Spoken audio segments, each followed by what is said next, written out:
Want some whisker? Want some food? Don't give a shit about fucking movies. They're fucking crap.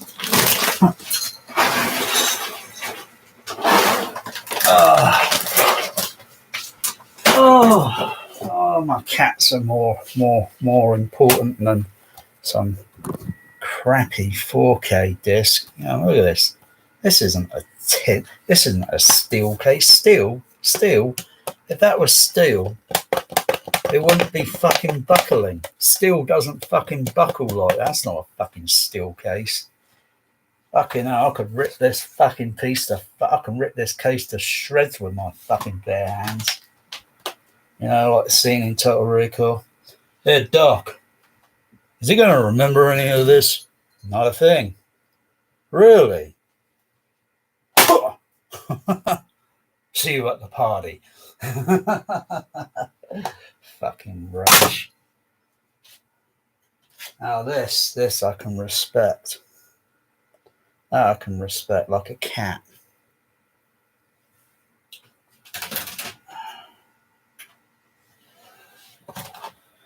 Yeah, fucking crappy 4K. And you've got crap fucking discs in there. You got the crap-k is loaded up so far. I'm gonna give this another. I'm not giving it another fucking try because I'm not a fan of the fucking sound mix. It's an abomination. Whoever the fucking person did the sound mix on it needs to be fucking fired. He needs to be delivering pizzas at night time rather than wow.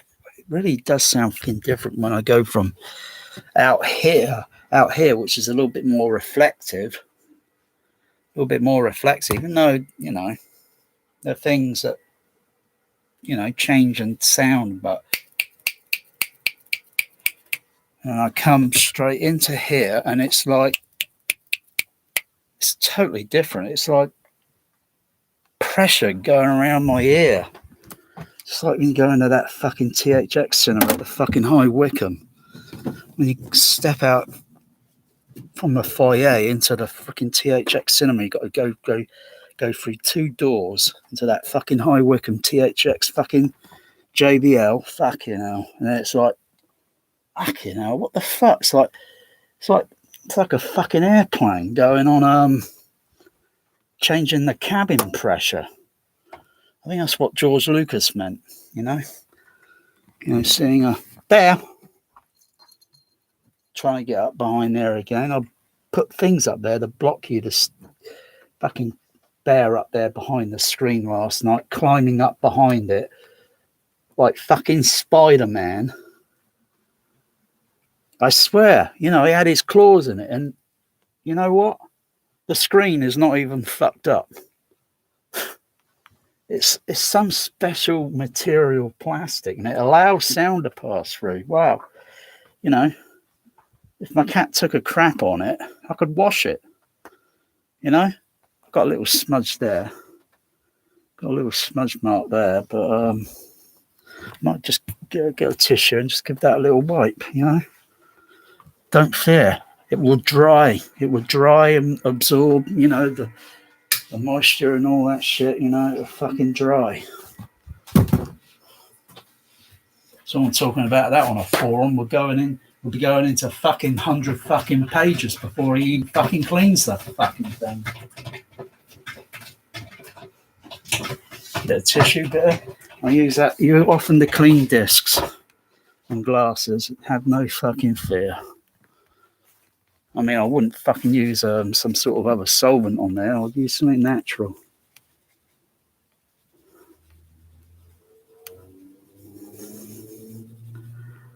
Maybe a little bit of warm water would suffice. But it is coming off. It is coming off.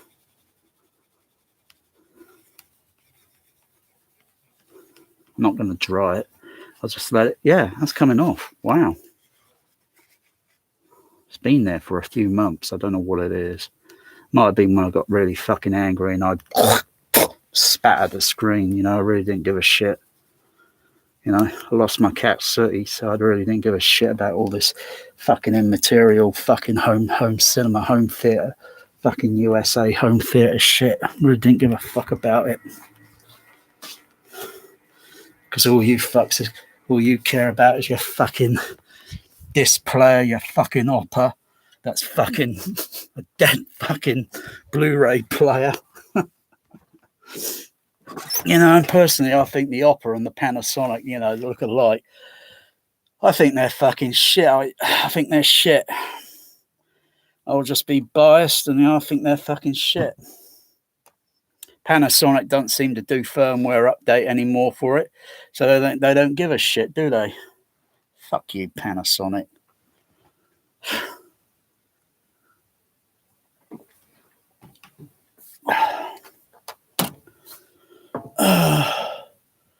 So last night I turned that Dolby Vision shit off, and it marginally made the picture just a little bit less of that fucking fake static grain fucking noise effect.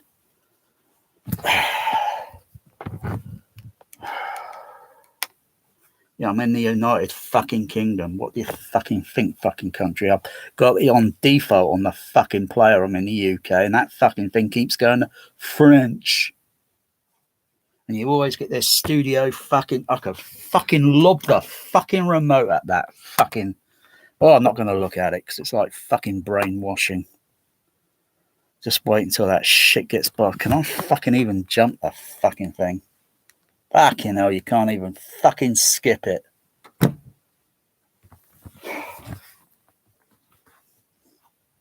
Oh, I even leave the plastic on the OLED, the plastic, you know, that plastic film that goes over the TVs. My cat Bear's had a scratch at it, and I don't give a shit. I don't give a fucking shit. There it is. I might as well just fucking pull that off. But I don't feel like pulling the actual, you know. I wonder if you can get this stuff again and then take this off and then put a new layer of it across the screen. Because frankly, I don't really want dust getting on the fucking thing, you know what I mean? You know, even when it shows this, what do you call it, menu thing, you can still see that fake fucking grain effect. It's fucking obnoxious. It's bullshit. It's not real. It's fucking fake. Because you got people on Blu-ray.com bitching and moaning. I don't like grain. And mostly they turn out to be fucking people that are not even fucking film educated. They're not probably haven't even been near a fucking 35mm projector in their fucking life. Shut the fuck up. But that is not fucking, that's just because we think, or you think, it's very fine particles, you know? But it's not. It's the same signature noise that you see on all these other fucking shitty fucking discs. It's the same signature noise. It's like you hear a sound effect in a movie. I heard a live stream the other night. I was watching these two guys watching a movie on Laserdisc. It's playing some sort of cult fucking bullshit crappy movie. And then suddenly I hear a sound of an eagle. And it makes that certain sound. And I thought, wait a sec.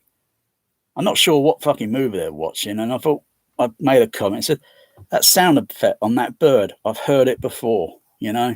If it's a good sound effect, guess what? They fucking use it over and over, like that stupid fucking Star Wars Wahim fucking scream. And when I hear that in a movie, it just fucking ruins the movie entirely. You know, it's like a fucking inside fucking sound Hollywood fucking joke for Ben Burr. And it fucking ruins a movie for me. If you heard it once, yeah, fine, great. But fucking hell, can't they fucking replicate that sound?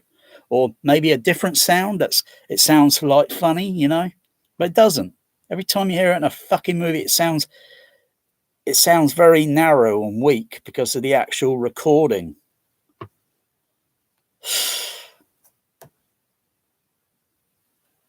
Fucking long in the fucking tooth. Yeah, don't play the movie straight away.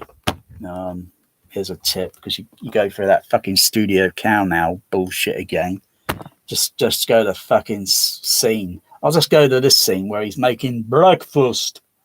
Now, I've got that Dolby Vision switched off. I know that. I turned that fucking shite off last night. So I'm only got in HDR.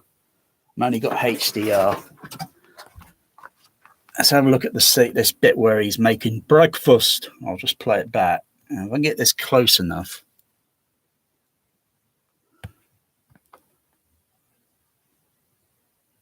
This grain effect is shifting. It shifts when he moves his head. That grain effect is shifting with it. Bullshit. It would never happen with real 35mm grain tech. It would never happen. Even if it were on fucking 70mm blow-up prints, it wouldn't fucking happen. You wouldn't see it. It wouldn't happen. Because it's some fake... It still looks shit with the Dolby Vision off. It still looks fucking shite. It still looks fucking shit.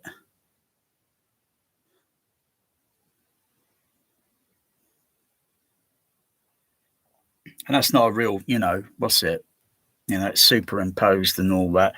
Sometimes in movies, they put a superimposed image on a TV box, like a CRT. And sometimes you see a real CRT image, I pointed out in several, fucking hell, this fucking annoying fake grain is really hurting my fucking eyes.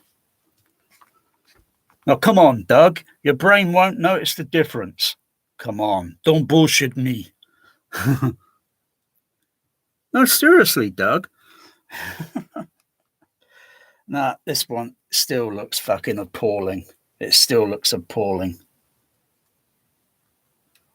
Go back. Look on that wall effect there and... Ugh. I want to throw up. It leaves a bad taste in my mouth. I got to put the Laserdisc on. Despite, like I say, digital noise reduction has been around for a long fucking time,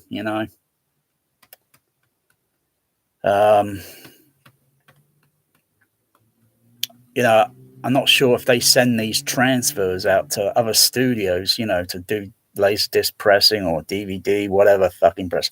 There's a real computer monitor. That's proper, as well as that. And that's a CRT, only they turn it round that way, to make it look futuristic. Just like these CRTs there, where he's looking at all those CRTs, they turn them on their vertical, they turn them round vertically. Fucking hell, it hurts my fucking eyes. This is just DNR shit with a fake fucking signal noise. It looks like you got a broken fucking HDMI cable and it's got all this static. Fucking horrible. If I look at it really close, it really is the best grain digital mind fuck yet.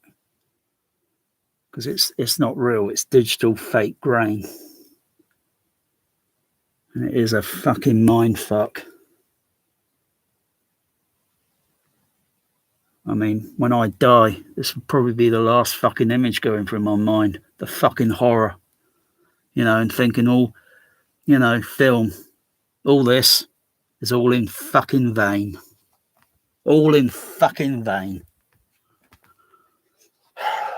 If anyone's got here a recording of this movie off air broadcast, maybe say, on VHS, go and pull it out, go and grab it. I guarantee you're going to see Q dots in the fucking upper right corner, and the tone texture and all that is going to be, well, because it's a film print version. This is probably an interpositive or whatever, And this has been so fucking manipulated over the fucking years. Go and look. If you got a fucking Total Recall, an off-air broadcast. Because the Laserdisc isn't not going to have Q dots. when I saw Glory on TV fucking years ago, this is years ago, and I had it on VHS only at the time. And I looked at the broadcast and it was like, whoa, that makes the fucking VHS look really tatty due to whatever the fuck they'd done to it, you know? And there was a different contrast ratio to the off-air broadcast. I don't know if I got that VHS tape around still. I've got a bundle that probably all, when stacked together, they probably stand about this high. So I haven't got that many.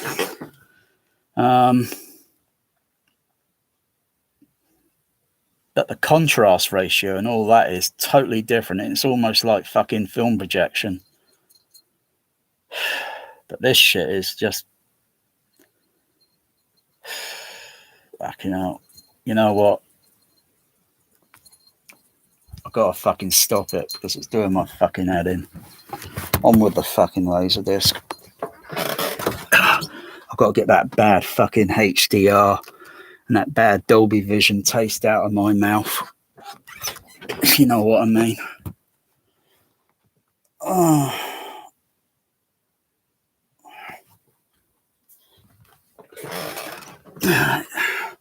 The only thing they sort of fixed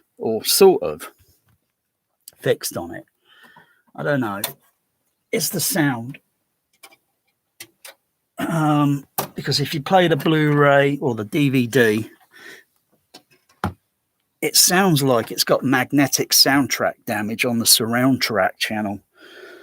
You probably don't know what I mean by surround, because you get it in your head like surround track, discrete mono surround track. Okay, so a lot of you people are so fucking uneducated, you don't know what fucking film sound format's playing this, that.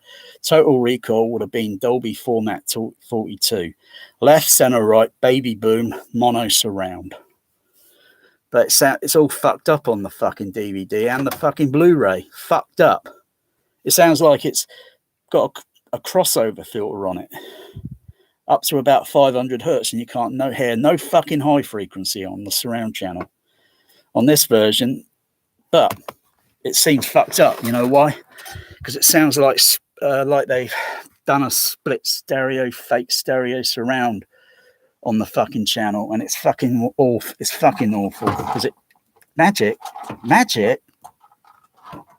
Come on, fucking hell.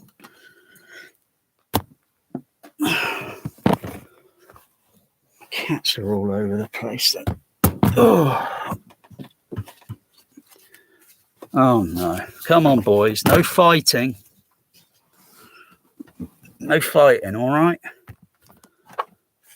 Magic, do you want to take a shit on this? As a whole, taking a shit on the actual whole 4K format, as well as the whole Blu-ray fucking disc fucking format shite. That's what I think of the fucking shit. Oh, by the way, I've got that shit still in my player. Fucking hell, get that shit out.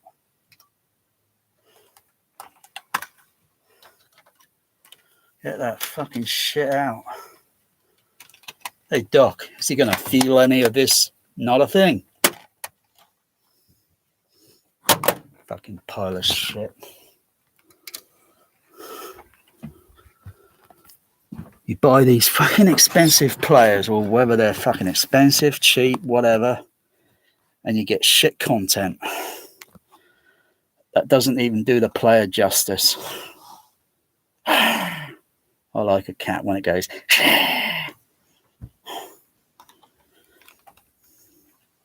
If I'm going to spin a bit of this, I want to hear a bit of that 424 Matrix. Hey. Bear, will you stop it? Will you stop tormenting? It's not unpleasant. It's not pleasant. It's unpleasant to do that.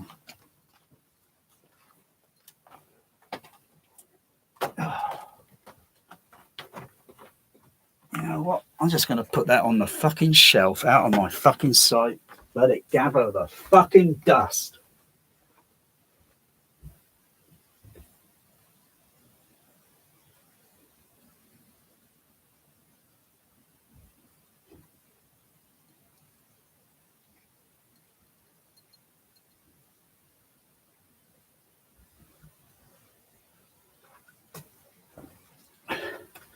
even though you get the monomatrix surround on the Laserdisc, the 44, you know, and of course you get the crosstalk, you know, with some of the music leaking through. You get the spaceship fly over shit, you know. Hey, I actually heard that with overhead fucking surround at the Odeon downtown. Fucking hell, when this played. Those overhead surrounds from the 70mm Cinerama day, fucking hell. They were fucking brilliant. Oh yeah, I've got to change the aspect ratio because it looks like I'm watching fucking 70mm. It's not 70mm. I've got to change the aperture. Not the aperture. Fuck. I'm thinking like it's a 35mm. Put it on 4x3. So it's got more or less the same thick black bar on the vertical, top and bottom, but it's more centered in the middle. Which looks about the same proportion to how it would be in the cinema. And if I put a scope movie on, of course, the scope movie on the letterbox is going to be a little bit more narrow, yeah, because the widescreen is a bit more, yeah. And so what I do is I trick it to the surface, Chief. I trick it to the surface, and then I'll, you know, stretch out the image, and it looks like fucking going to scope, you know. And then make a little alteration so it's got about the same black bar area at the top and bottom. Sometimes I just push it just a little nudge, you know, on the vertical, but I don't overdo it because then it looks fucking dreadful. So I'll just leave it on the 4.3 for that. That's a great thing about these OLEDs and projector, you know, you can do that shit. You couldn't do that on an old CRT or anything. You got very, very limited sort of things to do with it.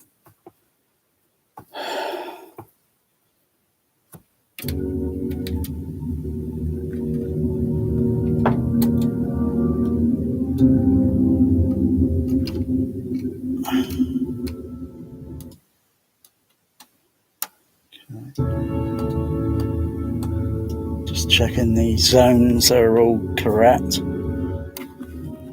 It's very darkish, but I got it on what's it mode? No, I haven't got it on the cinema mode. I know what it is. It's on the AVR setting because I had a different movie playing, a different Laserdisc, and so let's just bring it up just a slight bit.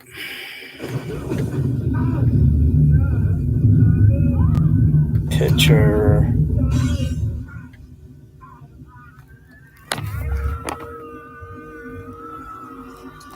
Oh, what is it, Doug? I just had a dream about fake grain and DNR. It was terrible.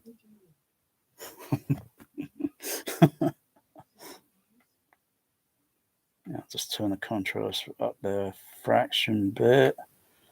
Go brightness, just take it up a bit because brightness does your blacks. Not too much, not too much. Not too much there. I'll take that color saturation down just a bit because I had it turned up for Star Trek For the Voyage Home, which looks okay when looking at it. I'll leave it there. I'll leave it there. I'll leave it there. It's got chapters, I think it has. Yes, it's got chapters. Ah, yes, making breakfast. And the, you know, what I noticed there on the aperture, the aspect ratio is it's a little bit more higher on the other transfer. It's got a little bit more height because this is it's matted. It's not spherical lens, isn't it? It's matted, so it's a bit open. It's actual open frame, so they just matted it a little bit there. Otherwise, yeah, it's got a little bit more top to it. But maybe this is part of the conspiracy because I'm looking, but you can't really see actual kind of grain on this because it's DNR'd. Fucking studio wankers. But at least it doesn't have that fake fucking tinkle fucking sparkle grain. It looks like fucking glitter. You know, when you get that shit and you put glue on paper and then you sprinkle that glitter over the fucking paper to make it look like an artistic effect. Oh, fucking hell, turn the air conditioner on. This is fucking fanging me to the fucking teeth. Oh, at least the Laserdisc doesn't bullshit. But you gotta say, like, get an actual 35mm frame and sort of like look at the aspect ratio, you know, how it was cinema, to see whether or not they might have manipulated the framing, you know, because it's fake black bars, and it's fake masking effect. Maybe just get a fucking version that's fucking open matte.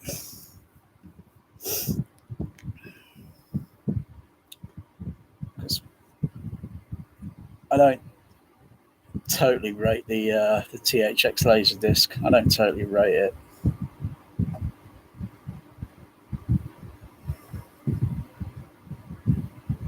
There's so many 1990s stuff in this movie that you can see. You know, little things, and they modify it, and, you know, to make it look futuristic.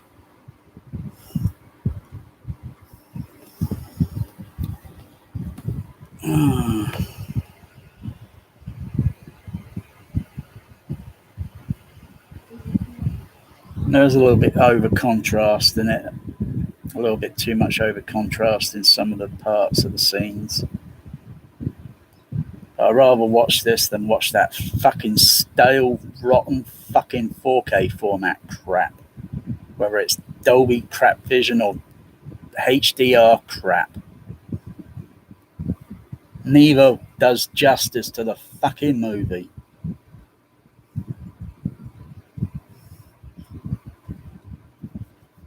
I'm thinking, that Midway crap movie. Don't know. Maybe I'll stick that on, you know, put it on in a moment as a bonus. Because I have to look that up on the what do you call it? Because I'm guessing that's totally filmed digital. Maybe a bit of 35, you know. But the actual cinematography on that Midway is shite. It's all CGI on the fucking, and the background. Look, the background has no depth. It's got no fucking soul to the fucking thing. It's just fucking CGI. Apart from maybe a few locations that are actual fucking real fucking, you know, when they're on the aircraft carriers, the background looks fucking horrible. Looks like it was made for a fucking cheap TV broadcast. And I think the movie didn't do very well because it kind of bombed, because it didn't. I don't think it made its money back, or at least made an investment that you know, to make Midway 2. And it didn't have fucking Sensurround in it. They didn't have fucking Charlton Heston in it wearing those fucking Foster Grant fucking sunglasses or whatever the fuck he wears all the time in those movies. All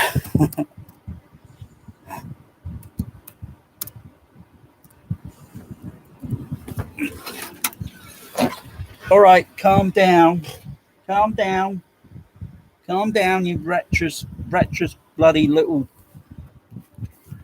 Yeah, he's walking up to the fucking building again and shit. And I was looking at all that fucking because another thing is maybe I should shrink the 4K image down. Yeah, because if I'm trying to like replicate a scope ratio, because the bear, will you calm down? The aspect ratio and all the sizes like almost filling the fucking TV. So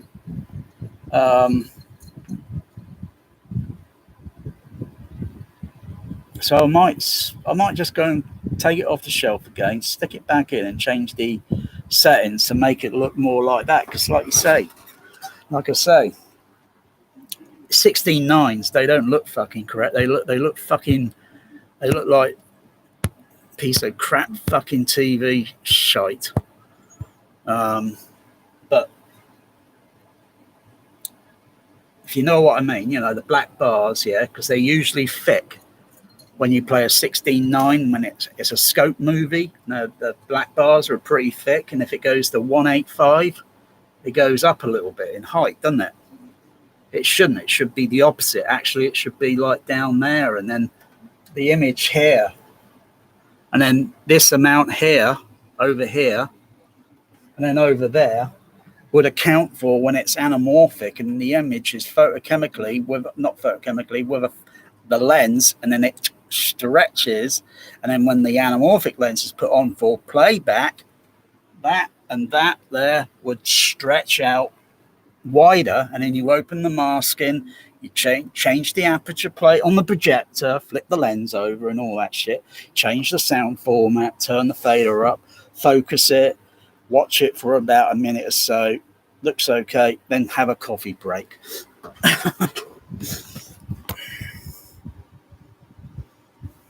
So yeah, I need to change the fucking aspect ratio sort of thing. But it's this guy's suit, his suit, the pattern on his suit.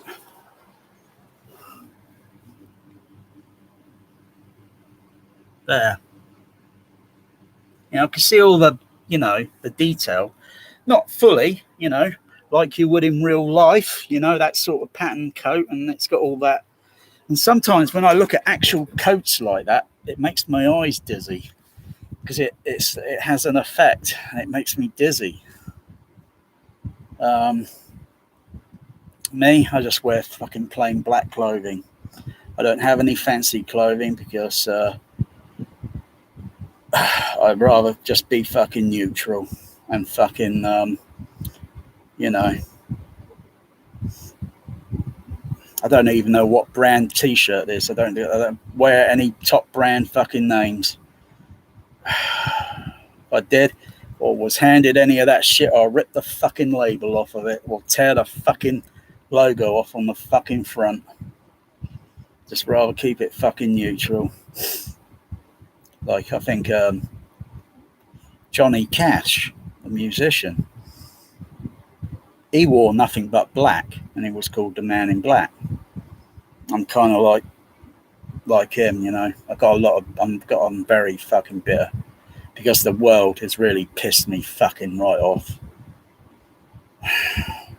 It will happen to all of you in a certain stage in your life, and then you wouldn't give a shit anymore.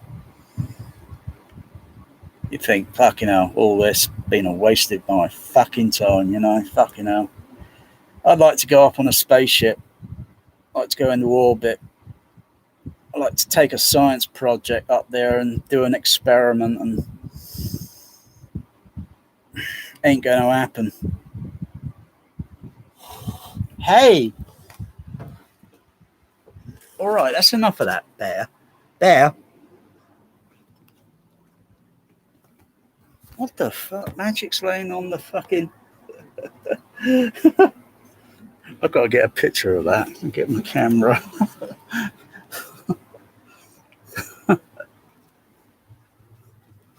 Got to get a picture of that. It's like he's the blue cat guardian. He's protecting. Well, I don't know what you're protecting there, Magic, because all that fucking content there is a load of crap. Maybe he's thinking, I'll take a shit on it. Maybe urinate on it.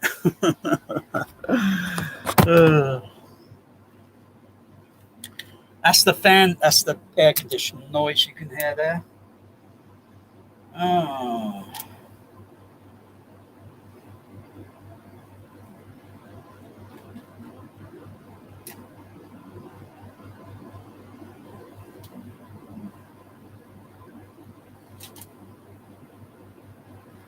Oh shit.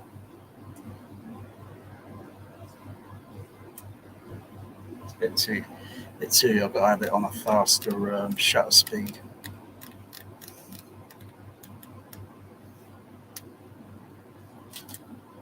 Whoops. What the fuck, Bear? What the fuck?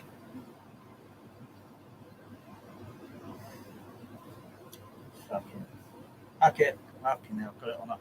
It's all going to go out blur because it's still on the shutter speed. So if I move all this around, it's still exposing the image. Okay, it says it's busy, because it's still. Oh, fuck's sake, it's got it on the wrong shutter fucking speed.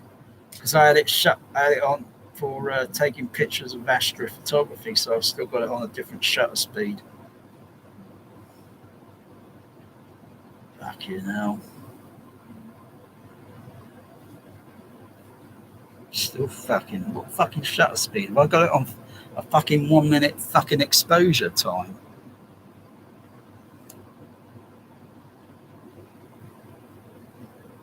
Fucking hell, turn the camera off. It's doing my fucking head in. 1 sec, okay. I'll turn it back on. Yeah, that's how it came out. Erase that. No,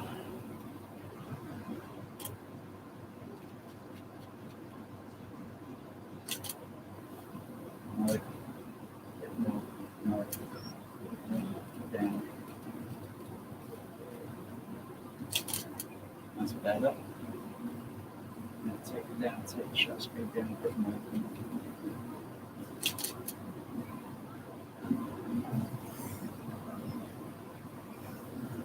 Yeah. That's more like it.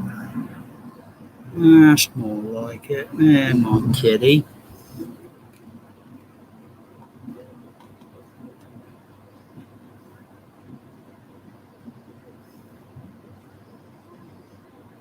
That kills all with DNR. Get me out of here. Too much digital brain. Get me out of here. My name's not Wade. It's DNR. Get me out of here. Get me out of here. The DNR Azul. The DNR Azul.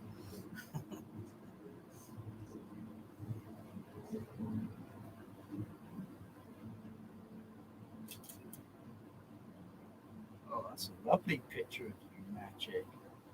That's a lovely picture. Give you a petting, you give me a licking.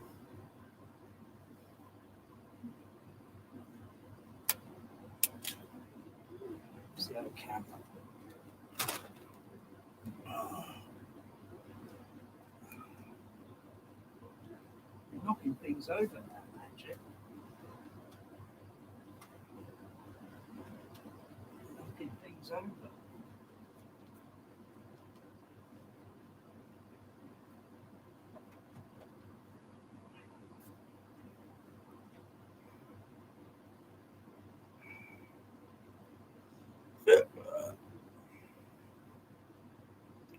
Tap, tap. Oh, don't knock John Wick over. He'll get angry. Crap movie. I don't like this violence piece of shit movie. I don't like it. I brought it because most of you lot out there think it's hip and fucking cool and fucking overhead fucking all that. Nah.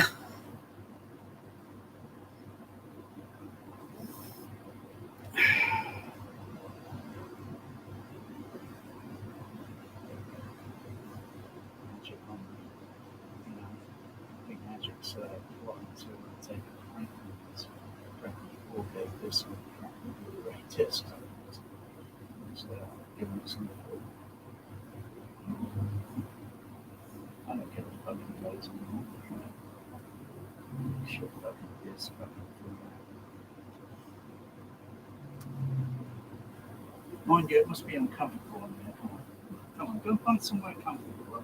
Like, it's a forward leg. That's gonna feel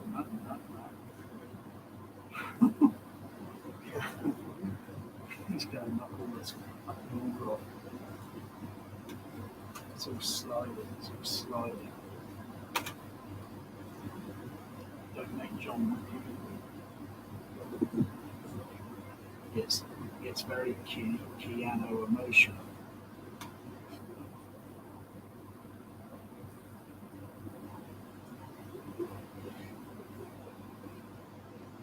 You blabbed, Quaid. You blabbed about DNR. Are you crazy? I don't know anything about DNR. I was there to protect you, Quaid, from edge enhancement. Harry, you got the wrong end of the stick. I don't know nothing.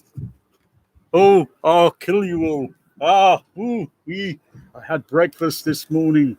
Oatmeal. Ooh, I'm strong.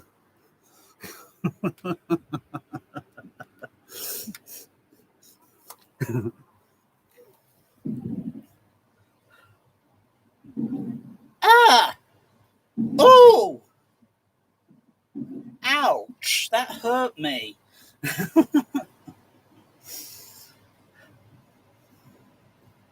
You watch carefully when they pushed against the wall, you can see the wall flexing. It's not real concrete. It's not a real concrete wall. It kind of moves a little bit. It flexes a little bit. I think it was pretty ingenious. The next when I first heard it in the Odeon, and yeah, everything bang, and then body falls over this side, boom, and then boom on that side, and boom in the center, and the echo reverberance sound, the echo of the gunshot. I hate fucking violent movies. Not really into this shit anymore. I just like to roast it. Don't give a shit. But I know a lot of you give a shit about Total Recall, particularly if it was the Laserdisc. You know.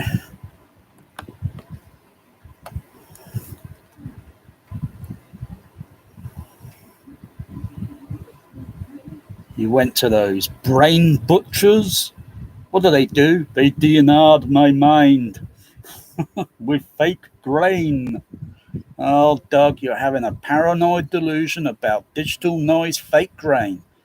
Do you call this an illusion?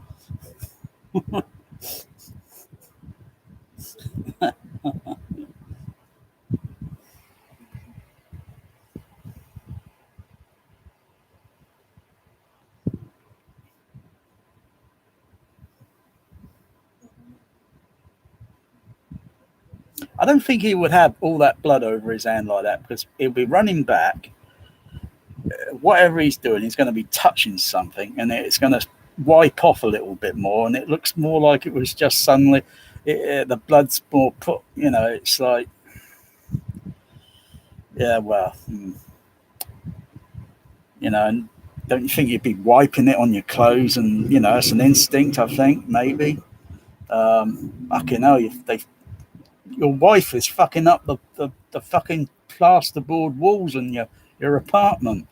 She's putting fucking holes in it.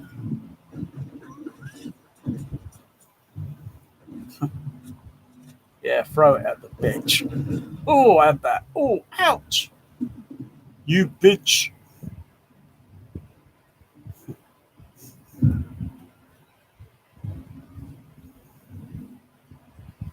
It's got a lot of bass on the Laserdisc.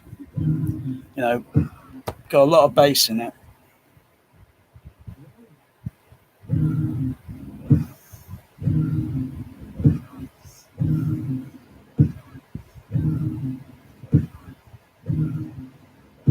Can't do that on 4K now. Action replay and have a laugh, you know, and with some people that like fucking 4K crap, and you're all watching the crappy 4K, and you can't do an action replay like that on a 4K player because it just won't happen. It's not as linear as Laserdisc.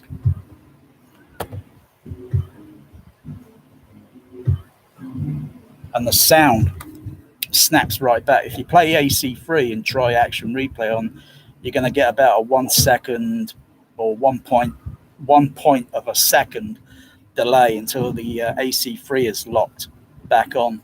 With DTS Laserdisc, it's the same because it's pulse code modulation, and you get instant DTS lock.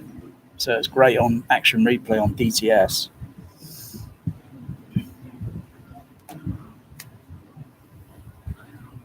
Because it's all about mostly the fucking sound, not really too much about the fucking picture. Because you think the picture is just one thing up there.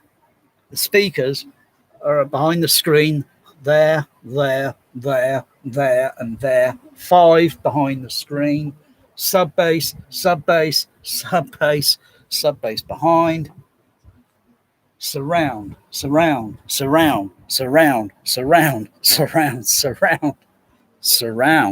below. Overhead.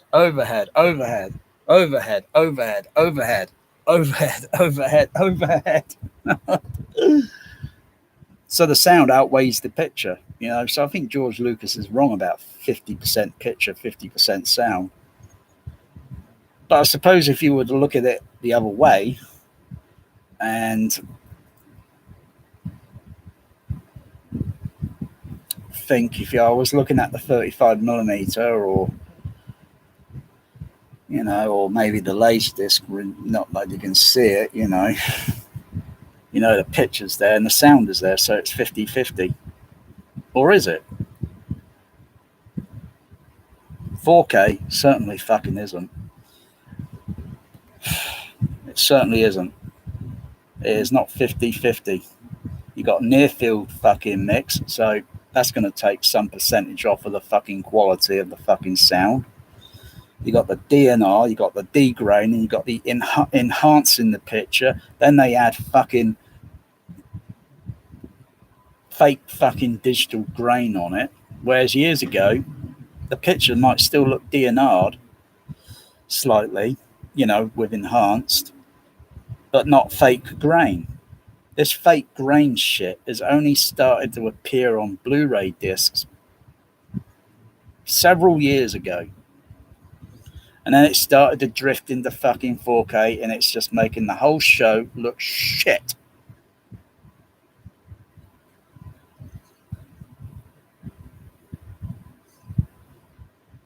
I think whatever the algorithm is for a fake grain, if fanboys like the fucking, if fanboys like that fucking shit, minutia, they should have it on a fucking place so you can switch the fucking thing on anything, DVD, anything, and then just switch the fucking thing on and then knock yourself out with it. I don't think we're going to get the proper. It's just not going to happen.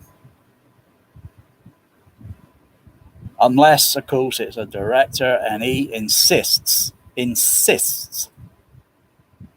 that there is no DNR, no degraining, and no fake fucking digital fake fucking grain. Otherwise, you probably end up suing whoever fucked it up. But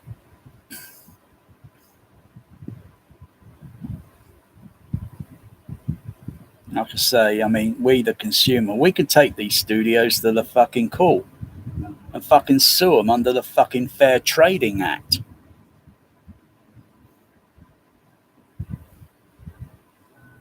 Because this is not fair trading. It's like buying milk and it's got fucking stale mold in it, and it's like this. It's from one brand, you know, and it's been going on for a whole fucking week. Fucking hell, you can imagine the angry fucking messages on Facebook and videos on YouTube and everywhere else. Fucking angry. Can you imagine?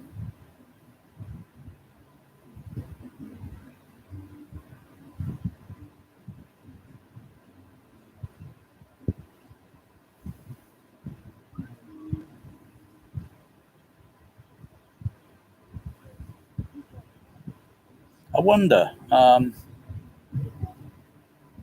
if I were to turn on my digital noise reduction. No, because I've got to down convert the disc because I can't use the DNR effect on the AVR on unless it's playing a Laserdisc or a DVD.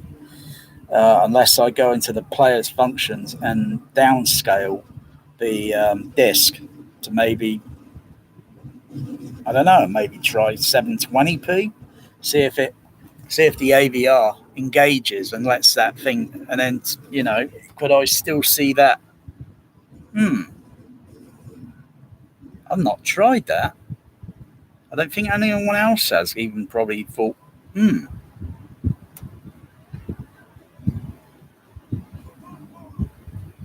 downscale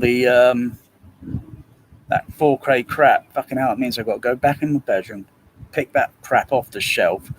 That's had a little bit of dust gathering on it, because there's dust all around your home theatre in your home. No if, no but. There's fucking always dust around your home. You get a bright light and you can see it. Or if you've got a laser, turn it on, and you can see all the dust particles going between the laser beam. You can see all this fucking dust moving around. Just like fine grain on film, only real film grain. Oh, I wonder which one of my kitties are using the cat litter. I think it's... Oh, fucking hell. Yeah, how about this light, hey? How about this? Total Recall, because I'm going to, think about putting it on and downscaling it. Most people wouldn't even think twice about doing that. I'm the first to do it. Yeah, Bear. There we go. Oh my goodness, Bear. Look, Total Recall with fucking hell, that stinks. Oh, actually, it looks pretty effective in there. Actually, I'm going to take a fucking picture of that. Okay, now I'm going to take a fucking picture, get a DSLR picture. New picture to post. Oh, fucking hell, that stinks. All right, calm down, kitty. Calm down, Bear.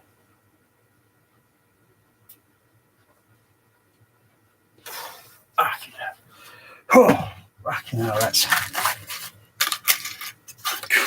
quite a fucking match. Oh, great. Maybe I'll throw the match on the phone.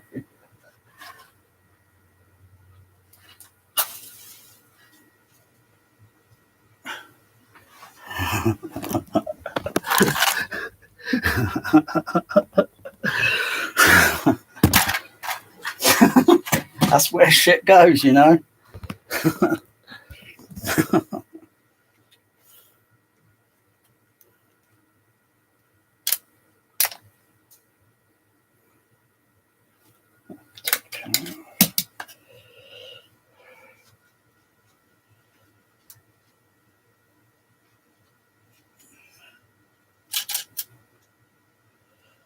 might take that ISO down a little bit. Don't want it too bright.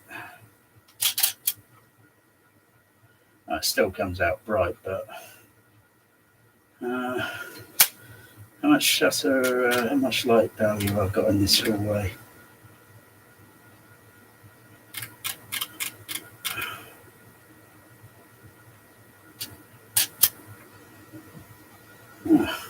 Okay, I got two pictures there, one with flash and one with the IS, and one with flash off.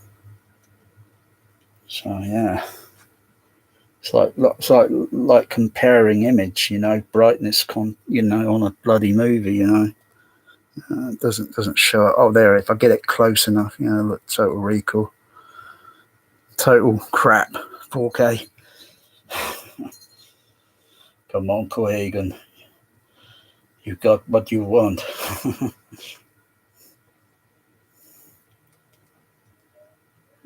Post those later. It really insults it. No, it doesn't. It really offends. No, it really pisses off people that like this crap format, and they got some sort of ego for the fucking format, Oh, look at my big 4K collection.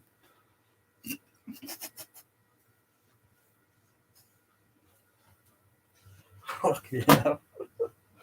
Oh.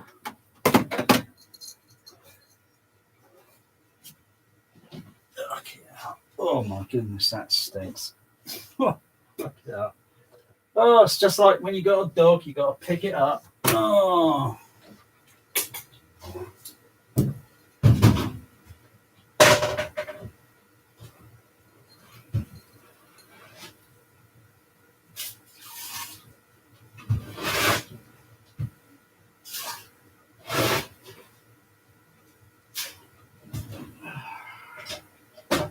Yeah.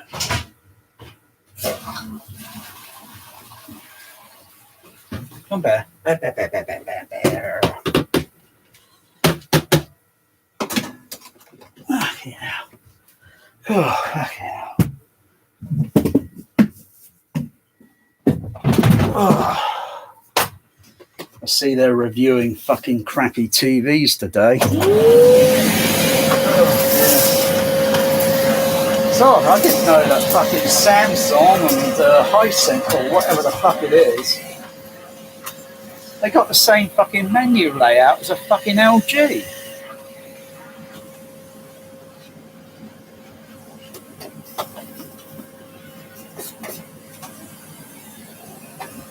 I would have thought with fucking other, TV brands, they'd have a different menu layout.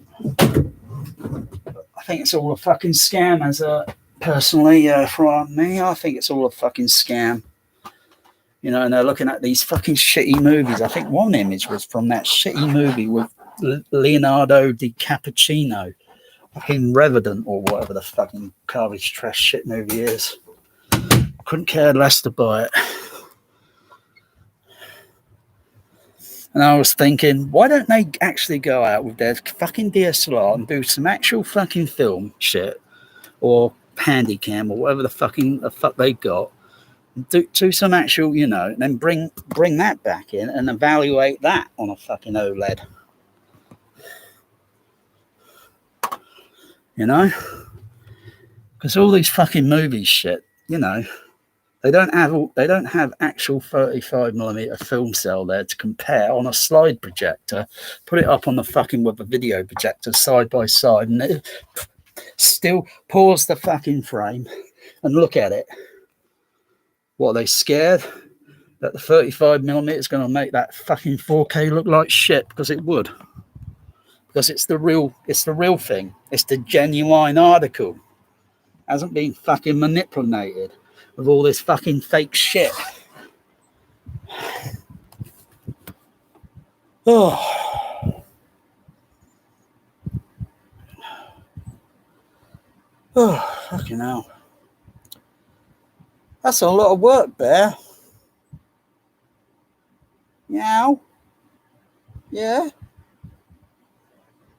That's a lot of work, Bear. What, are you going to come over here? Hey? No? You're not you. You're not me. We're DNR'd.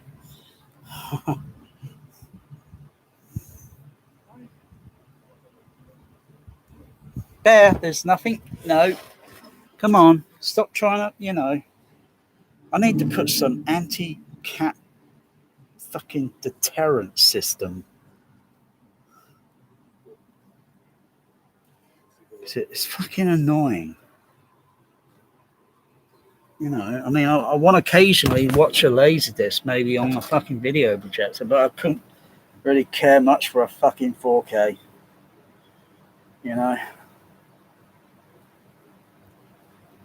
Or a fucking Blu-ray. Maybe a DVD's worthy. A DVD's just fucking worthy to be, Because all I'll be doing is magnifying, enlarging that fucking fake fucking grain, and it'll be like the end of fucking Indiana Jones and the Kingdom of fucking Crystal Crap, and that. Oh, I got to see it. I got to know. And then the light comes out of fucking eyes. That's what's going to happen with me. If I put that shit on the projector, it's going to burn my fucking eyes.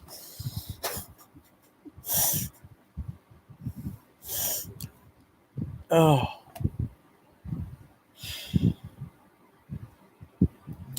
And another thing that's occurred to me is It won't be my OLED that's faulty. It wouldn't be my video projector. Otherwise, I wouldn't be seeing the same shit twice, you know? Is it the AVR? You know? I don't think so, because I could probably put another AVR that I still got, because most people throw their fucking AVR away or try to sell it on eBay and don't get any money for it because it's still sat there because no one wants to touch it with a barge pole. What they want is this 4K or 8K crap now. 8K crap, there's no content. And even when there is content, it's going to be crap. The more things change, the more they stay the same. Think fucking 8K is going to make it fucking better, and you think you're going to, they can really scan it and you're going to still see real crane. It's a scam. The fucking studios are pulling a scam. Snake oil. That's what that fucking 4K is. Fucking snake oil. That's it. That's it. That's what it should do. He's just watched some 4K shit. He's packing his shit up now, and then fuck it. Fuck 4K. Fuck it. Fuck it. Fuck it.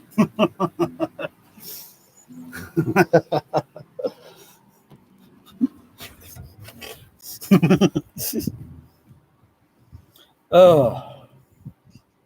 And you got two rats fighting over DNR or fake grain or maybe a 4K shit disc. You got two rats fighting over it. That's what it's like on Blu-ray.com. You got two little critters fighting over it. I didn't even touch HDVD during the format war, not even Blu-ray.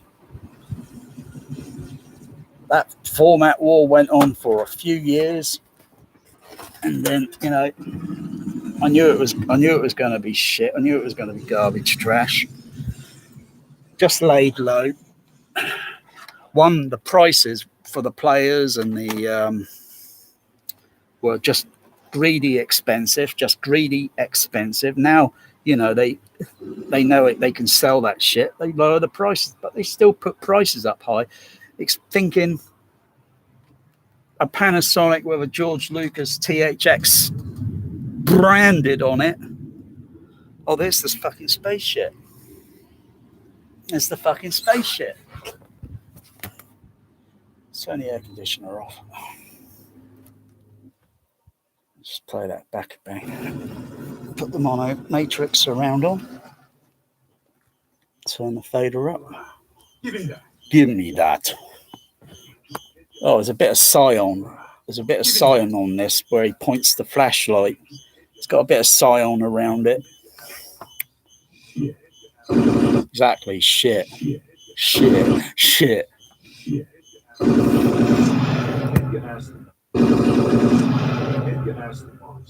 Wow. Here it comes, the spaceship.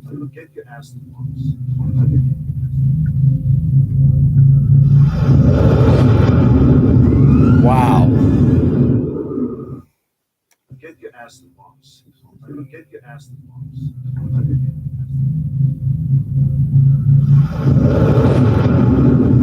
Wow.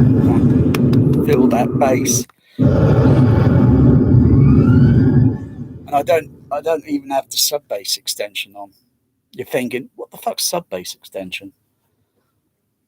Because I was trained like a projectionist, I think in terms of projection. Bass extension is when you play when it's a 424 matrix optical mix, or LT or left total, right total, or twin track, SVA, stereo variable area. And you have a sub bass extension to extend, because the screen channels can go are doing so much, and then you have the sub bass extension to do a bit more.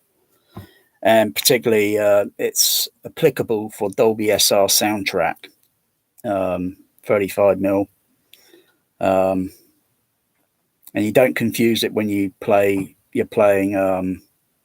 discrete, because discrete sub bass or baby boom is a total different thing. It's an effect track, and it only comes on as and when for effectiveness. So really, most of the time, you're getting pretty good bass coming from the screen channel. But most home theaters probably can't even do that. I don't think Spare Change could.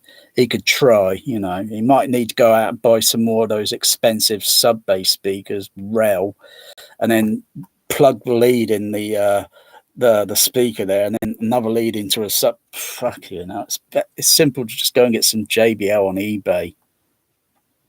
Because each time you buy a Rel sub, that's like so much thousand. Really.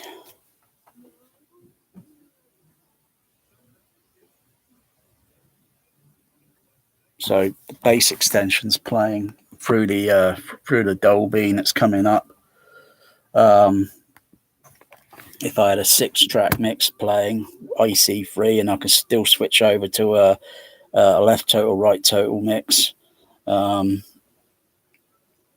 bass extension would always be active, and it's got to be kept at a certain level. Can't be set too high, and you know, it's got to be within a certain dB tolerance of the screen channel. Most home theaters are overdoing it because you've got small, tiny speakers, and you're turning that sub bass way up too high, and so all that, which is filtered off at probably about 80 hertz or something, and all the other bass and rising it up, and some of that other bass is going to be leaking out through the crossover if you don't check it, you know, because if you do a frequency sweep direct through the amplifier and it's got a nice perfect frequency curve in the room, it's going to be but there's still some frequencies there that are due to the sub, due to the room, and they're going to kind of push their way up, you know. So you got to evaluate it over and over and over until you got it spot on. Oh, Magic's knocking things over, or he's knocking all this shit over. Oh, look. Fucking THX Wow DVD. Yeah, that's pretty good shit, you know. Fuck it. Oh, all right, Magic, you're just going to knock all this shit over, mate. Come on.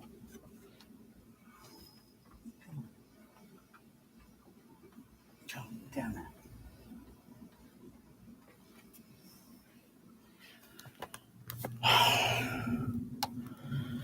As much as I don't like this shit fucking content, fucking shite, I don't know why I put it on my fucking seat. You know, fucking look at it. It's all on my, you know, fucking it's taking up my fucking cinema seat. I've got no fucking space to put that on the bookshelf. I have to find somewhere to put all that garbage trash. Really gonna have to find somewhere to put it. I've still got acoustical tiles that I haven't put up yet. Fucking hell. I've got to glue those in properly, but they're just fucking hanging there. They're just fucking stacked up. I don't give a shit. I don't give a shit as long as they fucking take out some of this fucking... They don't do... Bass traps don't do any of that. You know, they only take a minimum of certain frequency down. They don't do it entirely. Otherwise, a 20 hertz fucking sine wave or whatever will go right through the fucking thing. Put a microphone behind it. And another microphone in front for the RTA. Do the frequency sweep to evaluate the difference, yeah? Because the idea is to not make the corner more magnified in bass. Just try and suppress it, minimize it. Might as well just get one of those, I don't know, maybe drywall, a plasterboard, and curve it slightly, and then behind it, pour in concrete, and then let it set, and then it'll be like a nice, when you tap it, it's going to be a nice solid fucking bit of fucking concrete behind it. So it wouldn't happen as it would be fucking solid. And I suppose if you had an expendable microphone sort of thing, and you're going to purposely put it in concrete behind that, let it set, do the frequency sweep, and see if the microphone picks it up. Because if it does, then you know the bass is still getting through. If it's very minimum, and you got another microphone on the opposite side, just near to where the wall is, and then you see, yeah, then you can evaluate and say, it is doing something, actually doing something. Even the goldfish in this in Total Recall, the goldfish looks so fucking real.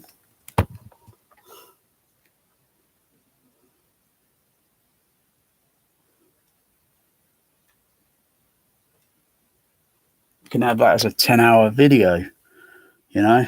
Cohagen feeds goldfish.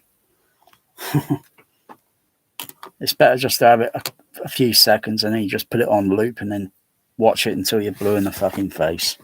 Don't need a fucking 10-hour video of it, for crying out loud. Where it's just looping over and over and over again. Good. Otherwise, I'll DNR your ass.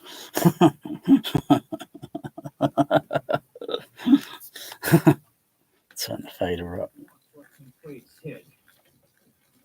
And he might be able to get it because they say he's psychic. And I have a plan to keep this from happening. Do you think you could play along? Yes, sir. Great. Because otherwise I'll DNR your ass. Your ass. Because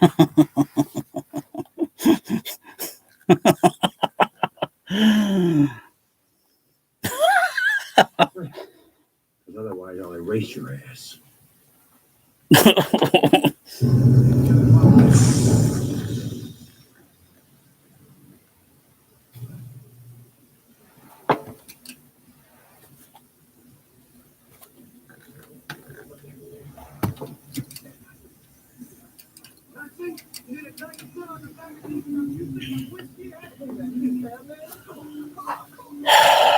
I got 5 DNR to feed.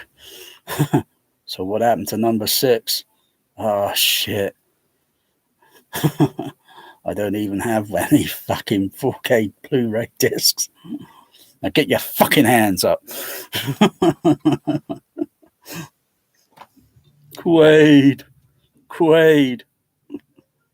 Release the 35mm grain.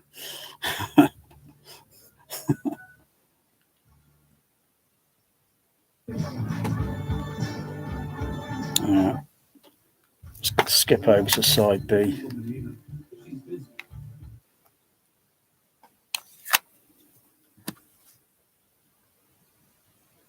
Well, maybe not free, but available. Ooh, look at that detail.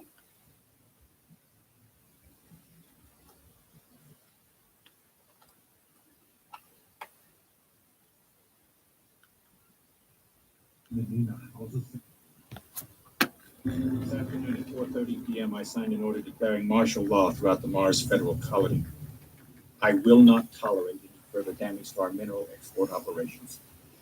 Mr. Quato and his terrorists must understand that their self-defeating efforts will only bring misery and suffering to the people. Mr. Quaid? What? I need to talk to you about Mr. House. Who are you? Dr. Edgemont from Recall. How did you find me? It's a little difficult to explain. Could you open the door? I'm unarmed. Open the door. I'm unarmed. Don't worry, I'm alone. May I come in? Yeah. What do you want? This is going to be very difficult. And he started sweating because he was bullshitting about the digital noise reduction and the fake grain, and he started to sweat.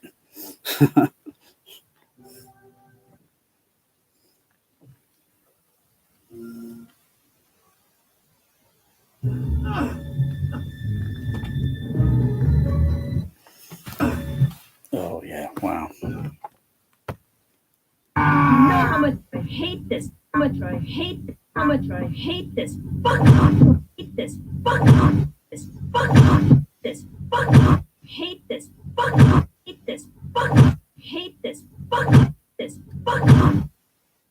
This. You know how much I hate. You know how much I hate this fucking fake grain. This. Fuck. Whatever. Fuck. Whatever. Fuck. Whatever. You know how much I hate this fucking 4K. You know how much I hate this. Fucking 4K. This. Fucking 4K. Fucking 4K.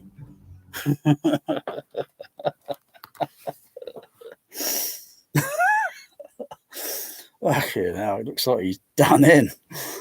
Oh no. Cuffing. I think he needs paramedics. Oh. I got it. Good. Bring him down in the service.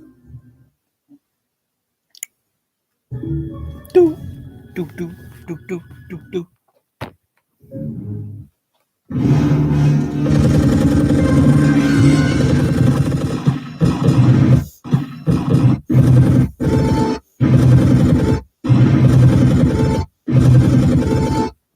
Oh, that's bass. That's bass playback. Fucking pow, pow, pow, pow, pow.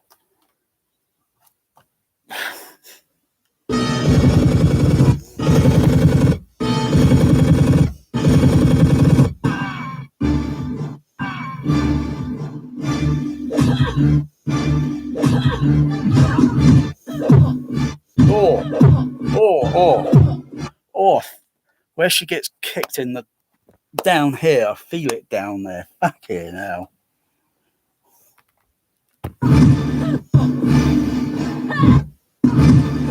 Oh, wow.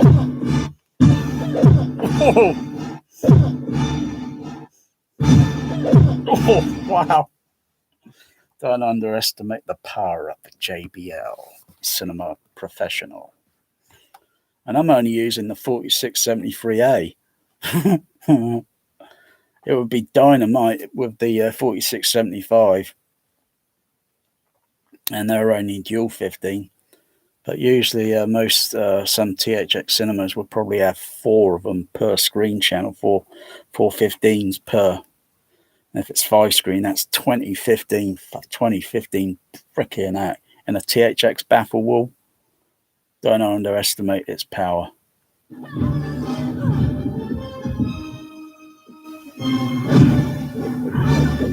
Just turn the fader down, you know. Because quite frankly, you wouldn't feel that in real life. It's exaggerated. You wouldn't feel it in real life. It's impossible. 2 people having a fight, kicking each other and all that. You'd only hear that frequency sound. You wouldn't feel it because it's impossible. Depending on what surface they're on. If they're on concrete, it's impossible. If they're on a wooden floor like floorboards or, you know, like in a room non-floor, of course you're going to feel, you know, because the sound, when you push down on the floorboards and then going through the floor joists, you're going to feel the vibration, a mechanical vibration. But it's totally impossible on a concrete floor, and they're fighting on a kind of concrete floor, but they're on a wooden stage, aren't they, in a movie set, aren't they?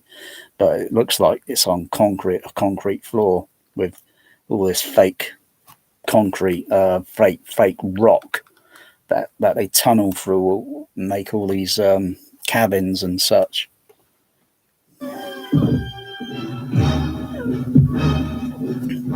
You can feel a fucking airplane or jet fighter or such, a certain frequency. You can feel that in real life because it's got a lot of energy to it to push it up, to ascend. I'm talking about an experience with a Vulcan aircraft many years ago. And as it's coming down along the coastline and then along near the beach, and then starts to pitch up to ascend, flipping at the thrust, flipping, it sounds just like all those videos you hear in those Saturn V rocket takeoffs and such. You hear that raw crackle sound, and freaking feeling it as well. Flipping heck. As it was climbing per second upward, as it was coming down the coastline, probably at about maybe 120 feet off the ocean, and then suddenly, wow.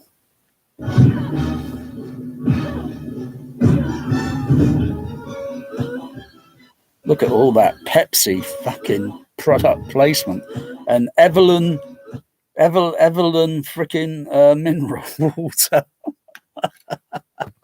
Makes me want to drink some mineral water, you know. Fucking look at it. All the Evelyn and the freaking Pepsi. You know, and you watch this scene and you think after that, fucking hell, you want to go down to the foyer and get a freaking Pepsi or whatever and fucking mineral water because it's made you, you know, it's input an image in your mind, you know, Total Recall in your mind, and you want to go down and get a hot dog as well because it's made you, all that action's made you feel fucking hungry and thirsty. Oh, wow, that's a good one.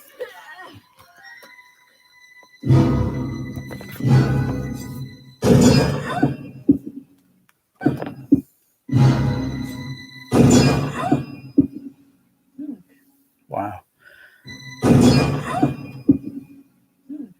The sound of it. Pop, pop. Honey, you wouldn't hurt me. Would you, sweetheart? Don't count on it. Sweetheart. You're a nice lady. After all. Reasonable. Split lens diopter. Might be a slit lens because she's in focus, reaching for her backup, and he's in focus in the background slightly there.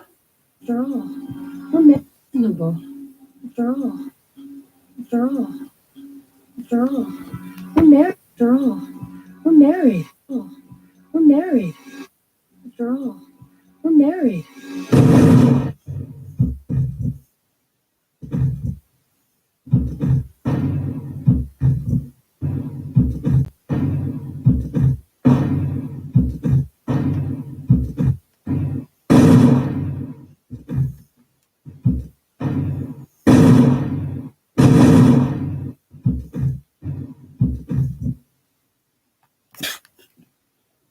Consider that a divorce.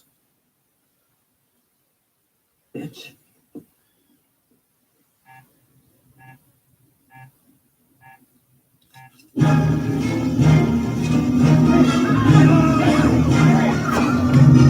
I like that hay in the surround.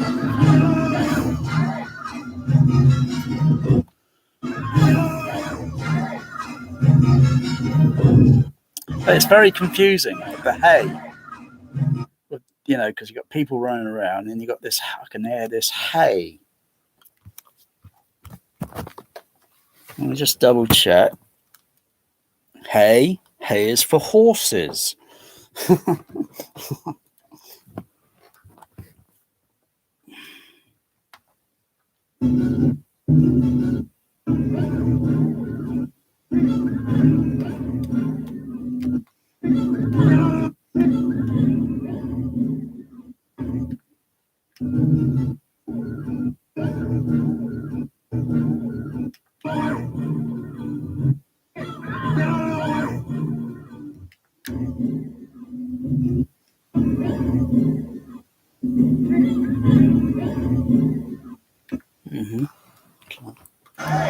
Just the surrounding.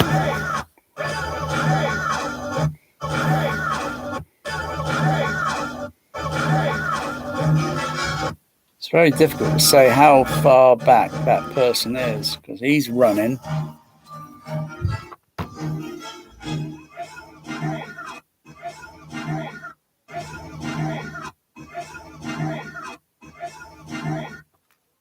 So where would that person be? Because would they be over to that side? Would they be that side? Because it's monomatrix surround, and if it was the original, you know, Nexons, which you ain't gonna get on Blu-ray 4K, you ain't gonna get it.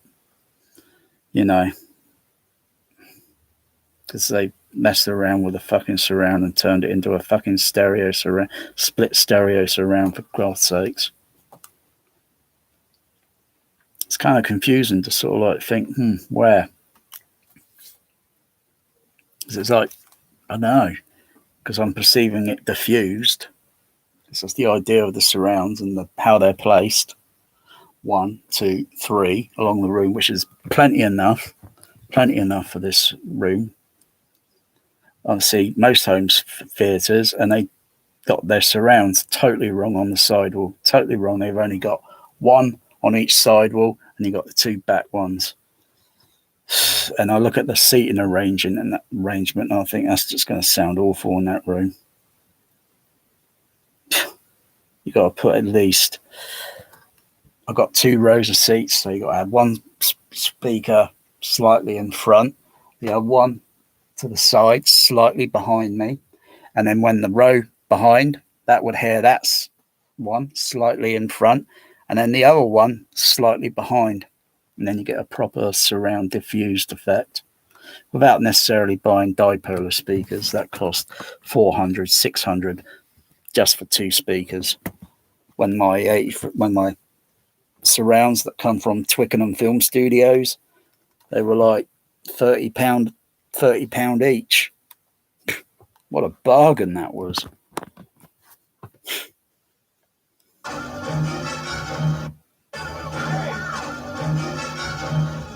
And these speakers have actually had films mixed on them. Legendary film mixers. I'm not saying which, because I'm not saying which. It's nice. I should have tried to, had those 4675As from them. Yeah, I thought the other preamp wasn't, the other PSU wasn't turned on.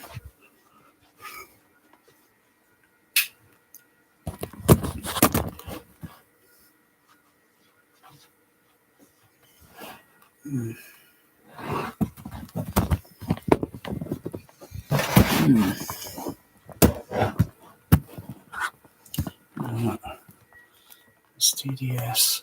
Let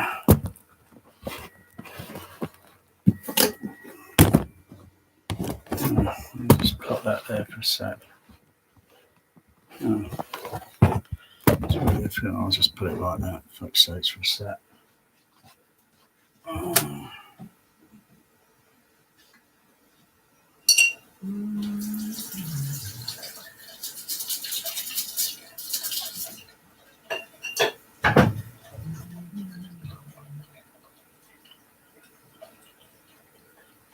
Is that you, Magic? Right?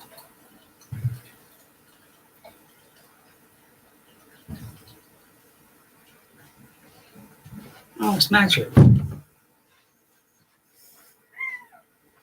Wow. Well, you want some nibble?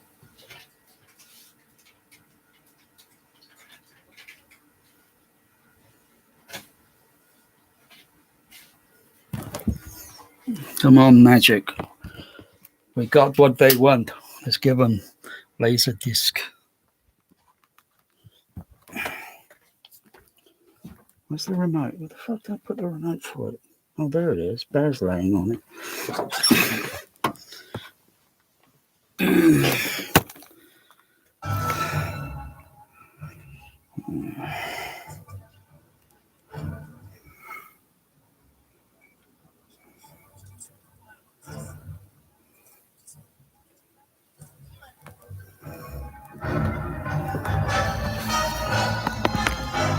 Oh, whoops, what's that?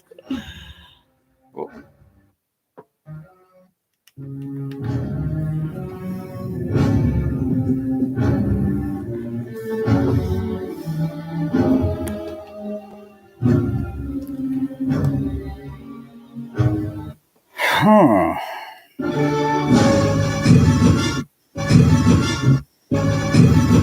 Wow.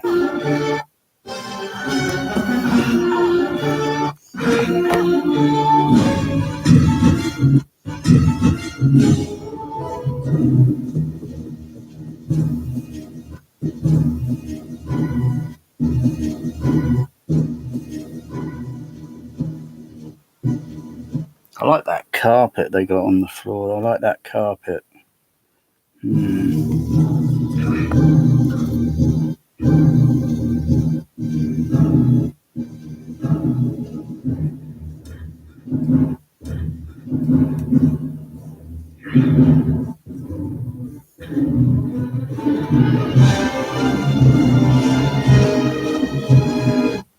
Wow.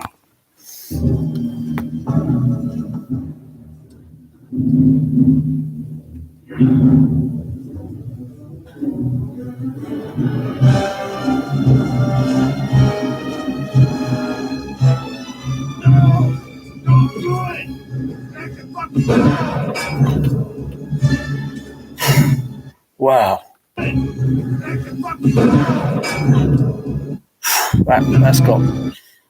That's got some nice dimension on the JBL, even though it's not real 3-dimension. It's just the way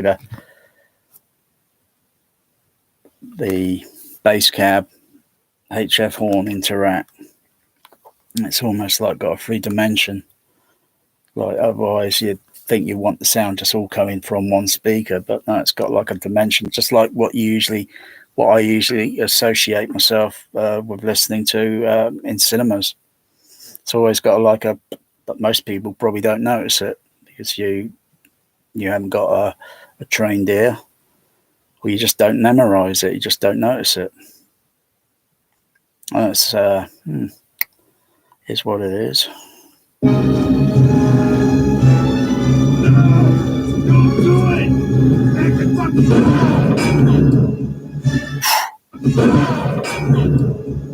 It's when he fires, and it's when it hits the the metal, and it's at a different frequency. It's a bit more lower frequency, and then ping, and it gives a nice sort of like vertical dimension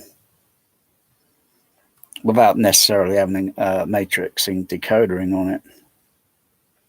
But it depends on the frequencies at play sometimes, and then I can hear them and I could say like, well, that's there, and I see what was going on the screen, and I can see all the activity in the photography, and thinking you need 15 speakers really, so the sound could be more pinpointed with individual voices or such, and then have an atmospheric sound literally on all the channels that's kind of moving sort of thing, very, very subtly, but not too obnoxious sort of thing, depending on what it is, the scene, and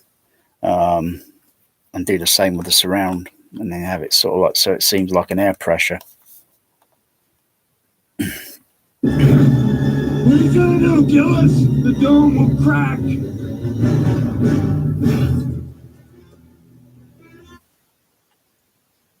You right?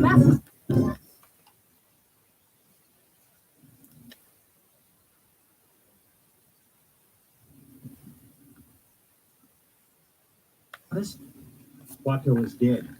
The resistance has been completely wiped out, and you were the key to the whole thing. He's lying. Resistance has been completely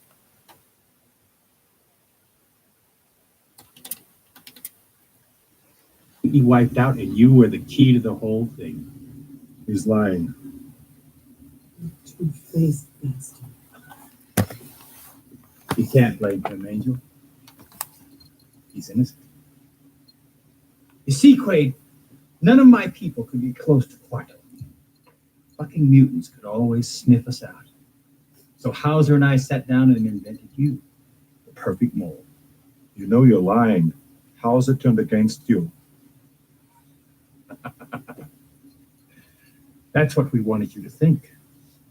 The fact is, Hauser volunteered to become Doug Quaid. It was the only way to fool the psychics. Oh, get your story straight. This idiot here has been trying to kill me ever since I went to Recall. Don't kill somebody you're trying to plant. He wasn't in on it. You set him off by going to Recall. So why am I still alive? We gave you lots of help. Benny here. My pleasure, man. Guy with the suitcase. The mask. Suitcase. What? Put your fucking hands in the... Now put your fucking hands in the air. Now put your fucking hands in. Now put your fucking hands under number 5. Ah, shit, man. You got me. I ain't even married. Now put your fucking hands in the air. Now put your fucking hands in the air. I ain't even married. I can almost feel that. Put your fucking hands in the air. I can almost feel that pressing against my body. Now put your fucking hands in the air. Now put your fucking hands in the air. Now put your fucking hands in the air. Now put your fucking hands in the air. Now put your fucking hands in the air. Because it's got a bit of punch to it, you know, on the dialogue. Because, you know, like, hey man, ease, be cool. Don't get trigger happy. Yeah. Fucking hands in the Now put your fucking hands in the air. Wow. You got me. Ah, shit. Ah, shit, man. You got me. Man, you got me. Man, you got me. Ah, shit, man. You got me. I ain't even married. Now put your fucking hands in the air. Now put your fucking hands in the air. Now put your fucking hands in the air. I can feel it. Okay, I feel it gently. Because I'm sat in the seat and I can feel it on my hand, on the seat rest. I can feel it on my seat riser. Put your fucking hands in the air. Now put your Fucking hands in the air.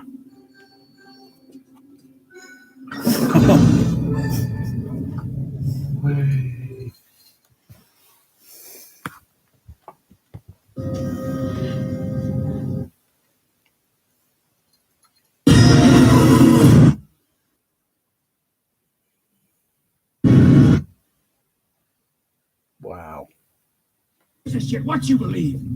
In 30 seconds, you'll be dead. I'll blow this place up. In 30 seconds, you'll be dead. I'll blow this place up and be home in time for cornflakes. Once the reaction starts, it'll spread to all the tribinium in the planet. Mars will go into global meltdown. Tribinium in the planet. Mars will go into global meltdown. That's why the aliens never turned it on. And you expect me to believe you? Who gives a shit what you believe? In 30 seconds, you'll be dead. I'll blow this place. Expect me to believe you? Got a bit of top end on it. On the EQ, on the DEQ, but a bit of top end on the top end. Who gives a shit what you believe? Because when he holds the thing, it's going high frequency. It's got a high frequency there. Sound effect sort of thing, you know, like it's actually bleeping, but it's not. It's just a gimmick piece of box with a battery in it with a bloody LED light on it. In 30 seconds, you'll be dead. I'll blow this place up. I'll blow this. You'll be dead. I'll blow what you believe. In 30 seconds, you'll be dead. I'll blow this place up and be home in time for cornflakes. I didn't want it to end this way. I wanted Hauser back, but no. I wanted Hauser back, but no. You had to be Quaid. Oh. You had to be Quaid. Oh. Those lights in the background are a little bit oversaturated on this transfer. It's just a little bit oversaturated. You had to be Quaid. I am Quaid. You're nothing.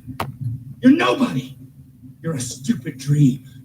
Well, all dreams come to an end. Come to an end. Wow.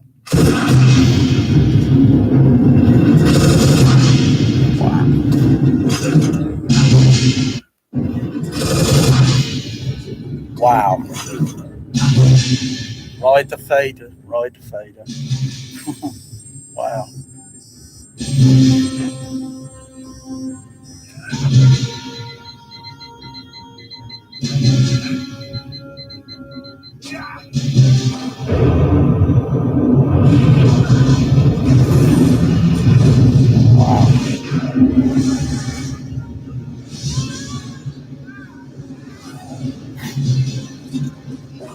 I think this might go a little bit literal if you try and do this in a hurry, you know, because you got to rehearse the movie and you got to think, how the fuck can you make it sort of like because it's not, no matter how much fucking bass you put on it or whatever, it's not going to pull you out the seat or lift you out the seat or whatever, because it's a different sort of thing. Yeah. And the amount of energy of wattage that you would need, I think you got to really look into the science of that versus actual wind, air pressure and such, and have a research it to say, what would that be equivalent to in watts or kilowatts in electrical electrical energy? And it'd probably take a meteorologist or some scientist to sort of say, I'll get back to you on that, because I've never heard that one before, and so they'll probably have to come up with some sort of researching and such, and then say it's going to be a given amount of this and the frequency and all that. So, so at a certain point at the near the end of the movie, you switch on an extra, like a kind of like a gimmick effect, It's kind of like you're almost getting pushed, lifted out your bloody seat when you need a seat belt to hold yourself in. Oh, but you still feel it. I can still feel it.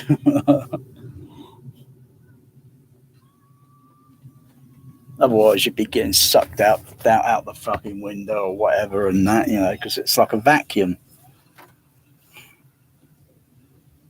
When you got little speakers placed over there and there and there and whatever, it's just not going to work. It's a total different kettle of fish. It's like having, say, you would have to have a port above your home cinema. Fucking gigantic port manifold thing going up to some really ludicrous amount of freaking sub-bass speakers, absurd amount.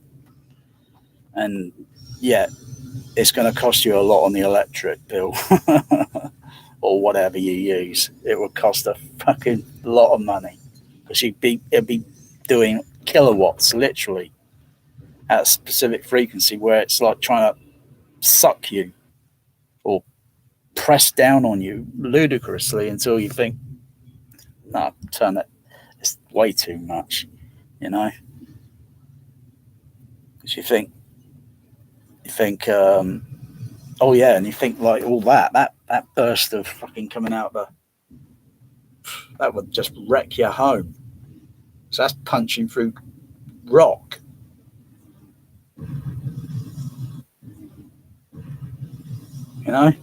It's so many square bloody feet, that would just wreck your home.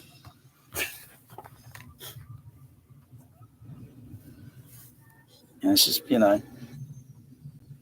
and I don't know about the hoverboard, whether you'd be kind of bouncing up and down.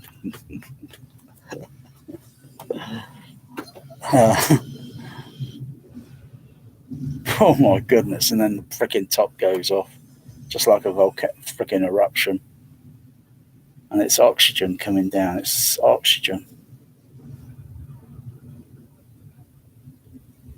but it can't replenish the atmosphere that quick. It can't do that. It's not possible. It take thousands of years, thousands.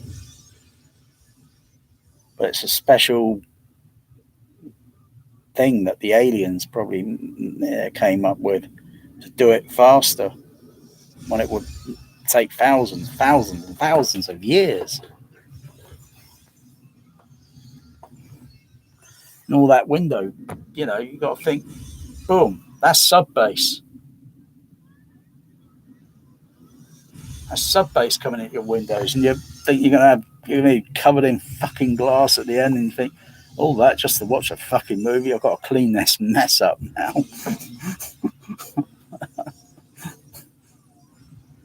Wow, that's good. That effect's good with the surround.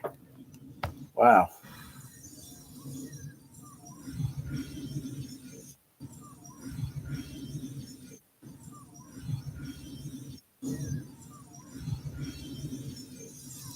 Wow.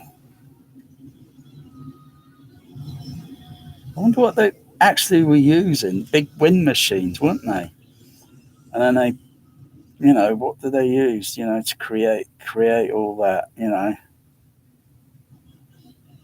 And the model work, I'll tell you, the model work on this movie, fucking hell. If anyone's seen the still pictures of, you know, all that what they created on that, you know, and then they win an award for their achievement and such, you know, freaking heck. It's huge. It's a huge, gigantic model with brilliant detail and the way it was all put together. And then you put the live projection images in these little windows to make it all look, you know, believable. And that's an old technique in filming, to superimpose, and then you think, wow. But the scale of the model is huge.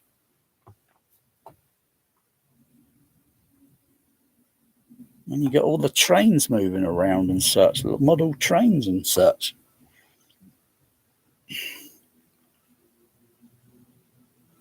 Almost zero CGI.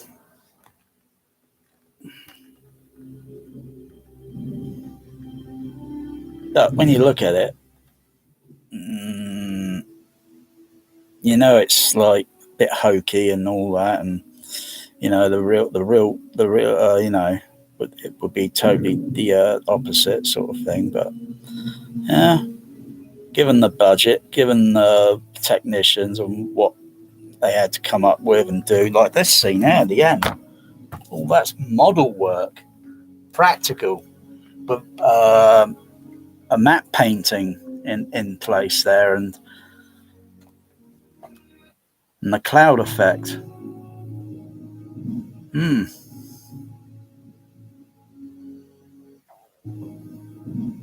the lightning strikes in the distance, and it pretty good.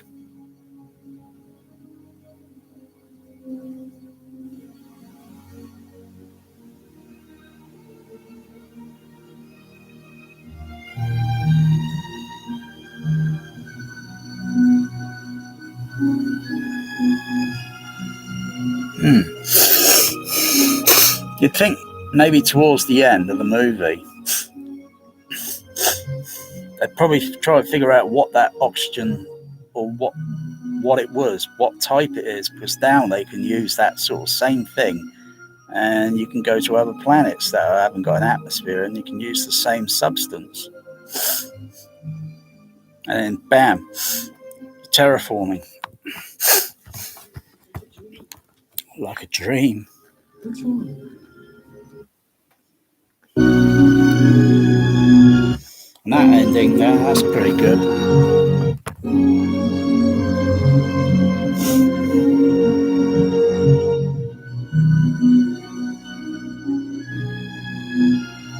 That's all model work with live element shots filmed and put in place and reduced in size and inserted. Wow. Cool. I like the shadowing as well, and they put all the shadowing in. And it creates that illusion that, yeah, wow. I can't believe it. It's like a dream. What's wrong? I just had a terrible thought. What if this is DNR'd? Well, then kiss me quick before you wake up.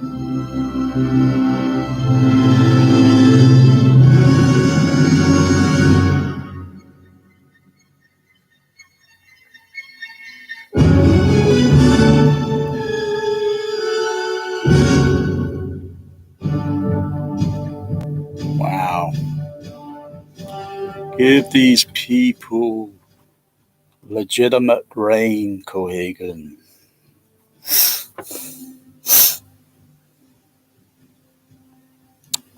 Yeah. Wonder if there's another transfer out there that's open matte that looks decent.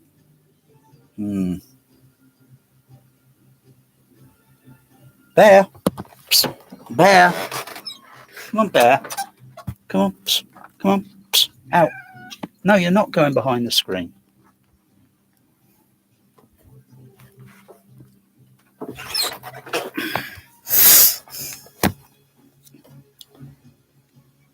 Every time you go behind the screen, you fuck things up.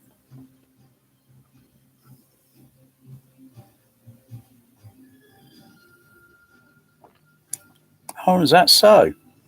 All right, I read the comment here. The open mat Laserdiscs are way better. Okay, I'm going to upgrade. I'll research that first, and then I'll upgrade.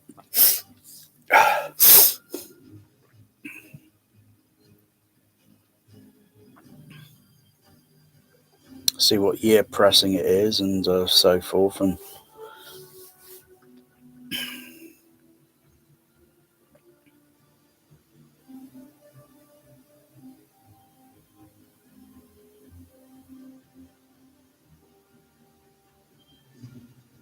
you watching Total Recall there, Bear? Don't let it mindfuck you.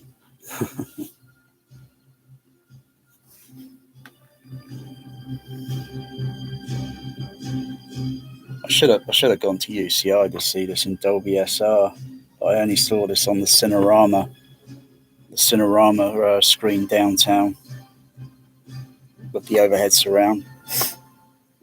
But UCI Tower Park had overhead surround. No, hang on, wait a sec. It's 1990 this came out, wasn't it?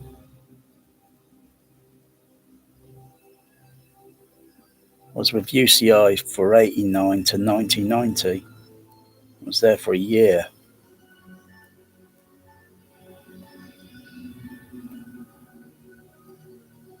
That fucking escapes me why I didn't see it at Tower Park. I probably had a day off, or I was on a day off, and I just didn't bother going to see it there, just because this extra few miles travel distance.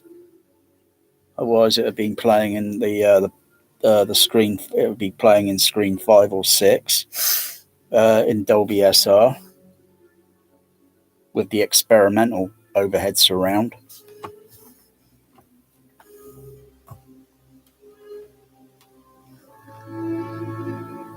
Pepsi Cola on it. Is that Evelyn water bloody advertised on these end credits here?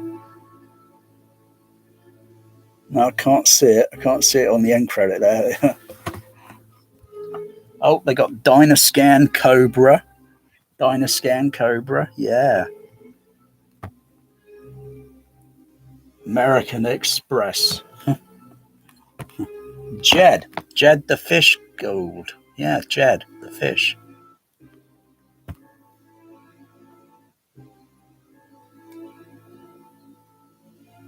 I can't see Evelyn Water. Bloody hell. Wow.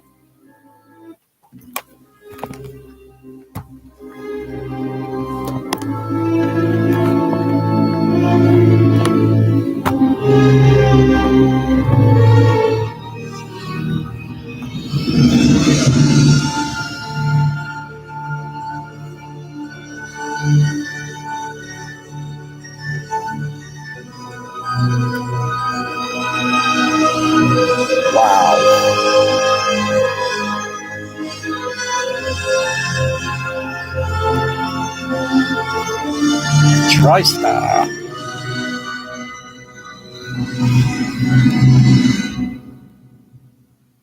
Wow, wicked.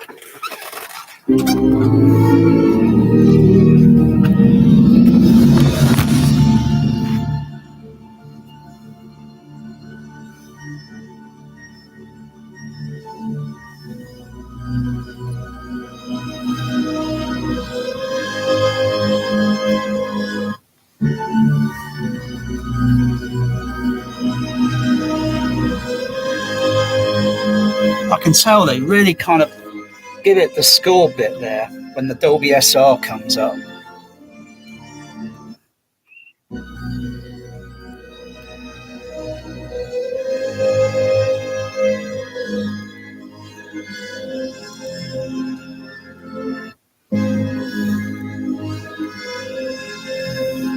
Best analog sound you would ever hear.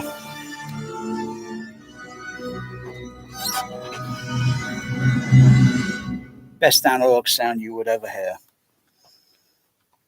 Wow. That's brilliant. Just keep revisiting this on Laserdisc every now and then, but I'm gonna have a gander for that. So, should I play any non-sync music? Hey, Bear, should I play some non-sync music? Oh, yeah, because I've got to go over to, what's it? Over to PC. Bear, wait. Stop using the fucking seat as a scratching post. The air conditioner on.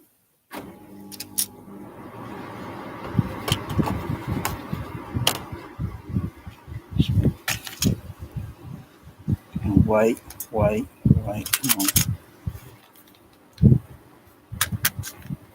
There we go. Change that to original. Change that fucking aspect ratio there.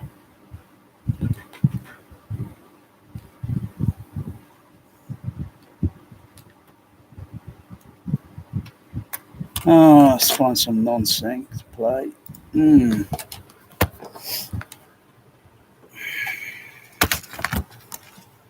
Oh, what non-sync should I play?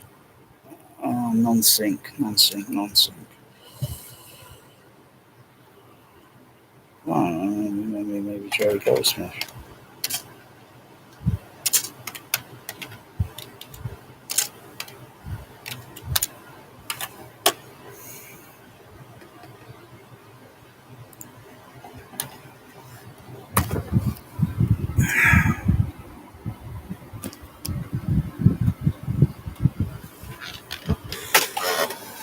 Oh, I'm going to be in a total recall mood.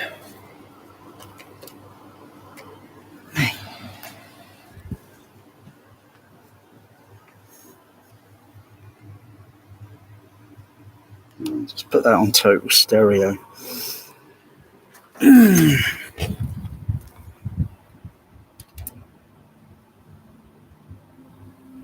Put the fader low level, just like it would be in a cinema when you play non-sync music.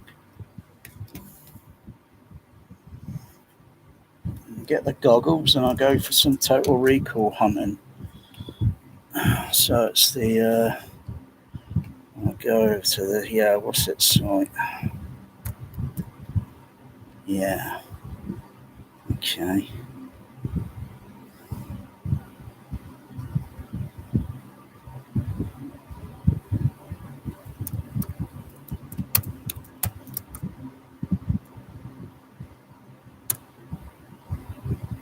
Okay, come on. So which one's going to be the open mat? There's so many total recalls, so it's got to be an English version.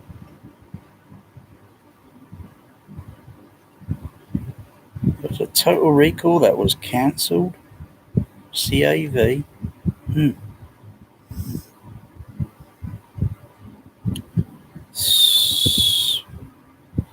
I've had the UK one version once. That was PAL Laserdisc. It looks a bit noisy. It's a little bit noisy, it did.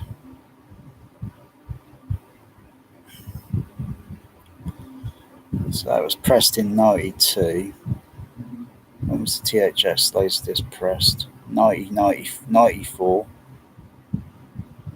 So I've got a pan and scan version here. So let's have a look at that.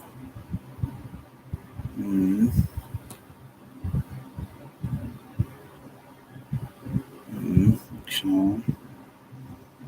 Let's try and find some other switch pressing.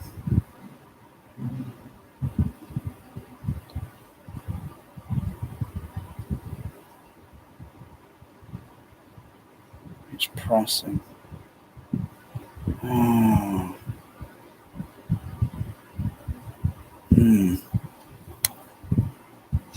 US pressing. Very little there. US. Standard. Cancelled. Scan 94. No, I just looked at that one, didn't I? No.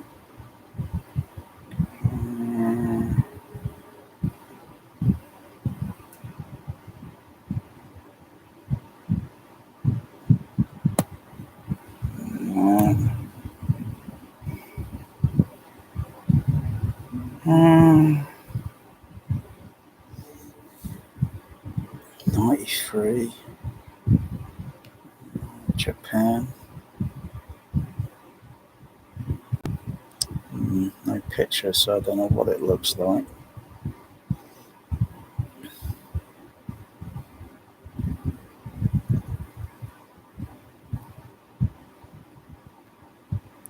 This one.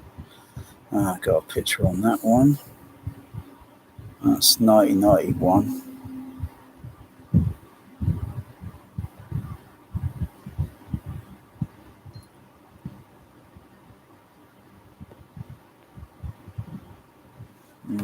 Low probability. Open map. So, if you're not sure if you're still there, because you can't tell me what pressing you've got, you know, is it Japan? Is it USA? Is it European? Is it Dutch, French, Netherlands? What?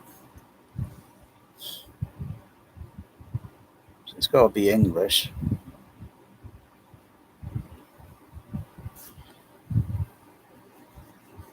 Yeah.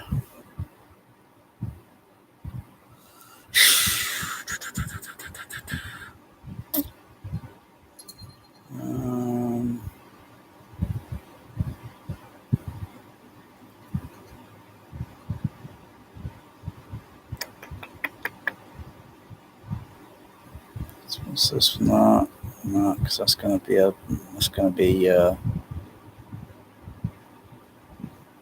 it's not going to be open map. Let's have a look. Okay, go back.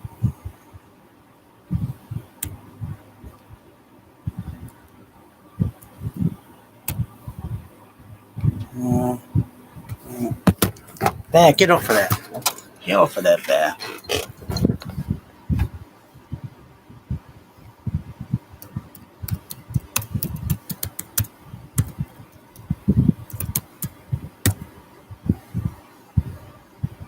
Oops, put a space in there. Slow down, slow down.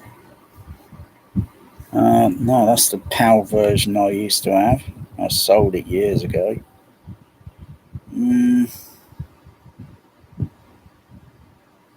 It's going to have the sound speeded up by 4%.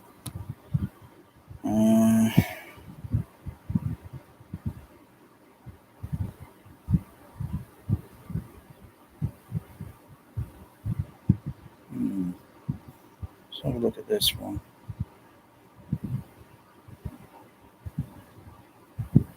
Okay. Hold it there.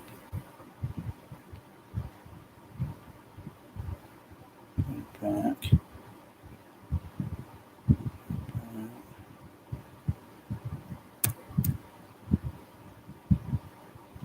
I think I know which one to get.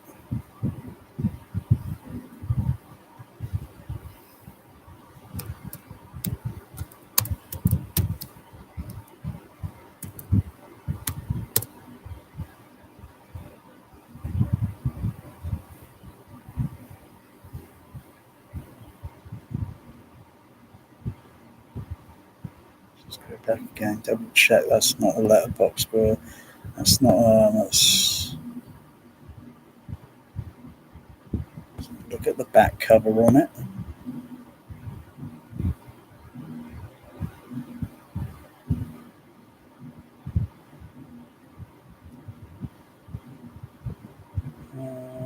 Yeah. Okay.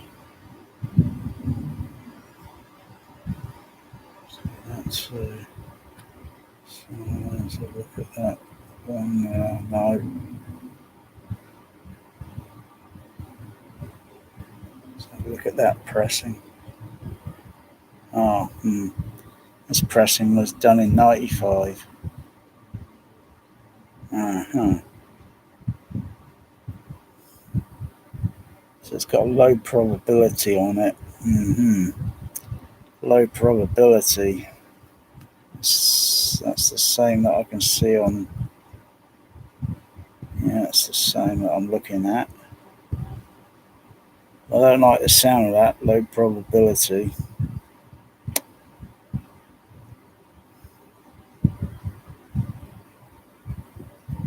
So multiple site.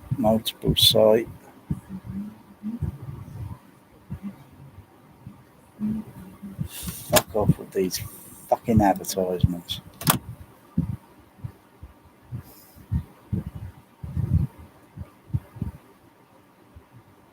Even the pressing I've got's got a low probability. I didn't see any laser rot on it.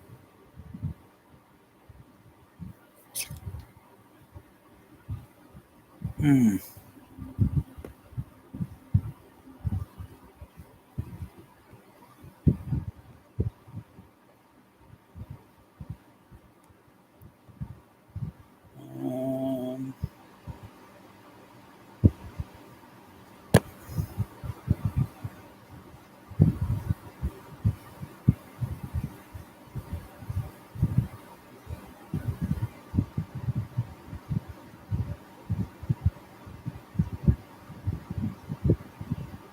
that pressing.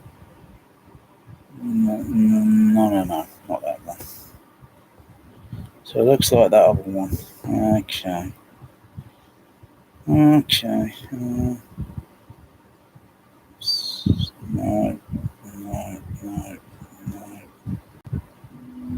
no.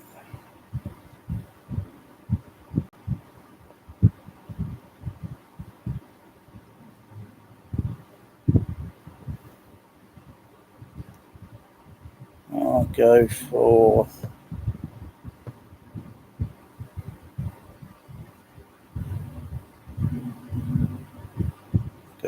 that.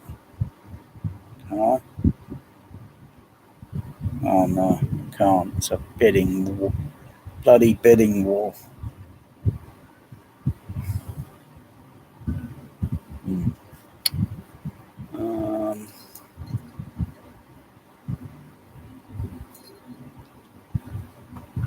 Oi, bear. It's not a scratching post. Oi. It's not a scratching post. I'll watch that one and wait. No rush, no hurry for it. It's not like I've not seen it, but the open mat's going to be different. Bear, will you calm down? Will you calm down? There isn't any more of those same pressings. Japanese one. Bear, will you calm down? Will you calm down? Psst, psst, psst, psst.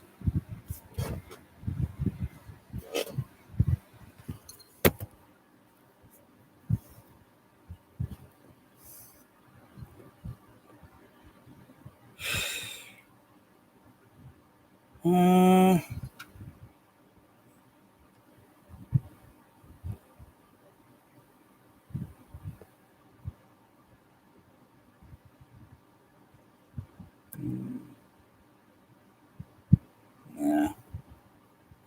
There's plenty of these. I'm not in a hurry for it. Oh, I'm not in a rush. Not in a hurry.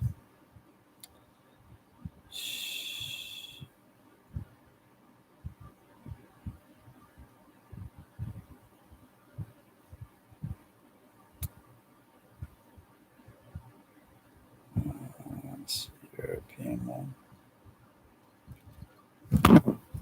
What the fuck? Get down.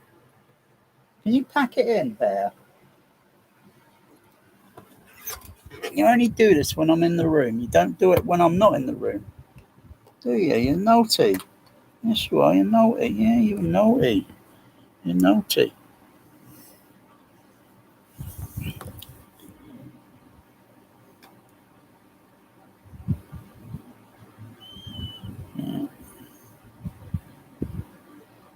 Well, Laserdisc is going to be back on the map. The amount of brand new movies I watch per year is around about 2% throughout the whole year. I don't give a shit about new movies anymore. They're rubbish. I don't give a fuck about them.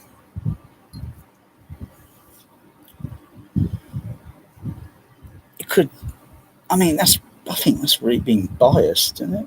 There? Yeah, I don't give a shit about new movies anymore. I lost my cat, Sooty. You never met Sooty, have you? No. No. Oh, let's change the music. Some other non-sync.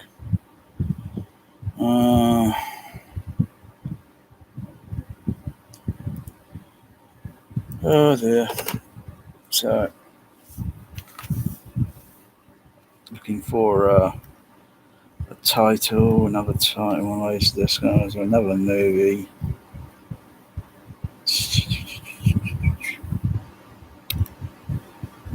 Ooh. Maybe get another cat. I like cats. I don't like people that don't.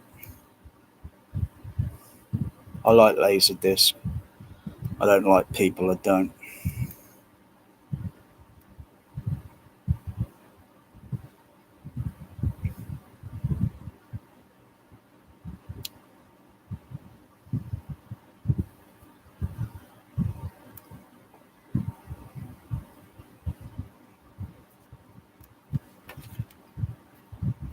Yes. Doesn't feel right, that.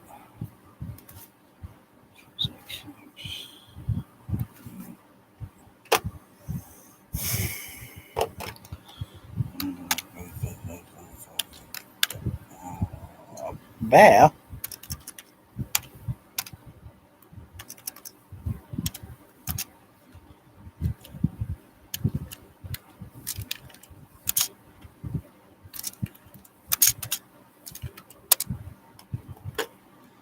Oh, okay.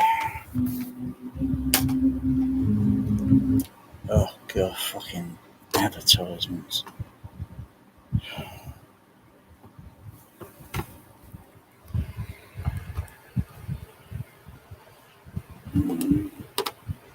Come on, Bear. Whoa. Want to play Asteroid? Huh? Want to play Asteroids?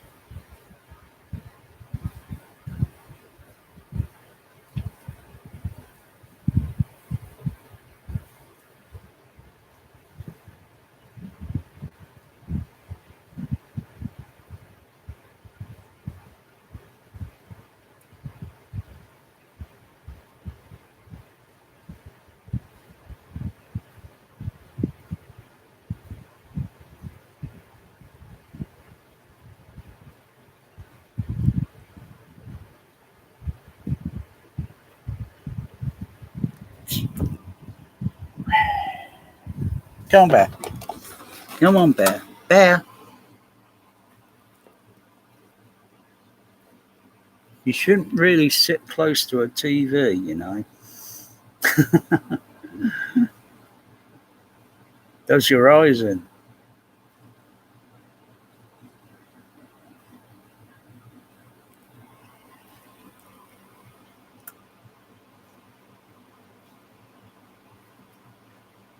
It's a Bear. That is like big 70mm, you know, proper 70, you know. That's, you know, not that Limax crap.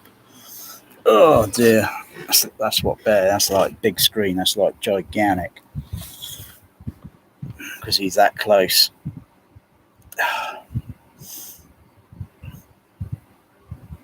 Maybe he can hear the high frequency on it, ultra high frequency. I don't know.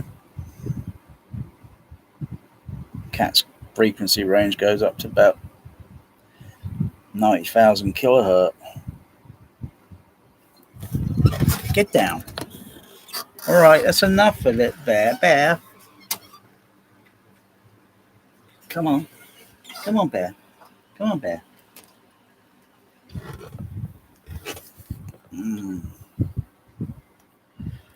Okay.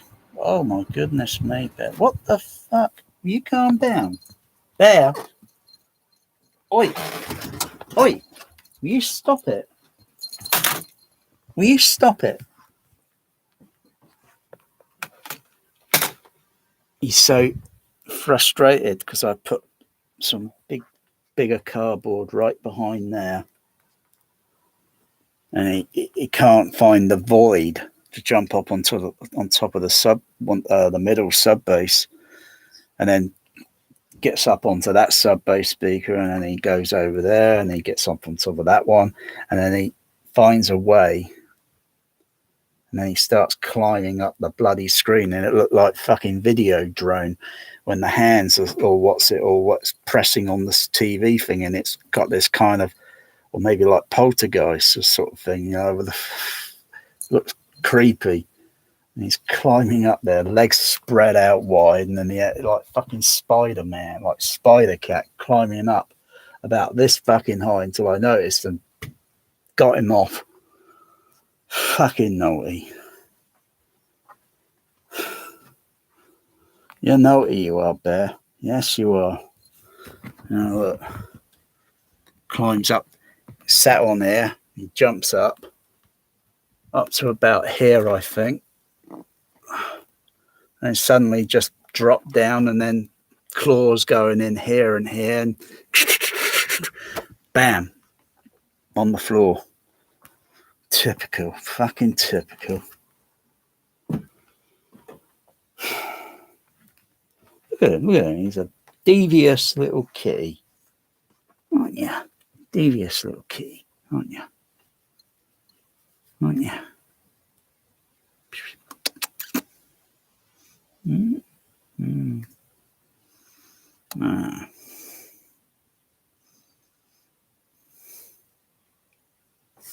Hey? Purring fast there, you need to calm down.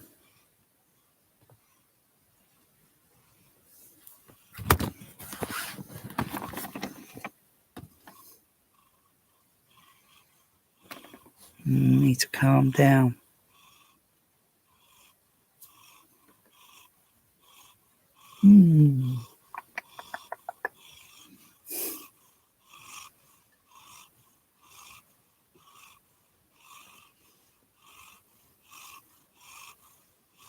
If you want to hide, when you go and hide elsewhere, and other than behind the screen.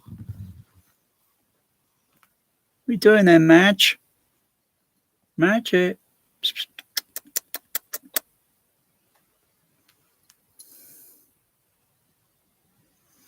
Let's get a picture of you.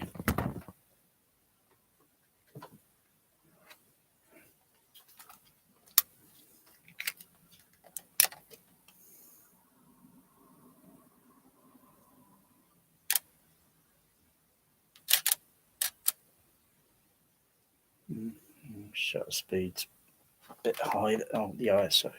Turn it down. Oh, change that shutter speed. Oh shit, too slow. Turn it back. Oh. Turn it back down. That's better. Oh yeah, that's better. Got nice detail on your fur, nice texture. That's a bit too much contrast on that. That one, and that one. Let's do one with flash off.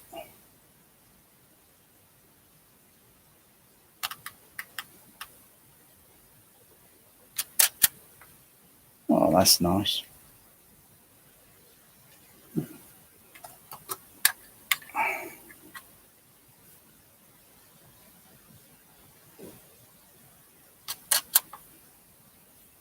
Oh, that's a nice picture of you, Bear.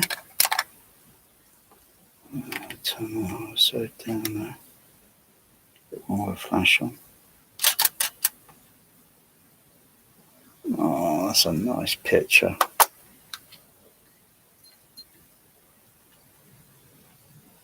Oh, you're beautiful. You're beautiful.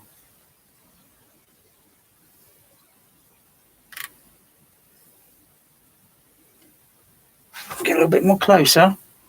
Okay.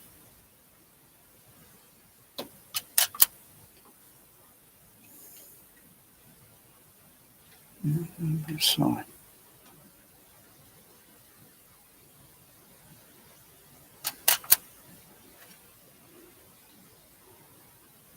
Wow. Let's get profile. Oh, you're moving.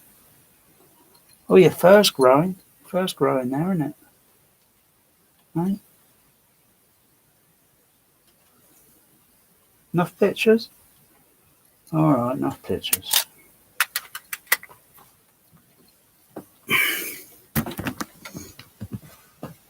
There we go. Oh, my. Almost feel like putting Total Recall on again.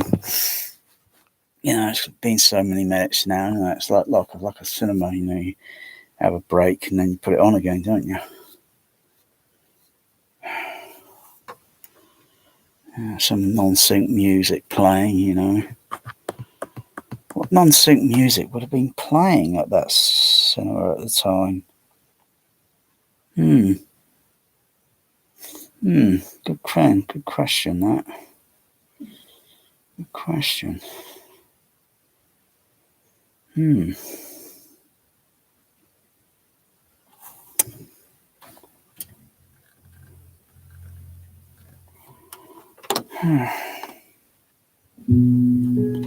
Fuck off advertisements.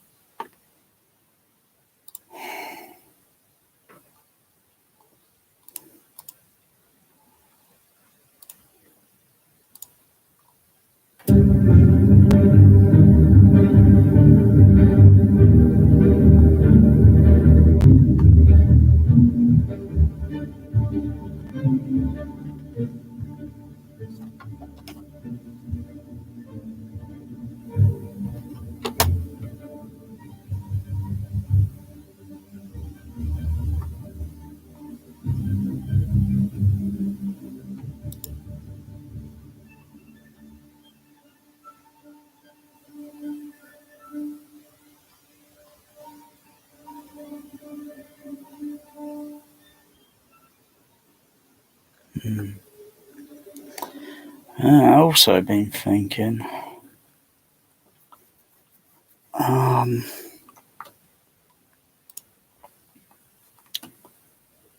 so let's stop that. Oopsie.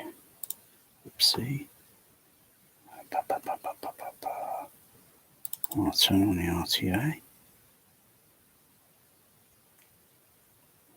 Bloody tinnitus is having the best of me for the last 2 days. The tinnitus, fucking hell. Got to drink more orange juice, more vitamin C.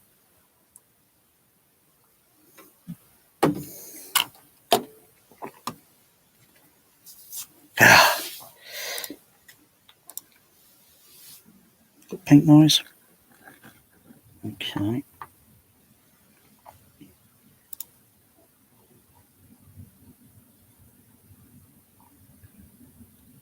So not like a bit there. Oh yeah, I've only got it on 2 stereo. So I've got to put it to multi-stereo.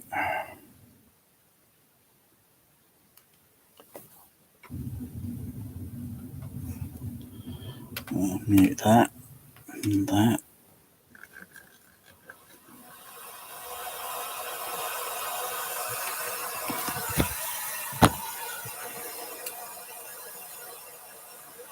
Okay, so what I'm thinking to trying as another experiment.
Oh.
Oh.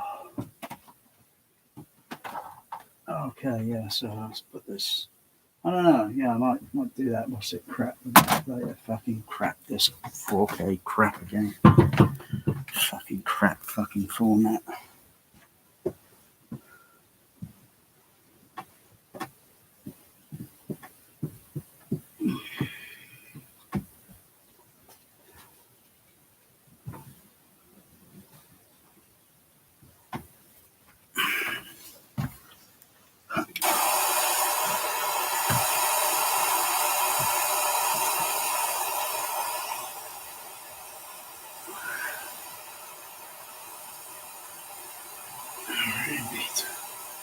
I need to check the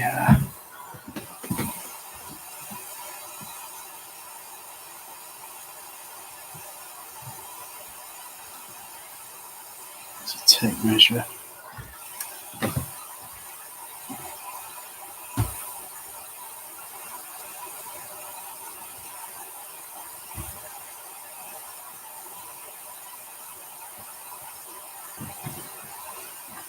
I'm wondering what I'm doing. It's rather technical.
Position the angle, positioning.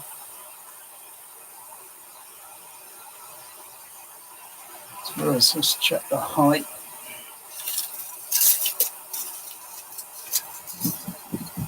Hey, I'm not playing with the tape measure. I'm not playing.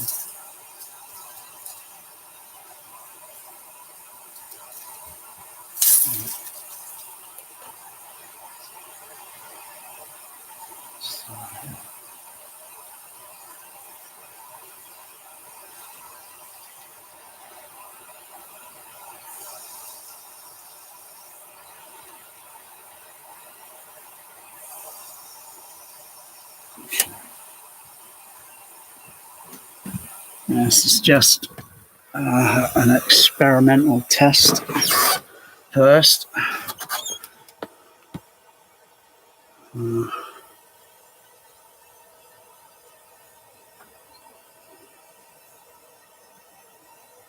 So I look at the axes of the HF horn. I'm just looking at the center channel at the moment, so I'll be looking at the frequency response from 3 microphones, one on the on axis, and the other 2 off on the off axis. So I can look at the frequency response as a whole all at the same time. If I get a few more microphones, then I can look at evaluate, because the frequencies, the pink noise and the tone is the spectrum of sound that you're going to hear in music, movie, and getting the off axis on the screen channel over stage right, stage left, which I'm pretty near to stage left, and left center and right center. It's just a little bit further over, and right stage is just a little bit more further over, but they got good dispersion. Because of the small room and the awkwardness of where because I was skeptical that I think they're going to work very well, even that height up where they are behind the screen. But surprisingly, surprisingly worked out. It would be better if I could lower the stage down by 8 inches, and then that would change, because if you play pink noise or a horn and you get someone to rotate it or tilt it while you're in a seated position and you're listening to the certain tonality of the pink noise, and then you can hear it kind of going rather than playing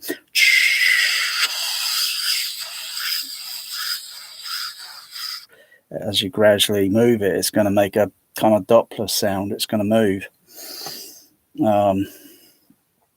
So I figured, okay, I'll stick 3 microphones.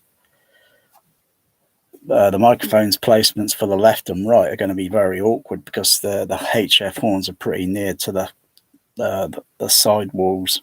So that's going to be very, very awkward. I could do the left center or the right center easily because they're a little bit more inner. And I was thinking maybe I could switch because I think one cinema did it through their CP200. So if the masking's set at 185, I'm pretty sure they were utilizing stage left and left center, right center with center channel, but everything's going through a logic circuit and switching it, because think about it, the masking is going to cover over, and that masking will have a slight bearing impact on the frequency response on high frequency. And if it opens up and it's playing scope, you switch off the left center, right center, and you're playing the left and right with the center because the masking's open wider. But that doesn't mean it's playing like left center, right center, unless it's playing a movie like Format 40 and it's playing a 70mm wide mono surround discrete, left center, right. That's like, say, Logan's Run. Or if it was 35mm SDDS. Not sure if they would have something doing more or less the same, but yes, you can, because you got a logic circuits matrixing on the SDDS, so it can switch channels, can swap them around. Can't do that on a 30,000 Trinov.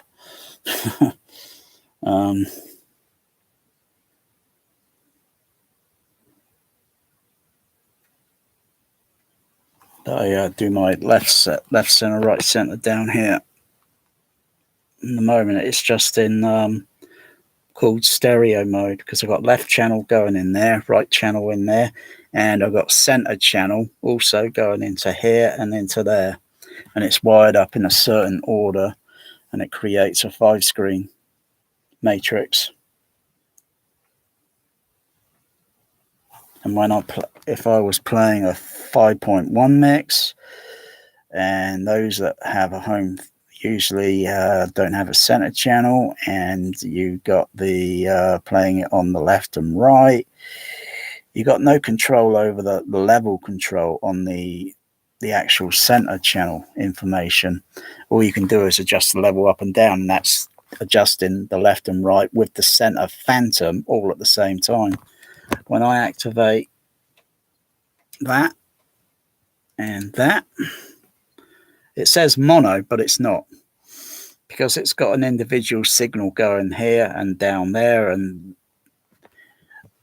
if I was to go play a 5.1 with a split surround, and it would then just sound out of speaker on the left center, the right center. And if I go onto the AVR and adjust the center channel, guess what? It actually adjusts the level. Try doing that on a Trinov. That was totally unexpected. I didn't intend that to wire that up, that function, that feature. It was like, discovered it, and I thought, well, that's interesting. Very easy to do. Actually, you could do it on you could do it with any other receiver using an audio mixer. You would need, I think, just an ordinary 6-channel audio mixer or what, and then you put the left, the right into the audio mixer, you put the center channel into it, and then you, of course, this is all going to go back out through the amplifiers because you've got to use separates. You can't use this on an internal on an AVR because it won't work. You've got to use separates, and then guess what? You bounce the levels up, and then you can control that center channel level on the, or you can turn down the left and right,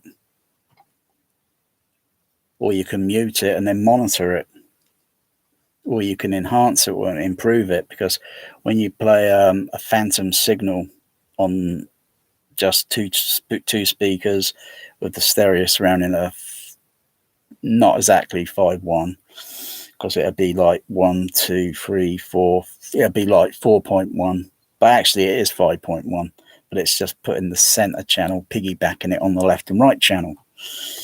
And you wouldn't be able to hear the Easter egg sound thing, because you get a masking effect.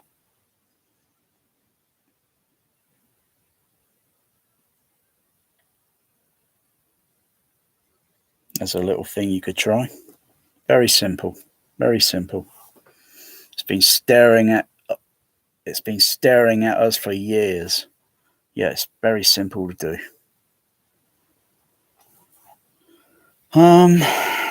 Okay.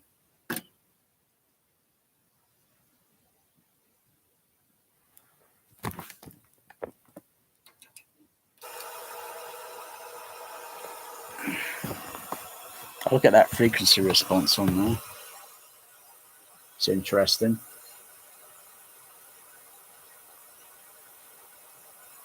It's interesting, but it's a little bit more than that. It's making sure those microphones are actually, positioned nicely and correctly, and then it's moving those microphones over to the other side, and it's a lot easier. If I would have had, oh gosh, but I need a bigger audio mixer to handle the line input for the microphones. Oh gosh. Yeah, just got to move them around, and it takes a bit of while evaluating. I would say it's 6. 6, 7, 8, 9, 10, 11, 12, 13, 14. That's 15 microphones. Bloody hell. I don't want 15 microphones stuck up there doing this test, It does make it simple because, everything's set up, and then I can switch from one to the other while adjusting the pink frequencies on the PEQ while listening and evaluating until you got literally that.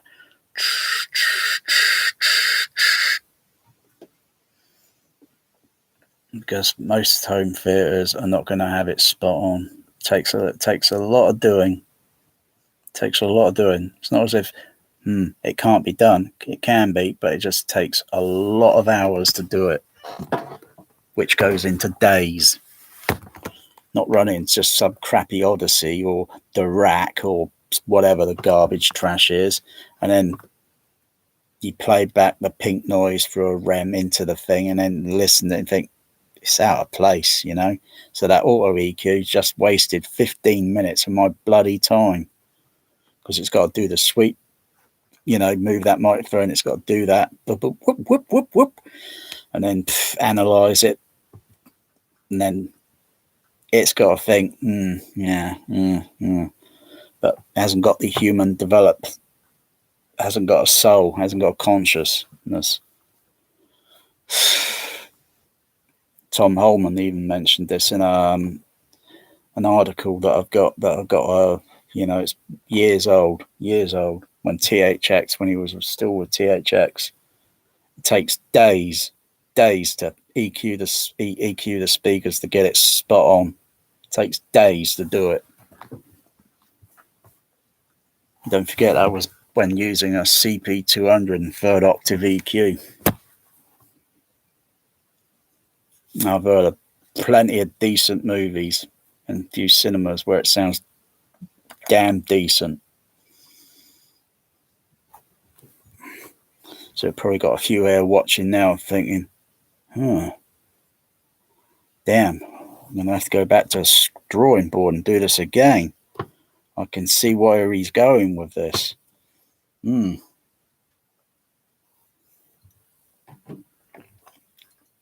those microphones back here. It's very difficult, you know.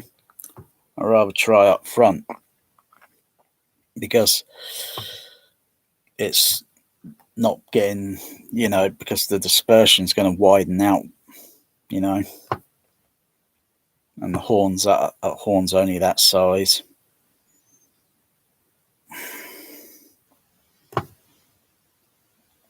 So it's you know, but the other thing is doing the vertical axis and the on. So I'd have to move the microphones around and then put one slightly on axis and then put another microphone above it, aiming downward slightly, and another microphone below it, aiming upward. Oh gosh. So actually, in theory, I would need probably about 6 microphones just to do a single HF horn. There, get out. Get out. Get out. Psst. Come on. You're not going behind that. You're not going to find a way to get up behind there. You can see what's blocking it. You can't figure it out and think, there's something there wasn't there last night. I can't jump up on that. I'm frustrated. It's the great kitty cat escape, isn't it, Bear?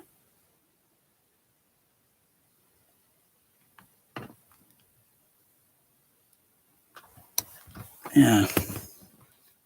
So it's really having multiple microphones, so I can switch from the center, go over to the left, go over to the right. So I've got to have really, but I don't. I've only got 6. I've only got 5. How many microphones have I got?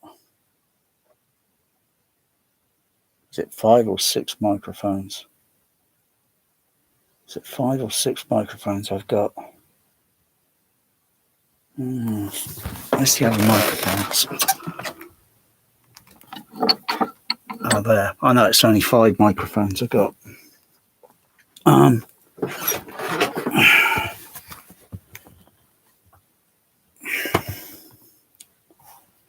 Bear, come on.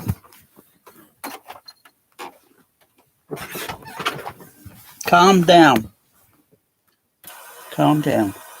So I'm just going to readjust the EQ because I've got a bit of a dip in the frequency range, but maybe I do, maybe I don't. See, that's the thing, you see.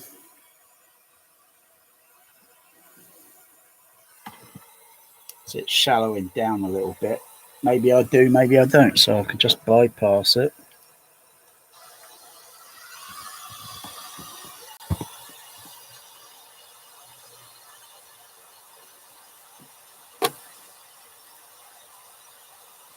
And of course, how it sounds up there is total opposite to how it sounds back here. It's a total opposite.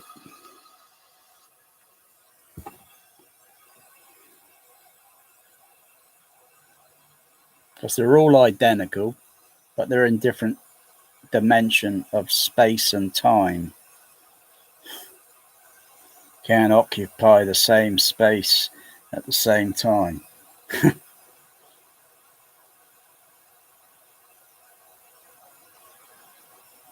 And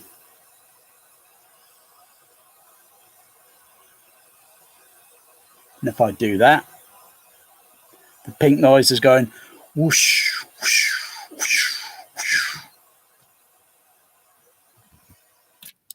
So it's, can you stop it, Bear? Can you stop this? Come on, stop it. Come on. Come on. Can You settle down. Get your drink. Get your tail out of my drink. Settle down.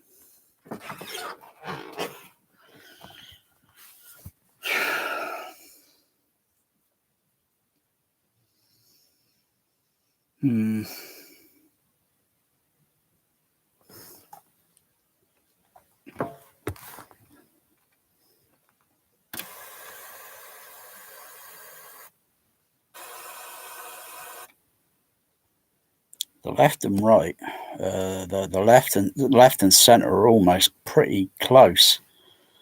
They're almost pretty close. You know, you got, when you look at the individual frequency bands, you know, because you got to look at the 1/24th octave. If you were on true RTA, if you're using REM, you can go up to 148 octave. Come on, Bear, stop it. Bear, come on, settle down. Come on, settle down.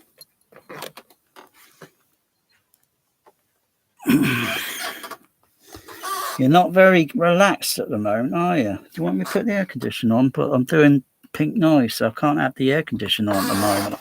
Even though I want to put it on, it's getting pretty warm. Crying out loud. He's got a mission. You're not going behind there, Bear. Okay, come on, help. Come on. Come on. No, you're not going behind there, Bear. You're going behind there.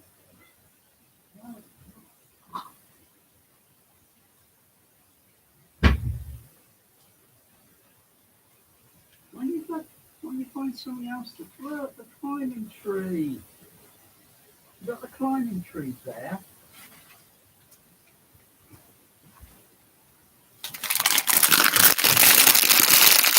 I know why Bear wants to go up behind the screen, because it's like Area 51.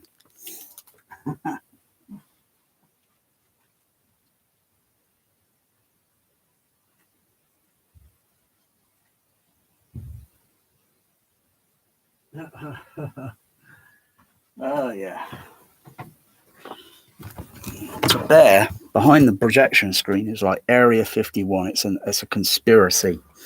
And he wants to see what the conspiracy is.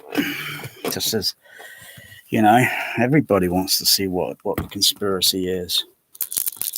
You know? I just had a thought.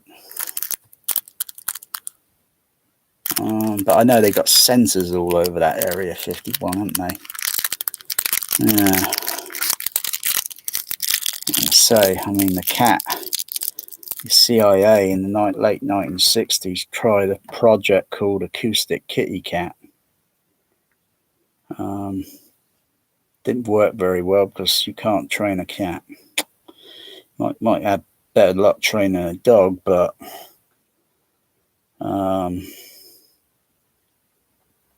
thing with, I don't know, depending on where, you know, things are during the Cold War, and you know, the average dog doesn't averagely roam around, you know. Not unless they're on, you know, they're not on a leash. That's illegal. And you know, often you see a cat because people let their cat out and they roam around. So I think you guess where, I think you know where I'm going. You can train a coyote to get near to Area 51 with a camera on it, you know.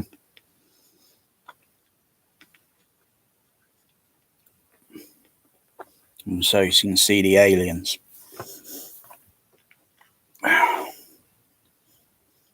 So the moment you try getting near it, the bands turn up in their camo and guns pointing at you, and turn back or else. I think if they just see it an average coyote or whatever, they probably wouldn't think twice. I don't know. Maybe they do, maybe they don't.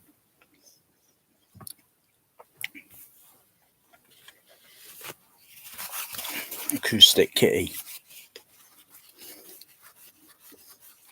Maybe if you can train a bald eagle or a bird and you've got a camera on it.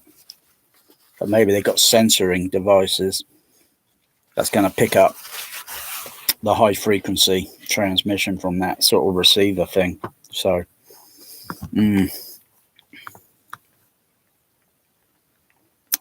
oh, there.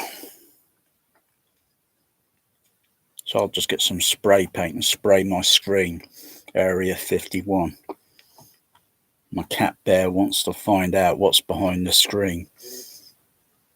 Behind the screen of the scene of Area 51. Personally, I don't give a shit. I know aliens exist. You've got to. And they're way advanced than us. They figured it out.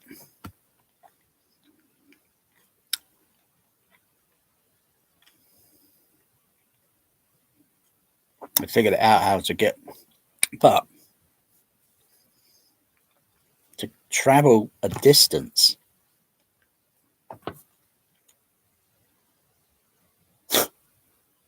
I don't know.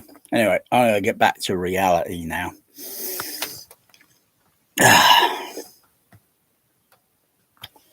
Maybe I'll just put another microphone key off axis and then put the other one off axis on that side, on off axis on the center, off axis on the left channel and on the right channel. Because the off axis is important because the center is coming down here. And it's getting the balance in frequency, tone. And it's got to be, which is awfully difficult to achieve. You can have $1 million, $1 million fucking speaker shit, you know.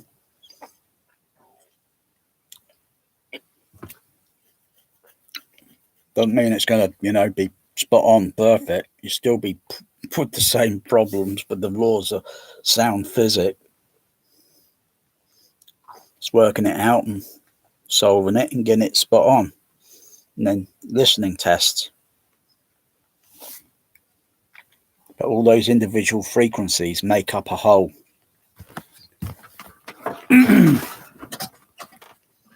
All those little slices is a frequency band. And they all got to be perfectly aligned. Play pink noise direct through the amplifier. Spot on. Because it's not going airborne.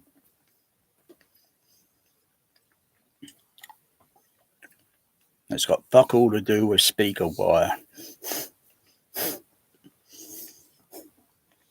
I'm using cheap fucking cable. If I put in bullshit fucking cable that costs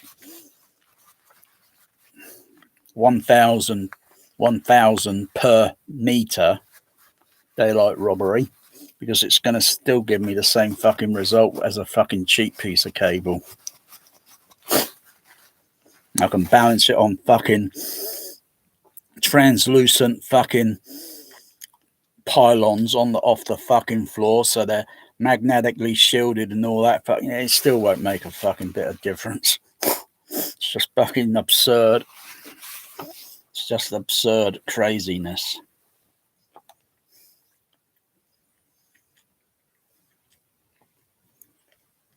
You got to evaluate the compression driver, the diaphragm.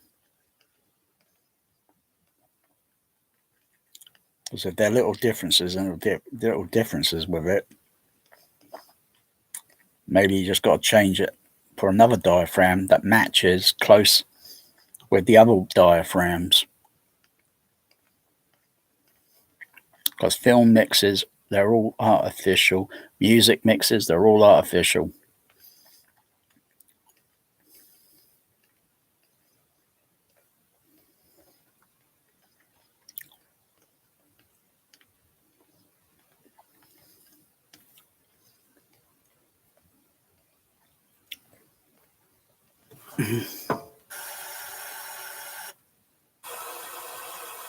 And the center just sounds a little bit too.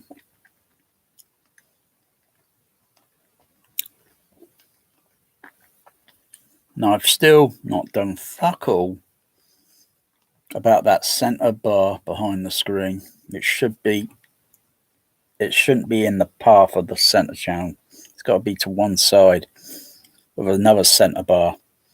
So it supports the screen and keeps the screen taut, so it's not sagging. I've still not even bothered getting round to that. All I need is some lightweight aluminium. So I might have to look for some aluminium again, or maybe just get a fucking piece of wood and just, it's a lot easier to cut it with a piece, but wood with climate temperatures, it's going to shrink, it's going to expand. Might as well just get some aluminium. Oh, and get it cut. I'm going to put 2 pieces behind the support because it's in the way, because I know the sound is hitting that piece, that bar, even though I've got a piece of absorbent material on the bar. So it's going to be, you know, if I tap it, it's going to make a ting ting sound. Put a bit of absorbent on it, tap it, doesn't make a tinging sound. But sound can still come from that HF at certain frequencies and then reflect back.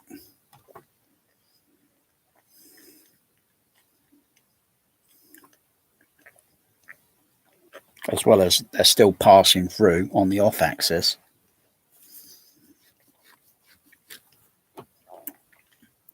It's not a fault of the projection screen design. They should have just put 2 center bars.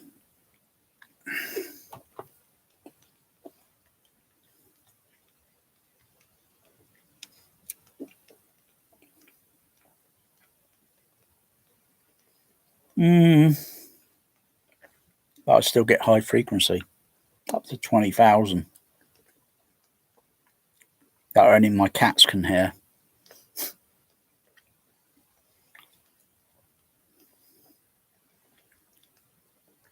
Let's do a REM sweep. Okay, do a REM sweep. See what that looks like.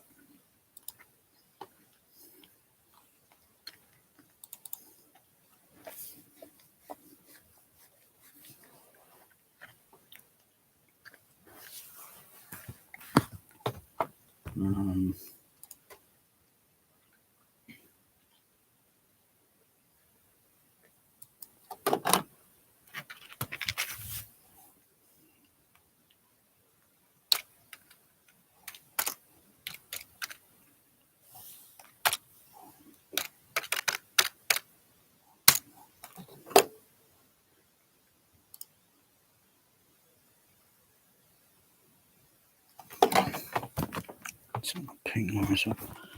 Mute that.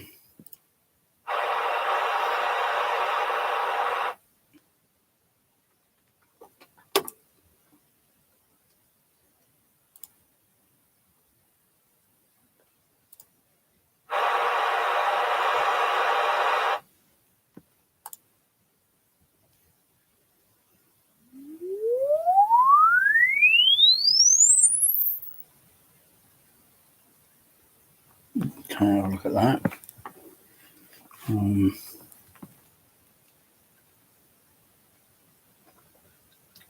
Where's the what's it?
Apart from just, you know, all over the place.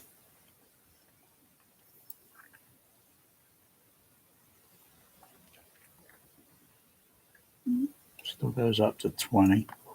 Actually, I can extend that. See if I can stretch that higher.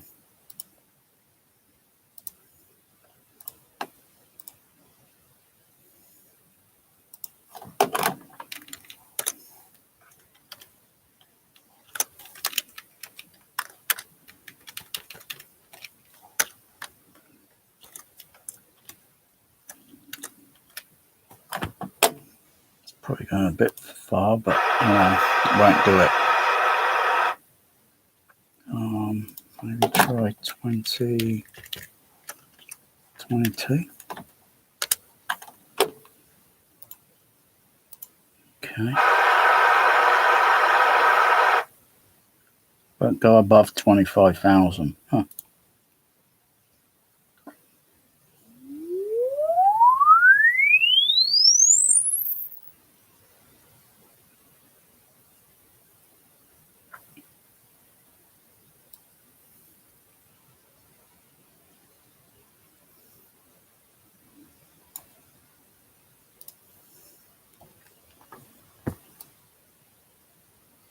Right, just go above 20. Just go above 20, but it shallows down. Doesn't really matter. Doesn't really matter. I'll only entertain your cat or your dog or your pet bat. It's not going to entertain you.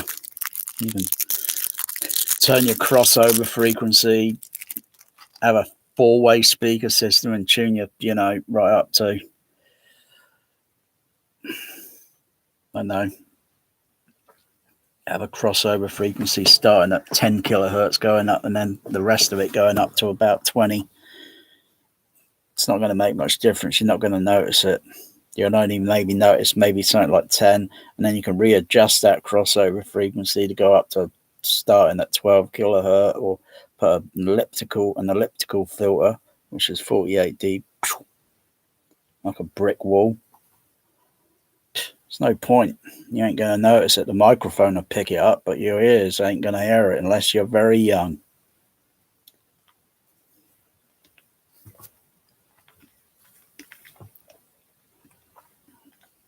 And you got to put extra, that level up at the top's got to be raised up. It's got to be elevated.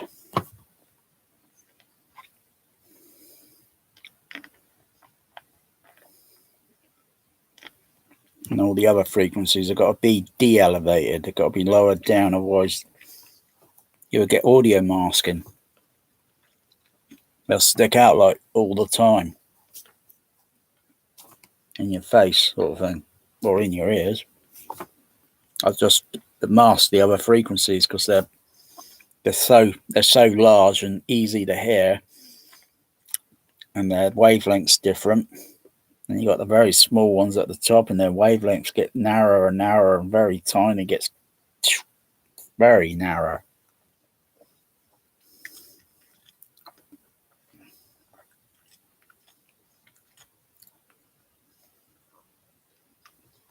It doesn't matter. Doesn't really matter. Film soundtracks have an X curve and the frequency range rolls off. So there's no real point fucking trying. Music mixes are mixed that are like a flat response.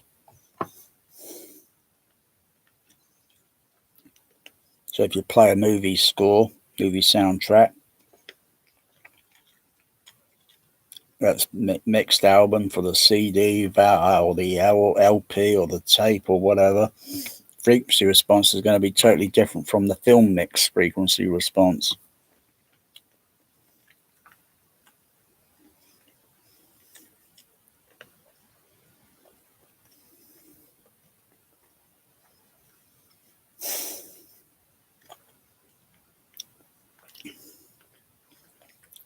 Hmm.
I'll have a try with that. Just got to turn the other microphones down so they don't pick up the other ones. The other pink noise is not picked up by the other microphones.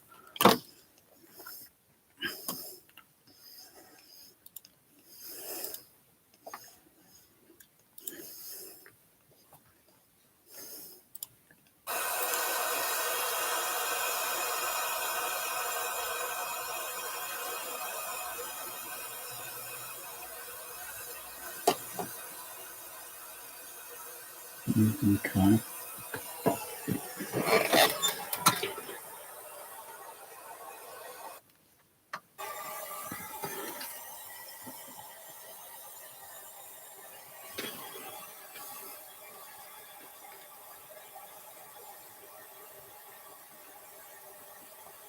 Hmm.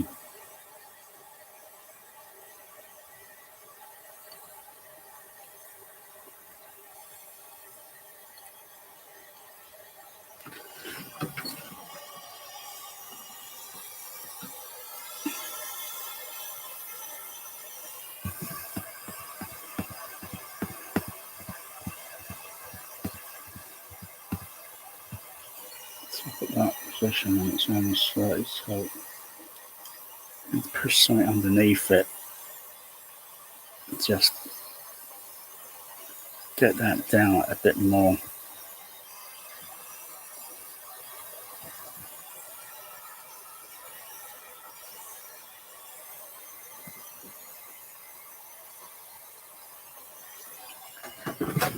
Hmm.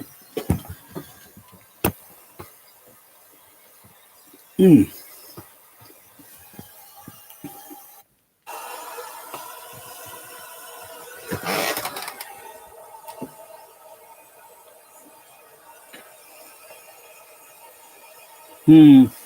Okay.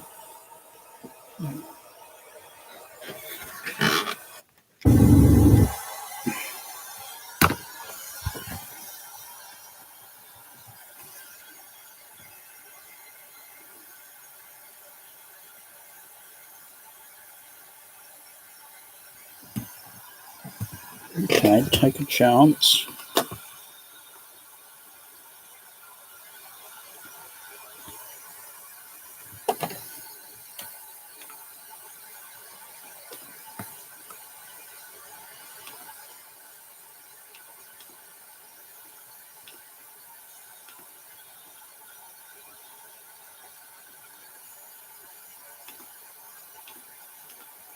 Chance.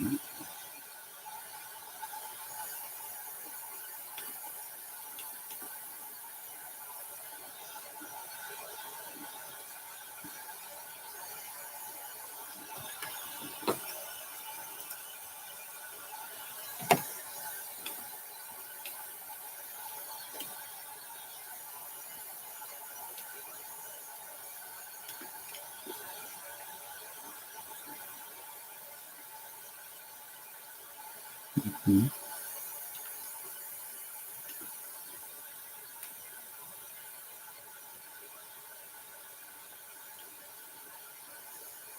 Need so many microphones.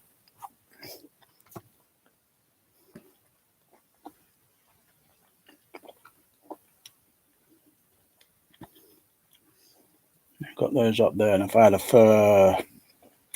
another microphone back here, maybe attached to my head like laser beams with freaking sharks.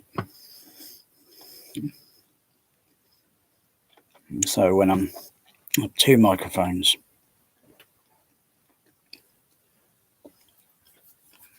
because I'm using my ear also to evaluate, because it's more proper biochemical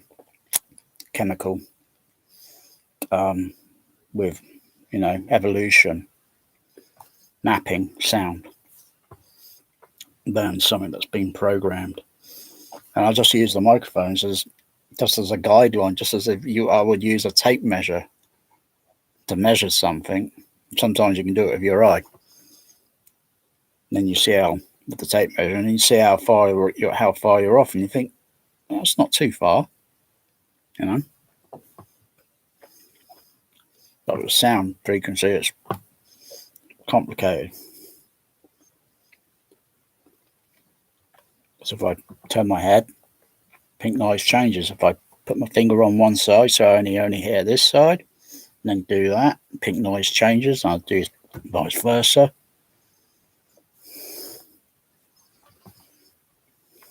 Stand up, sit down, do a cartwheel.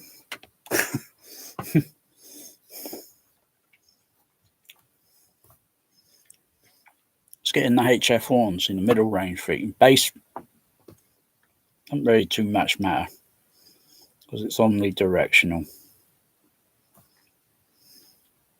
Down to a certain frequency, it's omnidirectional.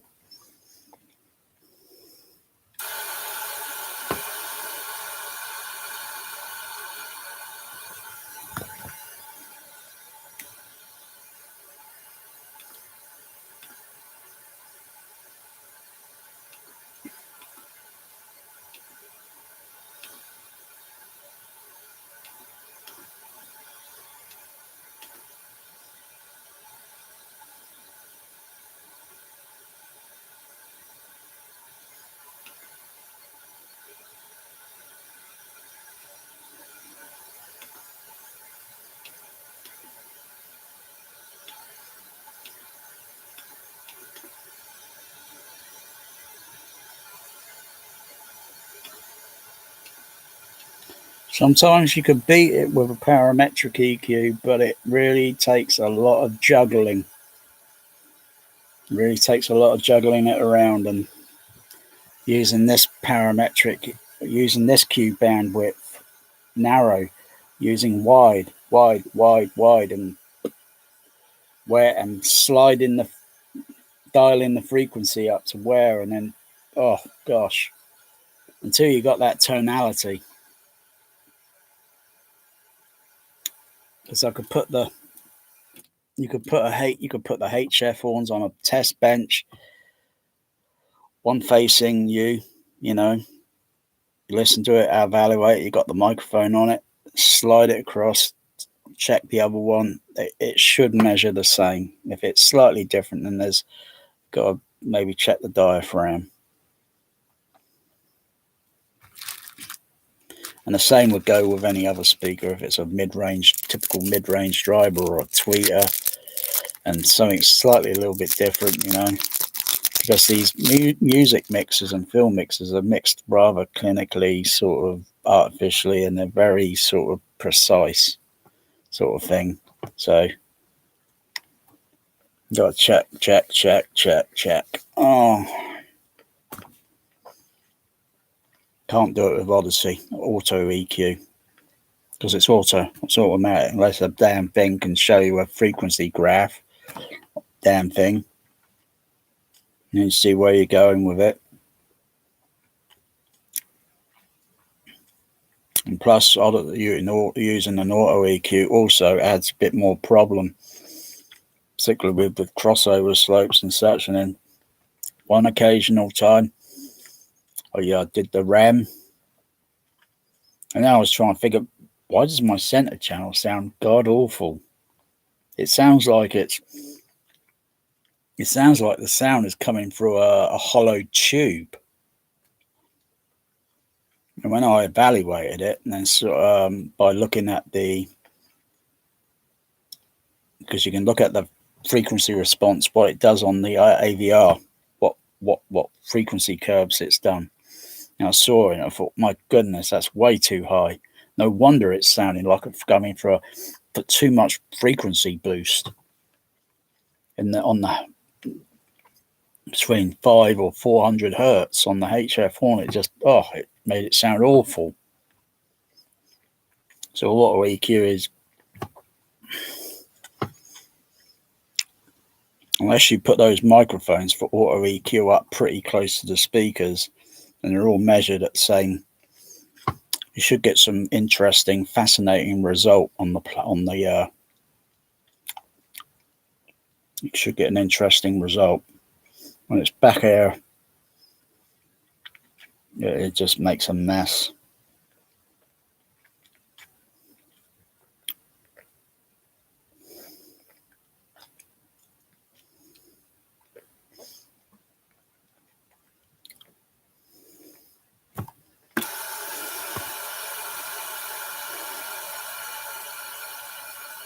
But there's no way I have got literally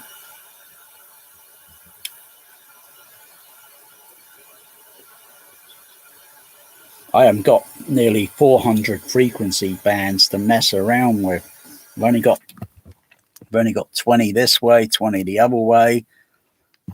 Like I say, I've got a daisy chain, all that, and then I can use all the individual frequencies and slice down, because it's like sewing or knitting. You're taking a piece of thread and you're making up a pattern. That's what these frequencies are. They got to make up the frequency signature pattern over the screen. They got to sound the same within I would say a tolerance margin of a few degrees or something. Not have big gaping holes in it.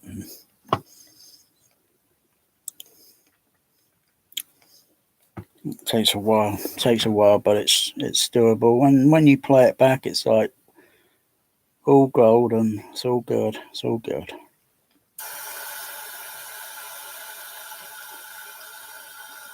If I can move my left and right a bit inward, but I can't. I've only got that much between the HF horns. I've only got that many inches. So pretty tight. And usually it doesn't work very well when you've got things like that. A bit of patience, perseverance.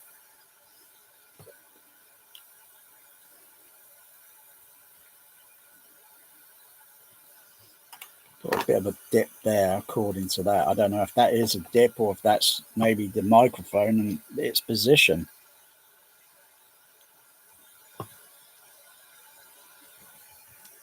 Oh, have a try. Trial and error. Trial and error.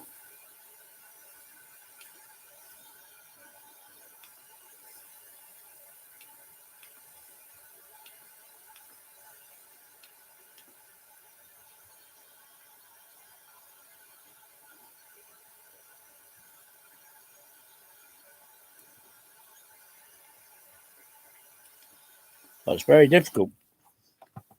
Doing one channel takes a while. And then going on to the next and then switching back and forth and back and forth and back and forth.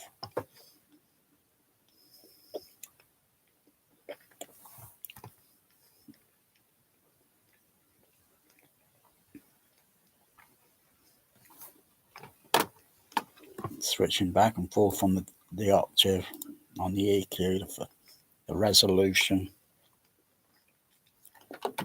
Because the resolution is like a magnifying glass.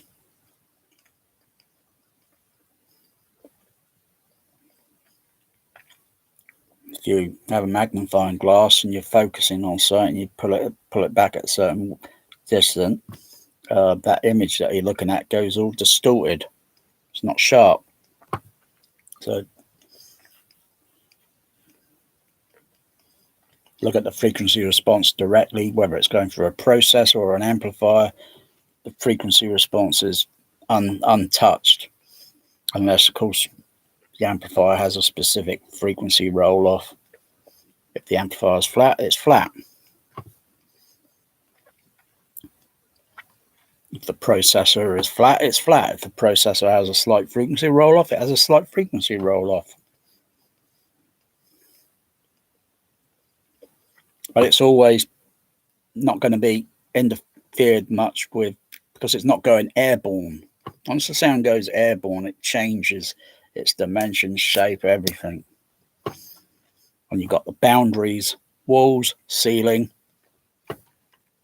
The floor doesn't really matter, because if you took the speaker outdoors, tested it, it's going to be near to one boundary, which is the ground. It's going to be kept away from the walls or a fence or whatever. And above it, you've got a ceiling of nearly 30 miles or 30 mile plus ceiling. So it's pretty, it's going to have a different frequency sound. And if you put objects around it on the outside, like some wall panels or big sheets of plasterboard, and put it around the speaker, the frequency response is going to change. Just as if I'm listening, or you are, and you do that around near your ears, you can sense the pressure changing. And I'm nowhere, but the ear can sense this. It's like a very low frequency. Very low, very low. But I can sense it. Just as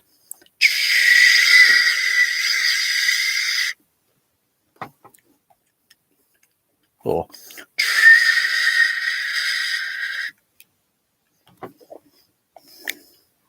changes the shape of the frequency.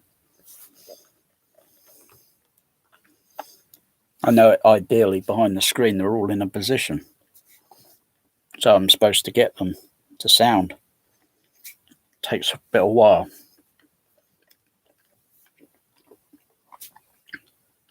And if you've got mismatched speakers and you've got a speaker there, and a center channel down there or up there, it's going to sound awful. You might as well don't even try to EQ it.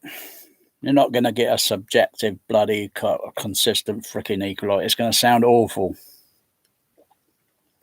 A little center channel and the bass drivers of the box cabinet are nothing alike the other speakers.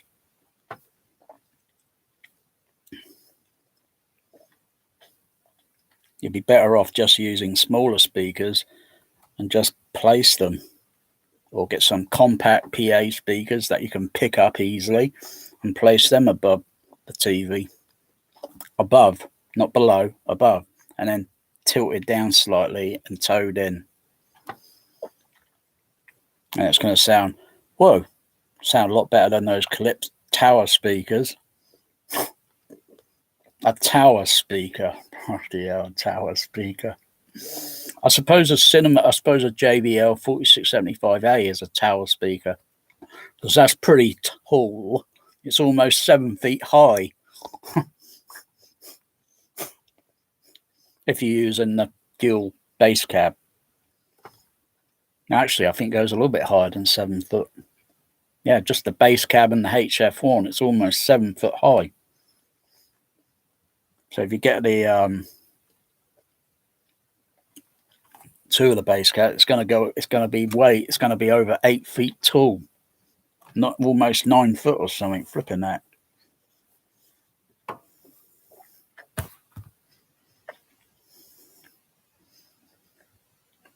And you can get that cheap.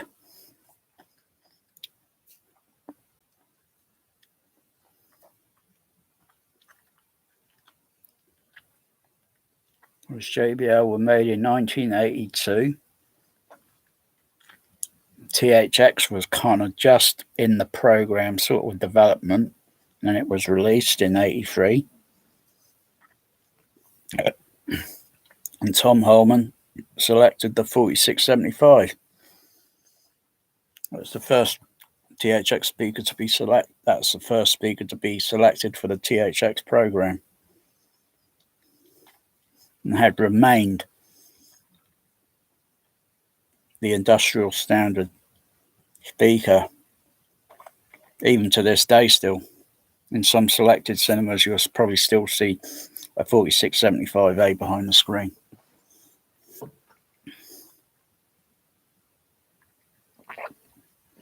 Don't need any more mega fucking high frequency extension and all that, because frequency response on movies are rolled off, and our hearing only goes up to so far. There's no point going above 20,000. And they play damn loud. And when they're set up right, they are perfect. But most of you have probably gone to a cinema and probably don't even know what bloody speaker is playing, because we are listening blind listening. We don't know what's behind the screen. You don't know where the speaker positions are. It's blind listening, so you don't have to go to that Harman Kardon fucking bullshit, and sit in a room with a load of other people while they're shuffling speakers behind a bloody screen. To what? And doing other things like to what? Make you look like an idiot? No thanks. I would not participate in something like that.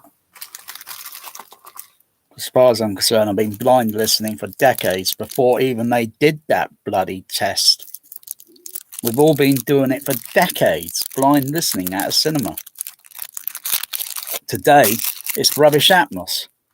They got the bloody things hanging around, say, oh, take a picture of that. And then you go look it up. Oh, right. Oh, yeah, specification, blah, blah, blah. Once you see the speakers in a bloody cinema hanging all around the bloody sidewalls and the ceiling, for crying out, that's not sound illusion in a cinema. It's best to hide it. And then you think, where is it? It's invisible. You know there's speakers there, unless you're a complete idiot.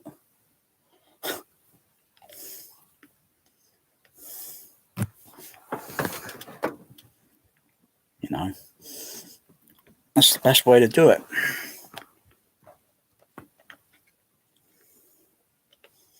But you can't really do that well in a home because you can't conceal these flipping things because they're so damn large. And what's the point of scaling it down?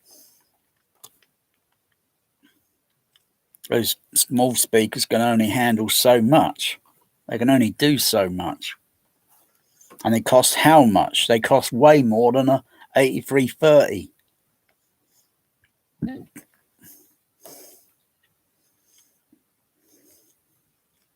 Like all these garbage snake oil speakers called Sternwind Lingui or whatever the bloody hell it's called. Sterwin after a piano manufacturer or something. Little dinky. Bloody hell. I swear they're about the size of my JBL Control 1.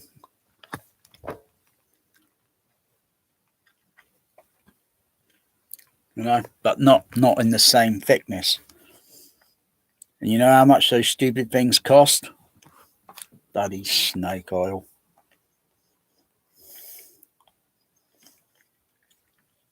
And you got all these bloody people. Wow, oh yeah, best speaker I've ever fucking heard. Bullshit.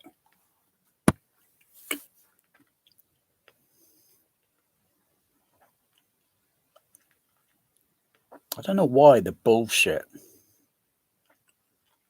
I think I know why the bullshit.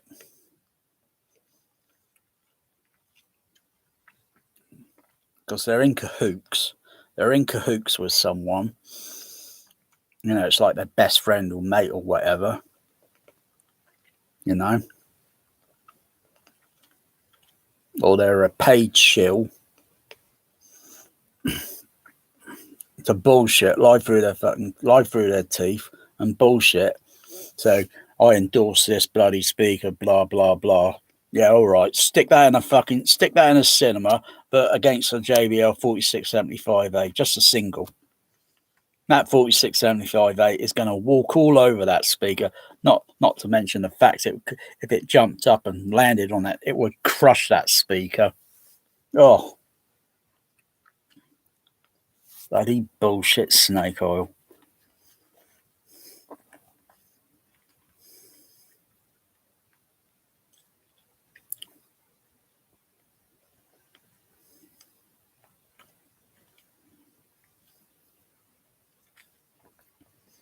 Does it make me mad? Doesn't make me mad. No, I'm not mad. I'm not mad. I just feel sorry for the poor sucker that's going to buy that bloody thing and waste their money. It takes something to wake them up and sort of like, you know, you're just being really seriously bullshitted. And you don't care? Okay. Well, I'll just come back later on and I'll just fucking rob you then, huh? Because obviously you don't fucking care. People like that buy shit like that deserve to be bloody burglarized.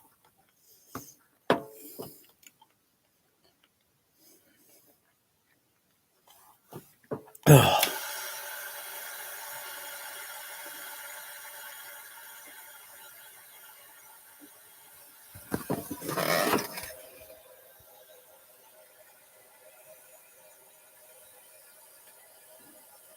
I can turn that one on there because that's way over that side. It's a bit distant. It's not quite picking up the other one.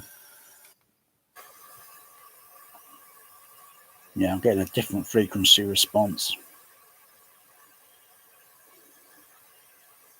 Maybe if I put it microphone right here in front of me. But I only have to move forward.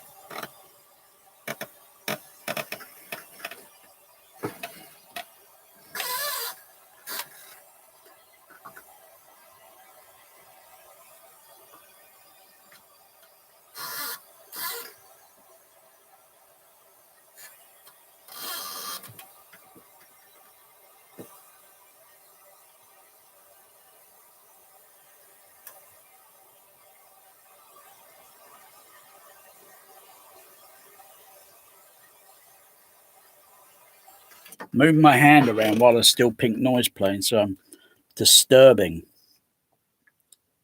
the air particle of the frequency. So I'm still listening. I can hear, by kind of, I've got this over there and it's a bit open up there. So nothing much I could do about that. Can't put something there because I've got the turntable. I haven't actually used my turntable in over. I haven't played it in a month, I think, now. What the bloody hell? I don't know why I bought the bloody thing now. Good thing is, it won't lose its value, so I can probably go and get my money back. Still in good condition. First week, first month I had the thing, I've been using. I've been wow. I've had it a few months now, but at least it's there. It's there. Just like the HDVD player. Hardly used it in a year. The HDVD.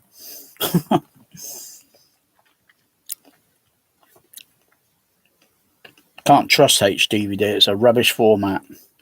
Just can't trust it. Guaranteed it's not going to work on Warner Brother discs.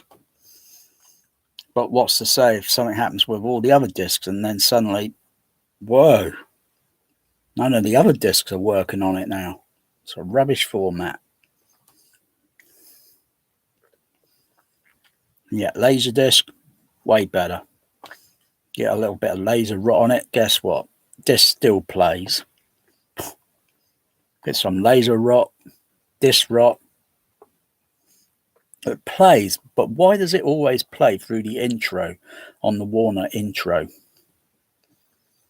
Yeah, and then you get to the menu, you start, and then you think, oh yeah, and then about a couple of minutes into the movie, it freezes, it pixels.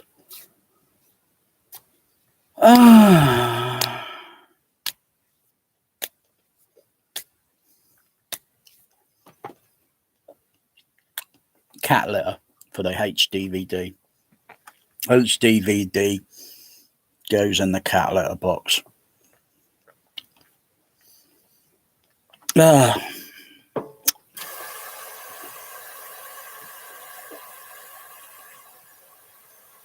Mm-hmm.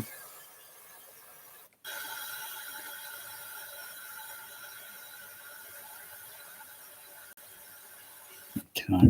Whoops, that's the bass.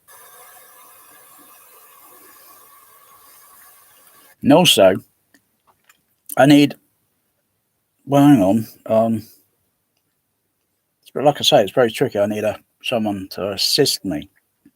I need an assistant to assist me, so we can explore this, and then go over it and over and over and over and over and over and over, and then come up with some new sort of technique that everybody can use.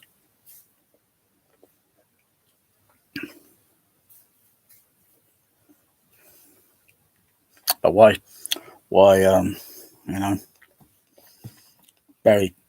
anyone else that's got all this equipment, they do it and they come up with their own evaluation. But I'm going to ask that person,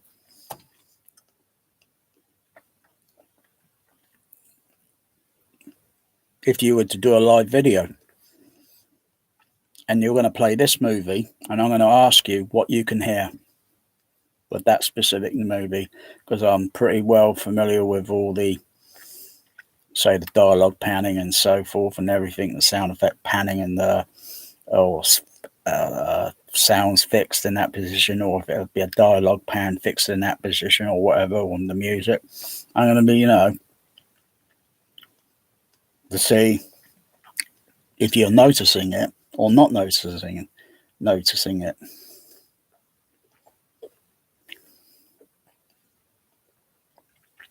Put it on headphones. It's okay. It's great.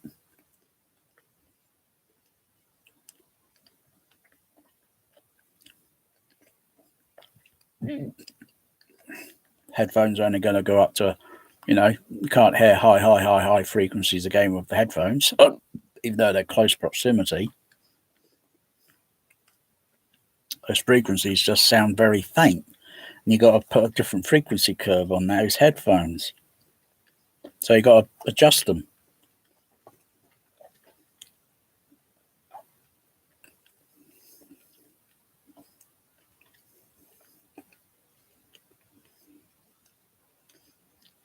And have the headphones so that they're probably playing less than 80 dB, I would say.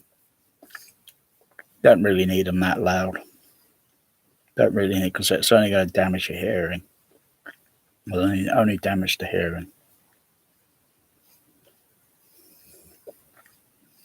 And when we go outdoors with headphones, no point. What's the point? Because you're only going to play it loud, and you're only going to damage your hearing. Because someone walked by me, and I can hear those headphones going, and think that's in. Oh dear, not good, not good. Because you're trying to mask all the sound from the street. You might as well just wear earplugs, you know.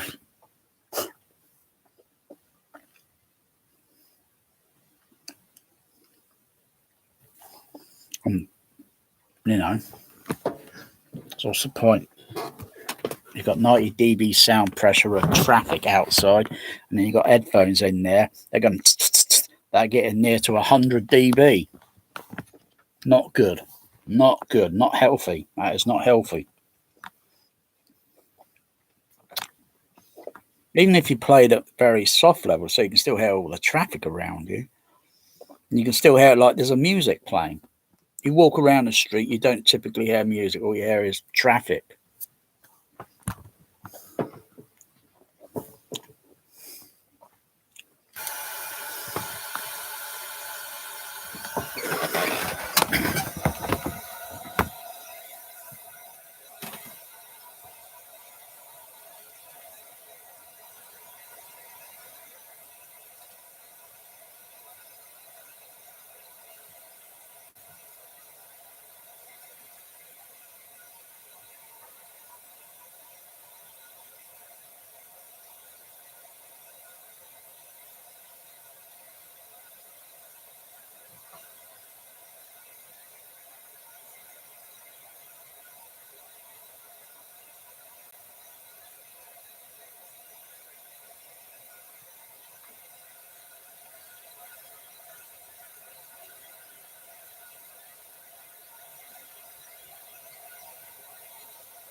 I'm doing another evaluating test.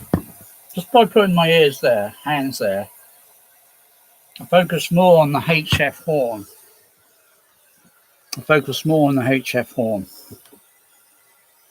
And I figured I'll put the microphone there. I just suddenly came up with that. Because I hear the off axis very dull. It goes a bit bright. Do it without. I can still hear, but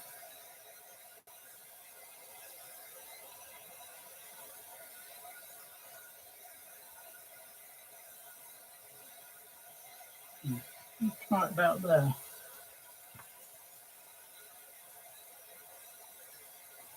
Try that there. Do this one now.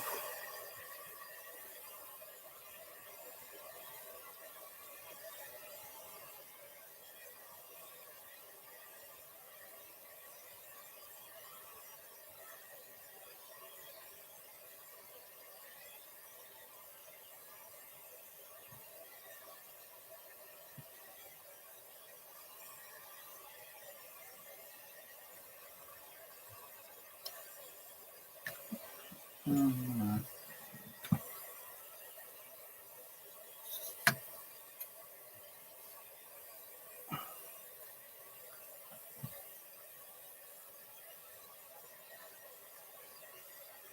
okay.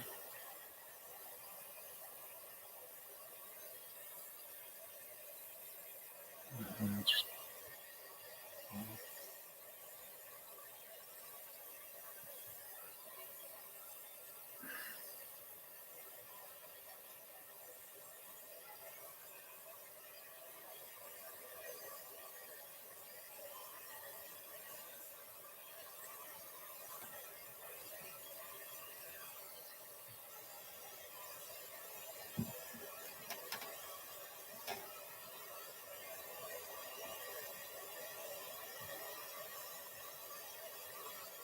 all right.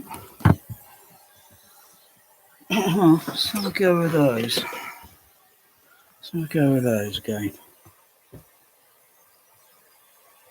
Oh, what are you doing, Barry? I'll just have a tinkle with that again. That one's in the, that one, that's in the way there. There. Oops. There.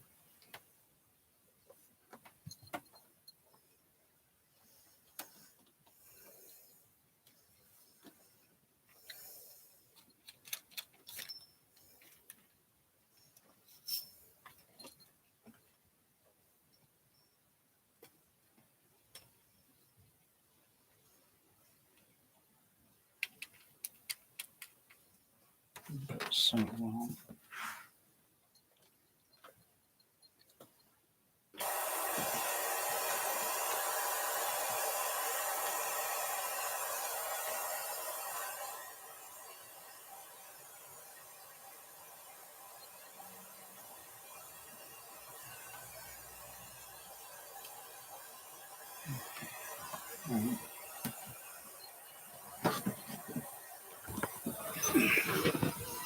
Oh, look at that.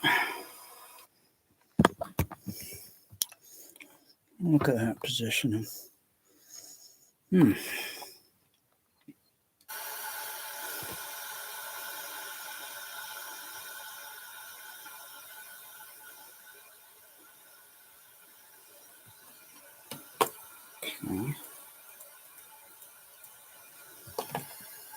Control.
Mm-hmm.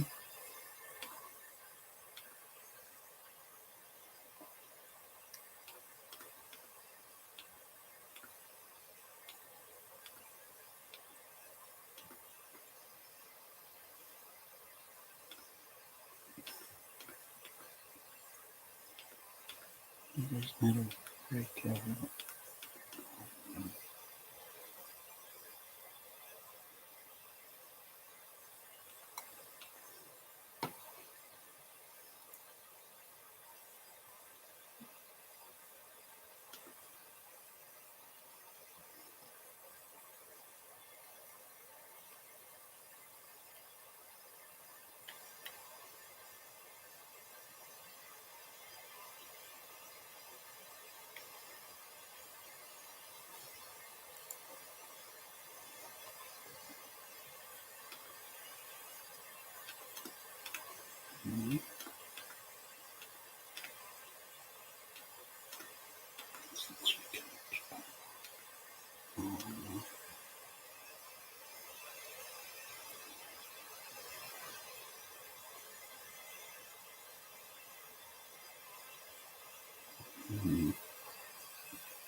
So it's a bit shallow on that frequency though.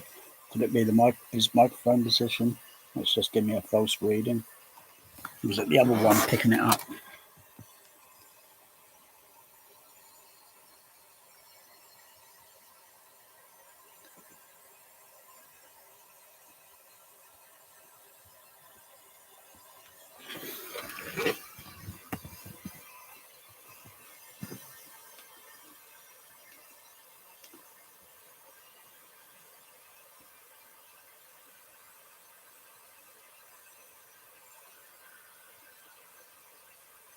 Okay.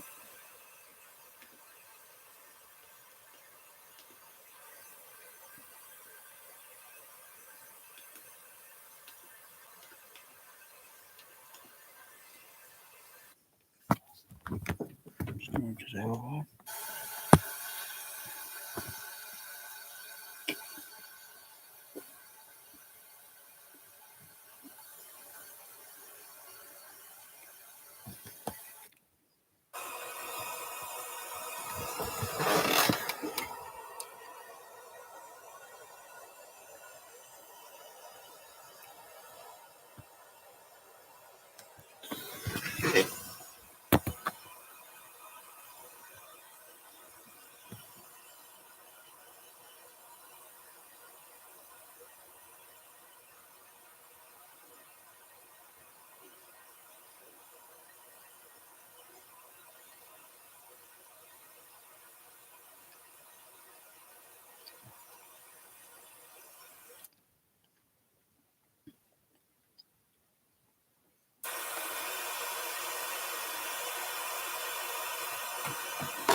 Mm-hmm.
Elevated there, it's a bit elevated that. Maybe. Maybe not.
Mm-hmm.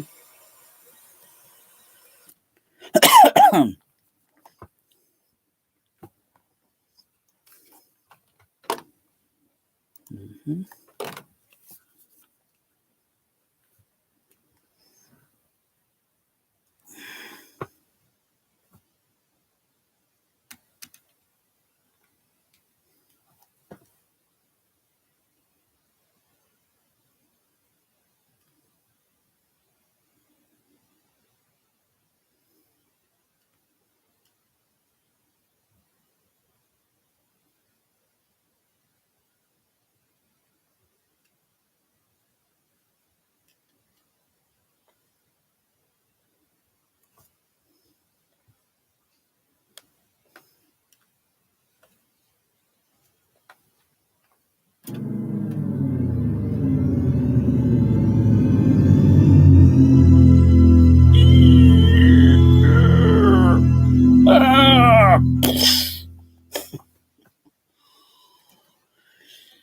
I'm sure there's a scanners version. Oh, because it's got Michael Ironside in it. Yeah, he does a scanner, doesn't he? Maybe if you had Michael Ironside doing a THX Deep Note, just when the deep THX Deep Note plays, and the head explodes, just like in that animated Simpsons. Teeth shatter, and then the glasses shatter, and then the exit sign explodes. Oh, turn it up. No, don't. I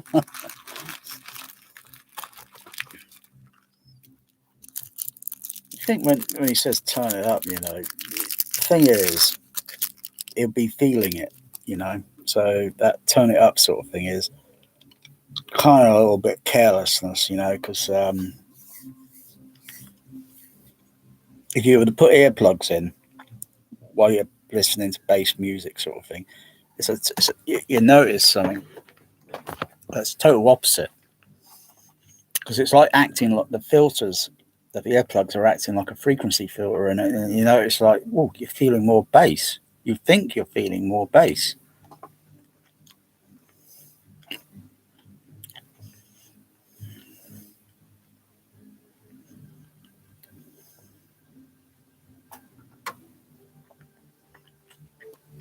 It's getting the HF horns played at a certain frequency level, certain sound pressure level, certain, you know, and then bass driver, you know.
Oh, shoot, yeah. Had it on that freaking crappy Dolby DSU, didn't I? So if you got it's up there, no, I had it on auxiliary number 1. That's better. Fucking crappy Dolby DSU. Shame on you, Dolby Labs. That's better.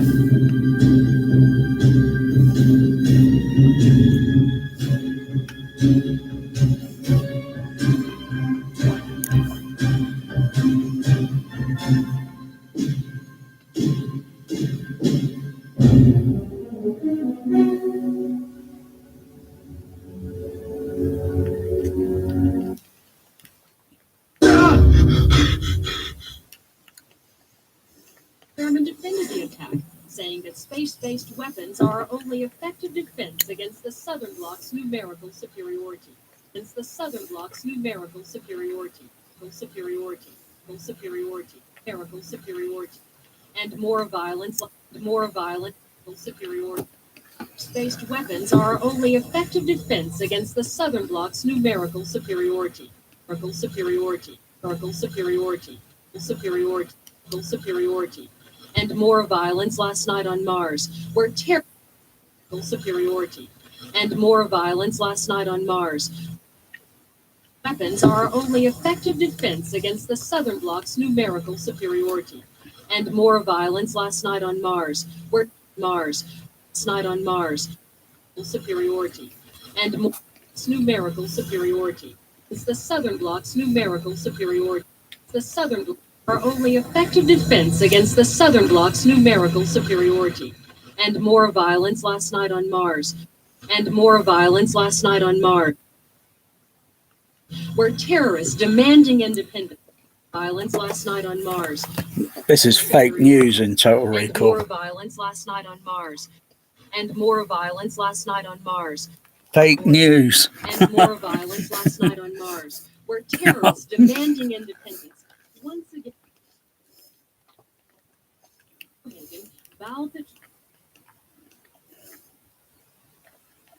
Few extremists. you believe him?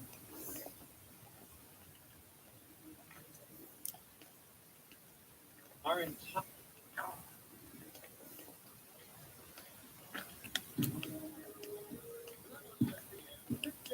Sweetheart. Doug? Wasn't this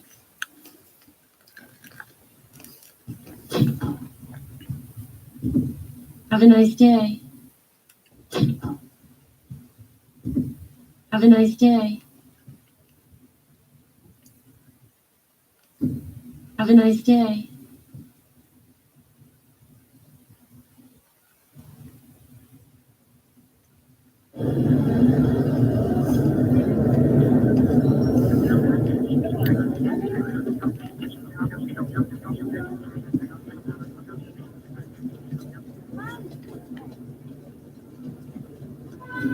You are now entering a safety zone. No unauthorized weapons allowed beyond this point.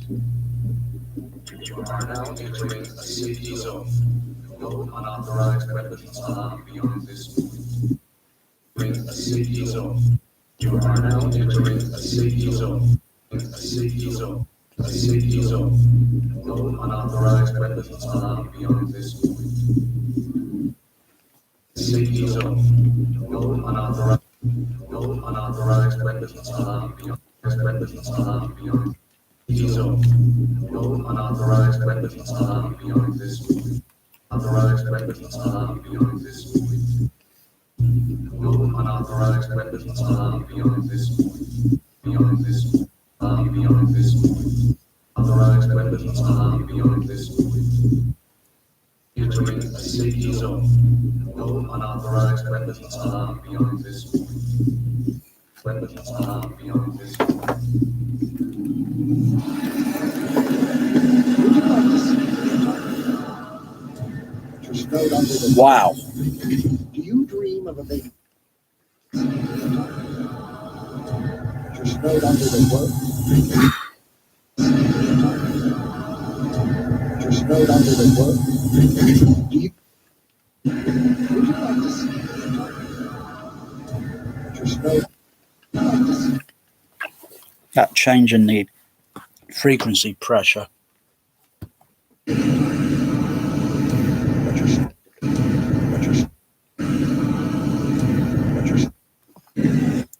Because you're going from the outside of the subway.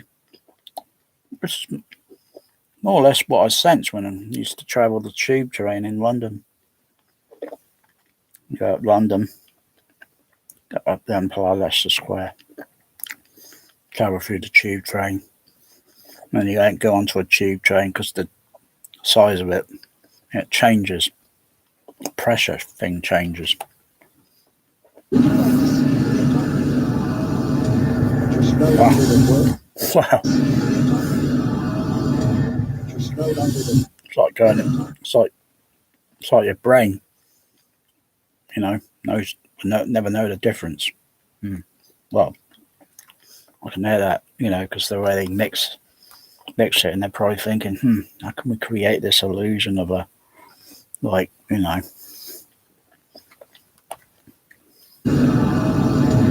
snowed under the work? wow. Do you dream of a vacation? Do you dream of a work? Do you dream of a vacation in the bottom of the ocean? But you can't float the bill? Have you always wanted to climb the mountains of Mars?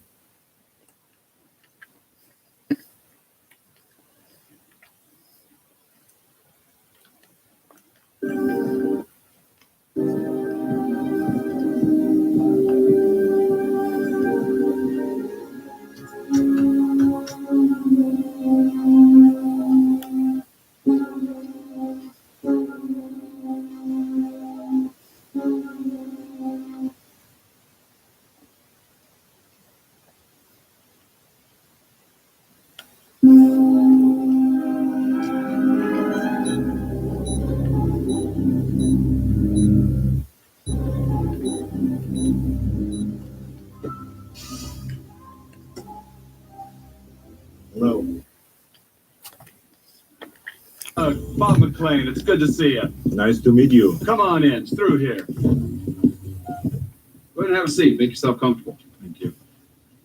Now, help me out here, Doug. You were interested in a memory of, Mars. you were interested in a memory of, Mars. Yeah, Mars. Bit of problem. To be perfectly honest with you, Doug, if outer space is your thing, I think you would be much happier with one of our Saturn cruises. Everybody raves about them. I'm not interested in Saturn. I said Mars. Okay, you're the boss. Mars it is. Now let me see. Basic Mars package will run you 899 credits. Now that's for 2 full weeks of memories, complete in every detail. If you want a longer trip, that'll cost you a little more because it's a deeper implant. What's in the 2-week package? Well, first of all, Doug, let me tell you, when you go recall, you get nothing but first-class memories. Private cabin on the shuttle, deluxe suite at the Hilton, plus all the major sites, Mount Pyramid, the Grand Canals, and of course, Venusville. But how real does it seem?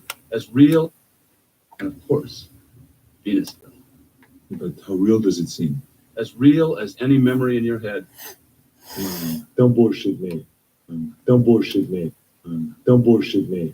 Don't bullshit me. No, I'm telling you, Doug, your brain will not know the difference. And that's guaranteed, or your money back. What about the guy you lobotomized? Did he get a refund? You're talking ancient history. Nowadays, traveling with recall is safer than getting on a rocket. Check out those statistics. Besides, a real holiday is a pain in the butt. You got lost luggage, lousy weather, crooked taxi drivers. When you travel with recall, everything is perfect. So what do you say? All right. Smart move. All right. Smart move. All right, well, you fill out. All right. And switching the aspect ratio on the AVR from 16:9 down to 4:3, it changes everything going through the OLED. It changes everything. Settings are slightly realigned differently. 4:3 is kind of squashed in a little bit more now. Go to original, it looks a bit more like when if I set it in 16:9 on the AVR and then I go to 4:3, it would look like that when it's on 4:3. But I'm on original now. If I go to 16:9, it's still the same.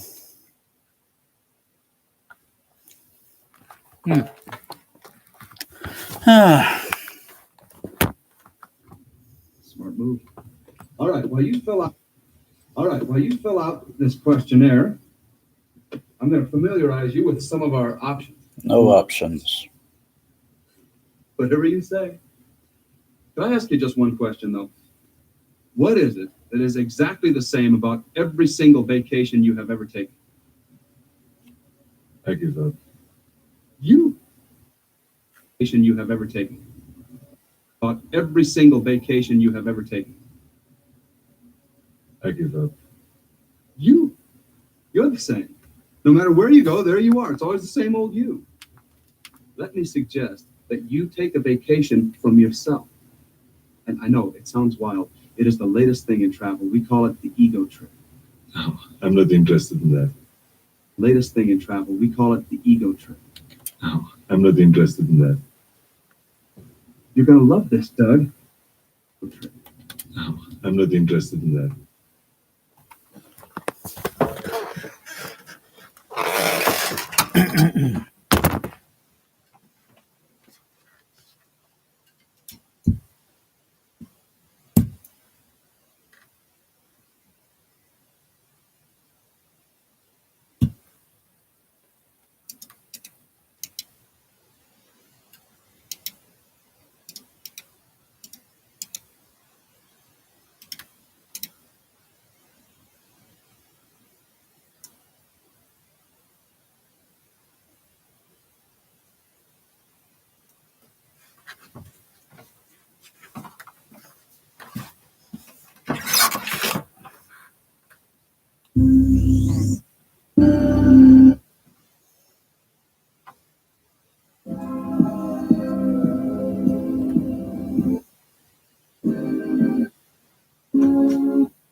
Okay. A minute, Mr. Coy.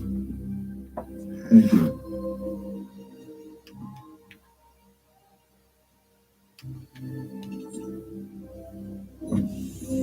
Doug, Bob McLean, it's good to see you. Nice to meet you. Come on in, it's through here. Go ahead and have a seat, make yourself comfortable. Now,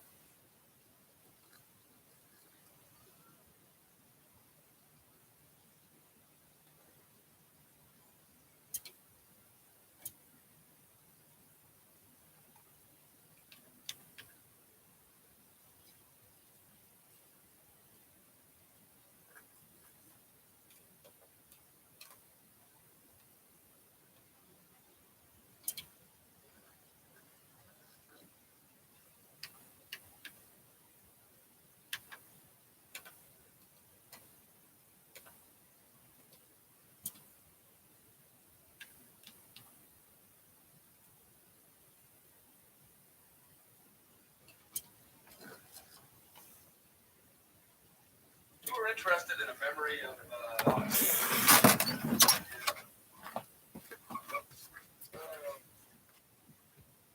be perfectly honest with you, Doug, if outer space is your thing, I think you would be much happier with one of our Saturn cruises. Everybody raves about them. But the interest in the Saturn is in Mars. Okay. You're the boss. Mars it is. Now let me see. Basic Mars package will run you 899 credits. Now that's for 2 full weeks of memories, complete in every detail. If you want a longer trip, that will cost you a little more to the deeper implant. What's the tour package? First of all, Doug, let me tell you, when you go recall, you get nothing but first class. Private cabin on the shuttle, deluxe suite at the Hilton, plus all the major sites, the pyramid, Grand Canals, and of course, yes, go visit sea. As real as any memory in your head. No bullshit. No, I'm telling you, Doug, your brain will not know the difference, and that's guaranteed. You put your money back. What about the guy you lobotomized? Did he get a refund? You're talking ancient history. Nowadays, traveling with recall is safe. Get in on a rocket. Check out those statistics. Besides, a real holiday is a pain in the butt. You got lost luggage, lousy weather, crooked taxi drivers. You travel with recall. Everything. So what do you say? All right. All right. While you fill out this questionnaire, I'm going to familiarize you with some of our options. Fill out this. Whatever you say. Can I ask you just one question, though? What if it is exactly the same about every single vacation you have ever taken?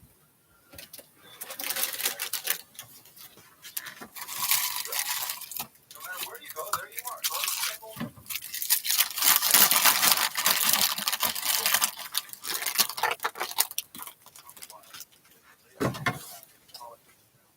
You're going to love this today. We offer you a choice of alternate identities during your trip. I mean, face it, why go to Mars as a tourist when you can go as a playboy or a famous jock? Let me channelize you. Okay.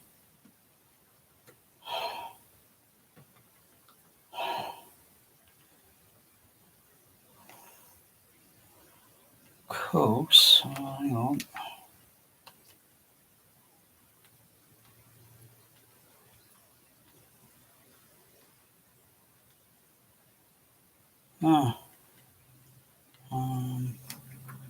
So,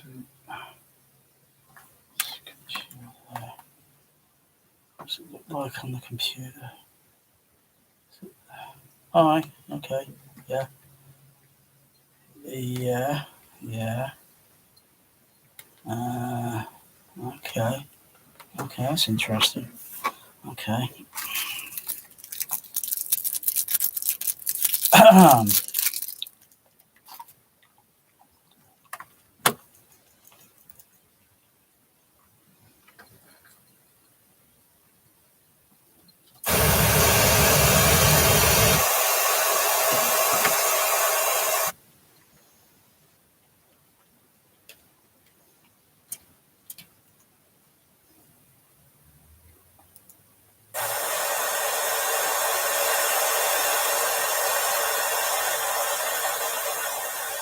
That's better.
Okay.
Wow.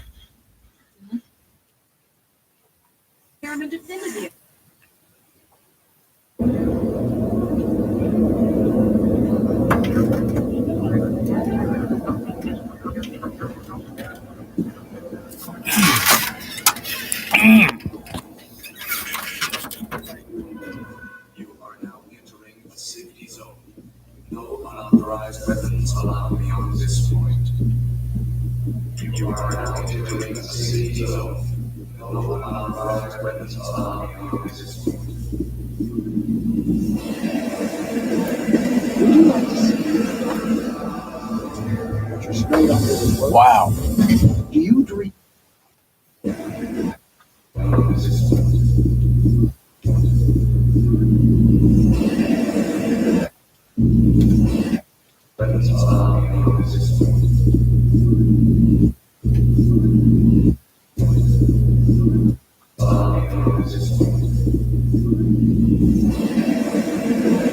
Would you like to see what you're snowed under with work? Wow. Do you dream of a vacation at the bottom of the ocean?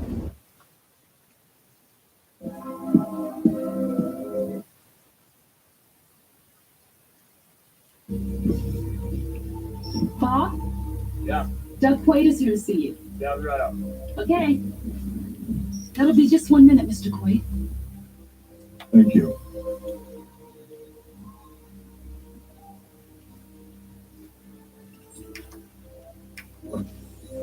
Doug, Bob McLean, it's good to see you. Nice to meet you. Come on in, it's through here. Go ahead and have a seat, make yourself comfortable. Thank you.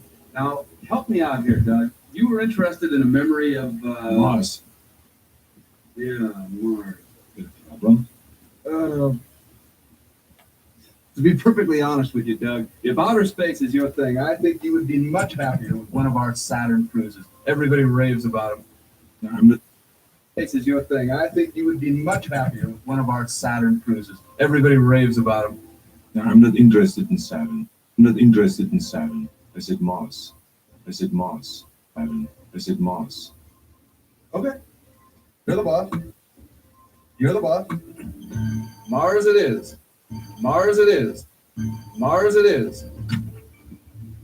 Now let me see. The basic Mars package will run you 899 credits. Now that's for 2 full weeks of memories, complete in every detail. If you want a longer trip, that'll cost you a little more because it's a deeper implant. What's in the 2-week package? Well, first of all, Doug, let me tell you, when you go recall, you get nothing but first-class memories. Private cabin on the shuttle, deluxe suite at the Hilton, plus all the major sites, Mount Pyramid, the Grand Canals, and of course, Venusville. But how real does it seem? As real as any memory in your head. Come on, don't bullshit me. No, I'm telling you, Doug, your brain will not know the difference. And that's guaranteed, or your money back. What about the guy you lobotomized? Did he get a refund? You're talking ancient history. Nowadays, traveling with recall is safer than getting on a rocket. Check out those statistics. Besides, a real holiday is a pain in the butt. You got lost luggage, lousy weather, crooked taxi drivers. Statistics. Besides, a real holiday is a pain in the butt. You got lost luggage, lousy weather, crooked taxi drivers. Holiday is a pain in the butt. You got lost luggage, lousy weather. You got lost luggage, lousy weather, crooked taxi drivers. When you travel with recall, everything is perfect. So what do you say?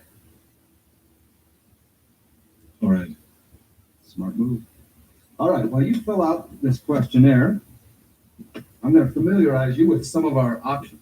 No options. Whatever you say. Can I ask you just one question, though?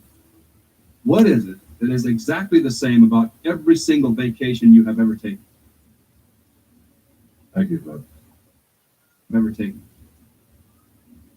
I give up. You're the same. No matter where you go, there you are. It's always the same old you. Exactly the same about every single vacation you have ever taken. I give up. You're the same. No matter where you go, there you are. It's always the same old you. Let me suggest that you take a vacation from yourself. And I know it sounds wild. It is the latest thing in travel. We call it the ego trip. No, I'm not interested in that. You're going to love this, Doug. We offer you a choice of alternate identities during your trip. Face it. Why go to Mars as a tourist when you can go as a playboy or a famous jock? Playboy or a famous jock or Secret agent. How much is that? How much is that? How much is that? from yourself. And I know it sounds wild. Let me suggest I give up. you. I give up. You're the same. No matter where you go, there you are. It's always the same old you. Let me see. Where you are, it's always the same old you. let me suggest that you take a vacation from yourself.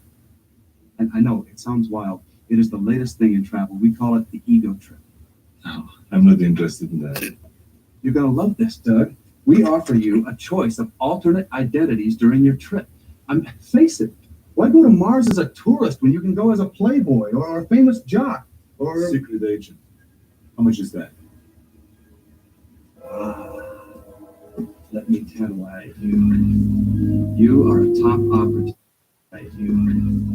You are a top operative, back under deep cover on your most important mission. People are trying to kill you left and right. Kill you left and right. And kill you left and right. You meet this right.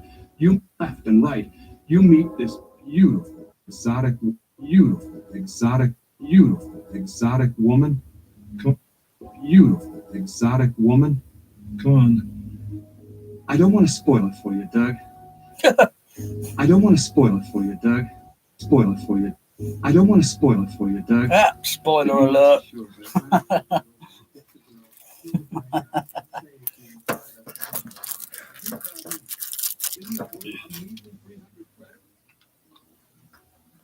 No, it's not.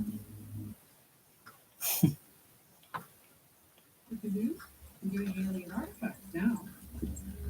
Wow. Yeah, they did. Ernie, That's a new one. Blue sky on Mars. been married long? 8 years. Oh, see. Hanky. Not really. I was always that. Ready for Dreamland? Ready for Dreamland? I'll be asking you some questions, Doug, so we can fine-tune the ego program. If you answer honestly, you'll enjoy yourself a whole lot more. Your sexual orientation. Hetero. So, how do you like your women? Blonde? Slim, athletic, voluptuous.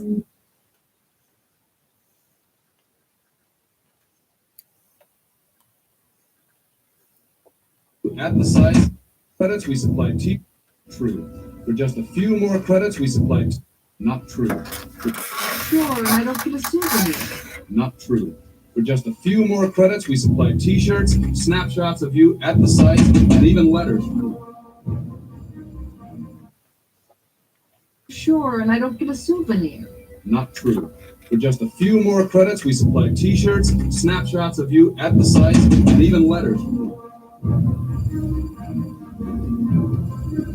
What is it? What? What? And even letters.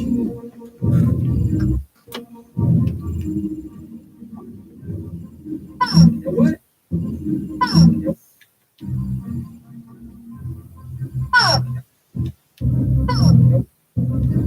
What is it? You better get down here. Look, I am with a very important client. It looks like we got another schizoid embolism. I'll be right back. Mr. McLean? Mr. McLean? Bob, what's wrong? Don't let her leave. Don't let her leave.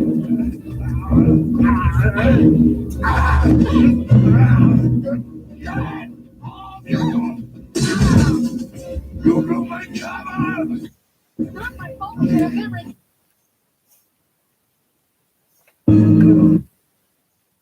He has been going on and on about Mars. He has really been there. Use your head, you dumb bitch. Going on and on about Mars. He has really been there. He has been going on and on about Mars. He has really been there. He has really been there. He has been going on and on about Mars. He has really been there. Use your head, you dumb bitch. He has really been there. Use your head, you dumb bitch. Your head, you dumb bitch. He's just acting out the secret agent portion of his ego trip. Listen to me. He has really been there. Use your head, you dumb bitch. Your head, you dumb bitch. Use your head, you dumb bitch. He's just acting out the secret agent portion of his ego trip. I'm afraid that's not possible. What? I've been trying to tell you. Hurry. Wait, excuse me. Someone? We're talking about the fucking agency. Shut up! talking about the fucking agency. Bob, the client. Talking about the fucking agency. Bob, the client. Bob. Someone? We're talking about the fucking agency. Bob. We're talking about the fucking agency. Bob. So yeah, the slap kind of center half, center and right half, or more like actually kind of like a right half, or over that side, like slap. Shut up. We're talking about the fucking agency. Fucking agency. We're talking about the fucking. Wait, excuse me. Someone? We're talking about the fucking agency. Agency. Agency. Someone? We're talking about the fucking agency. Fucking agency. Fucking agency. We're talking about the fucking agency. Agency. Agency. Bob, the client's gone. Okay. All right. Look, here's what we're going to do. Renata, cover up any memory that he's got of us or Recall. I'll do what I can. It's pretty messy in there. Ernie, dump him in a cab around the corner. Tiffany, you help it. Ernie, dump him in a cab around the corner. Tiffany, you help it. I'm going to destroy his file and refund his money. And if anybody comes asking, destroy his file and refund his money. And if anybody comes asking, we never even heard of Douglas Quaid. In there. Ernie, dump him in a cab around the corner. Tiffany, you help it. I'm going to destroy his file and refund his money. And if anybody comes asking, we never even heard of Douglas Quaid. Heard of Douglas Quaid. Heard of Douglas Quaid.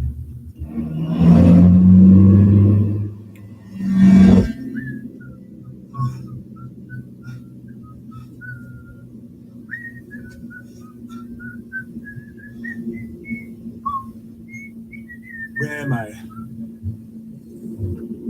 You're in a Johnny Cab. I mean, what am I doing here? I'm sorry.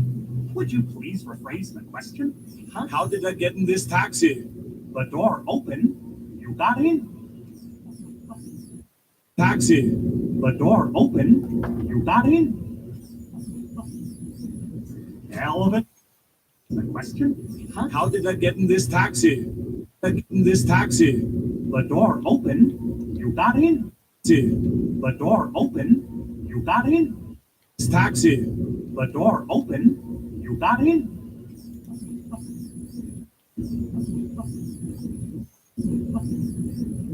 Hell of a day, isn't it? You got in. Question? Huh? How did I get in this taxi? I'm sorry. Would you please rephrase the question? I'm sorry. Would you please rephrase the question? Huh? How did I get in this taxi? Would you please rephrase the question? Huh? How did I get in this taxi? The door opened. You got in.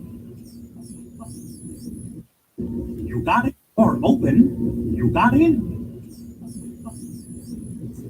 You got in. Hell of a day, isn't it? Hey, isn't it? Hell of a day, isn't it? Hell of a day, isn't it?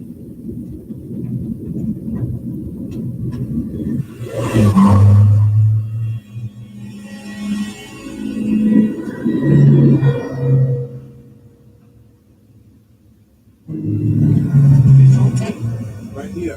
Thank you for taking Johnny Cab. Thank you. Hope you enjoyed the ride. Hey.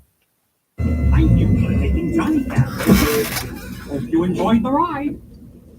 Hey, Quaid. Gary, how was your trip to Mars? What trip? You went to Recall, remember? Pretty good. Did? Yeah, you did. I told you not to, but you went anyway. Oh, remember? I did. I did? Yeah, you did. Yeah, you did. I told you not to, but you went anyway. You're not to, but you went anyway. What are you, my father? Thank you very much for Hey! That's good. Hey! Come right here. Come on, hey, bring it all down here. Hurry. Come on, move it. Let's go get that drink. Let's go get that drink. Learn about Mars. Think about Mars. Keep you out of trouble. Harry, you're making a big mistake. You got me mixed up with somebody else. Pal, you got yourself mixed up with somebody. Wow. Pal, you got yourself mixed up with somebody. Oh. Wow. You got me mixed up with somebody else. Pal, you got yourself mixed up with somebody.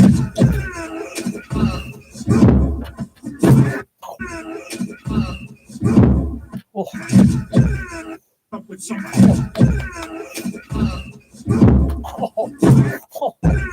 Oh. Damn. Got me mixed up with somebody else. You're making a...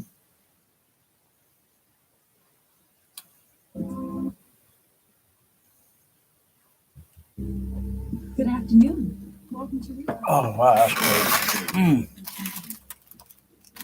Cinematic. Or maybe Lasermatic. Lasermatic. That'll be just 1 minute. Yeah, Lasermatic. Lasermatic? Matic? Matic. Matic. Bob McLean, it's good to see you. Nice to meet you. Come on in. Oh, you didn't make sense of it. It was Videomatic because it's magnetic tape.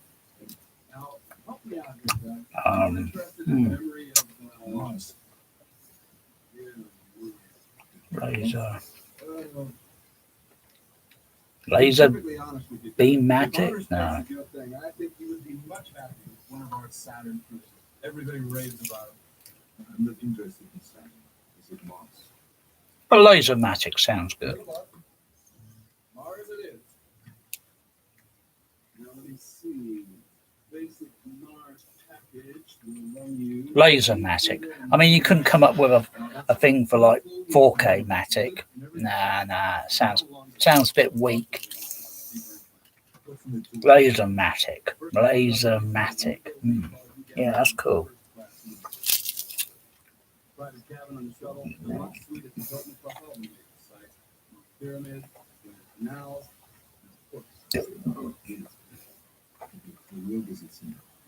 Videomatic. Don't bullshit me. No, I'm telling you, Doug, your brain will not know the difference. And that's guaranteed. Put your money back. What about the guy you lobotomized? Did he get a refund?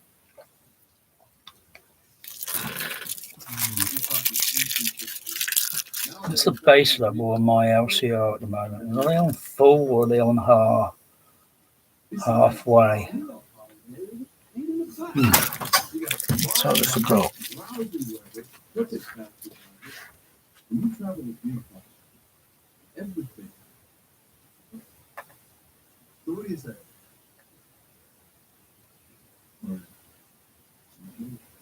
All right, when you fill out this questionnaire, I'm going to familiarize you with some of our options. Whatever you say. Should I ask you just one question? What is it that is exactly the same about every single vacation you have ever taken? Okay, almost on full level. No matter where you go, there you are. It's always the same old you. Let me suggest that you take a vacation from yourself. And I know, it sounds wild. It is the latest thing in travel. We call it the ego trip. I'm not interested in that. You're going to love this, Doug. We offer you a choice of alternate identities during your trip. Face it. Why go to Mars as a tourist when you can go as a playboy or a famous jock? Mars as a tourist when you can go as a playboy or a famous jock or Secret agent. How much is that? Let me tantalize you. Let me tantalize you. You are a top operative, back under deep cover on your most important mission. People. You are. Let me tantalize you. You are. Tantalize you. You are a top operative, back under deep cover on your most important mission. People are trying to kill you left and right. Trying to kill you left and right. People are trying to kill you left and right.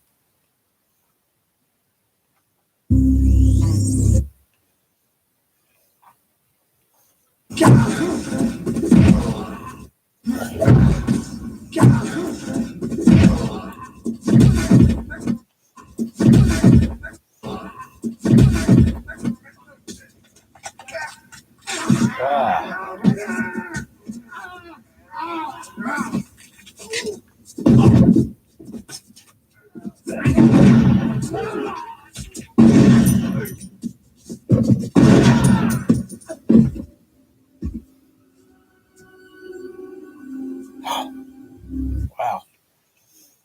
Damn.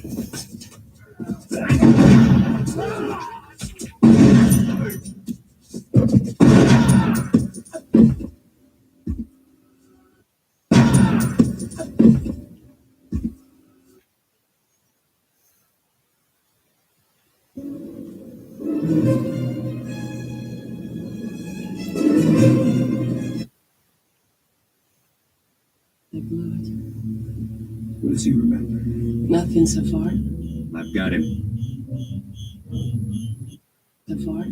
I've got him. I've got him.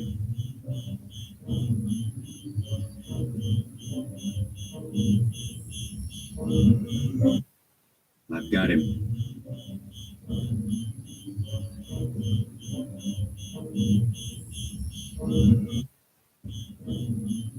And so far. I've got him.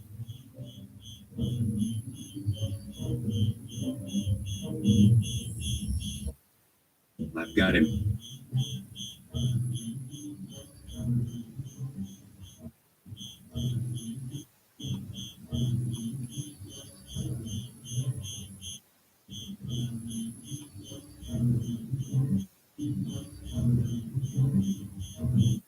Got him.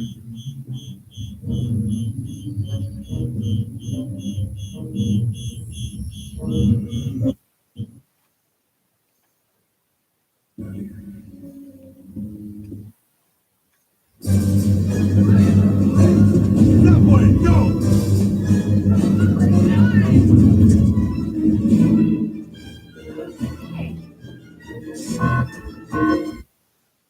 Wow.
Ah.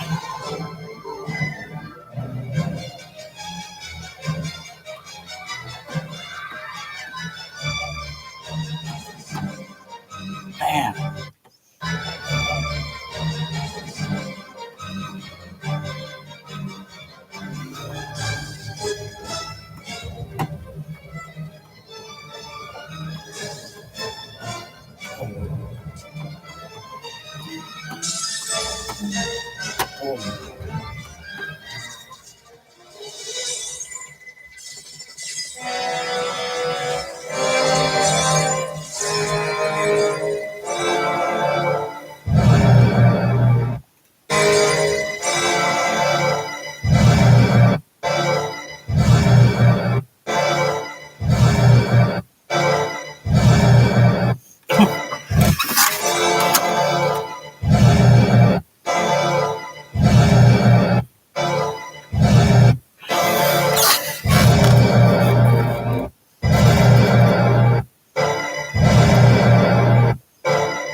everyone's shocked on that train.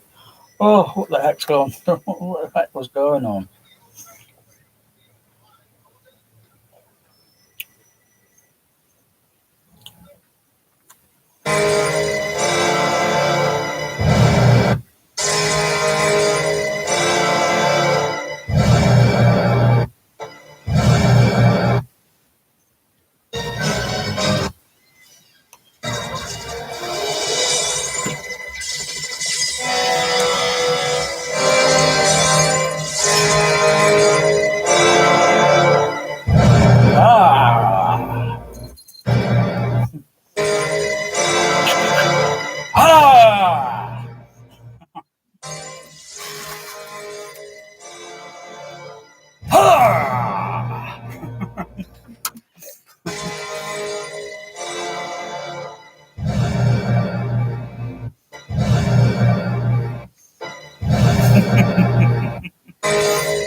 Oh, wow.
That's interesting.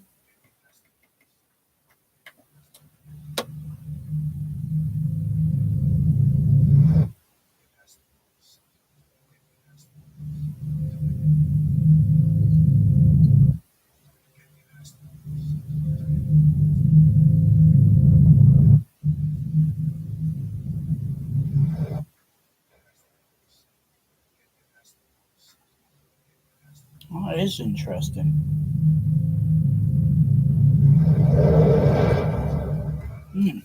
That is interesting. Because if I increase the level too much on the left toe or right toe, will go to the input.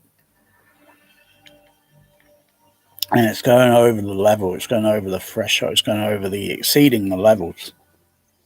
I can notice it kind of clipping, distorting, and back down the input level going into the processor, and then it's okay. That is interesting because I didn't notice it. Wouldn't notice it across the screen channel, but I do notice it in the surround channel. That is interesting.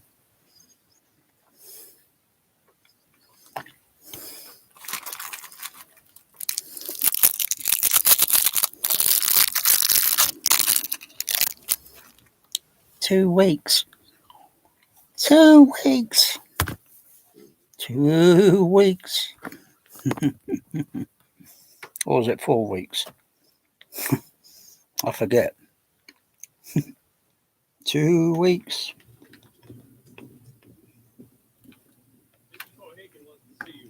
Right away. Any news of Quaid? Not since you lost him. The Martians love 2 weeks. 2 weeks. Excuse me? 2 weeks. 2 weeks. 2 weeks. 2 weeks. Excuse me? 2 weeks. Excuse me? Excuse me? 2 weeks. 2 weeks. 2 weeks. Excuse me? 2. Excuse me?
Hmm.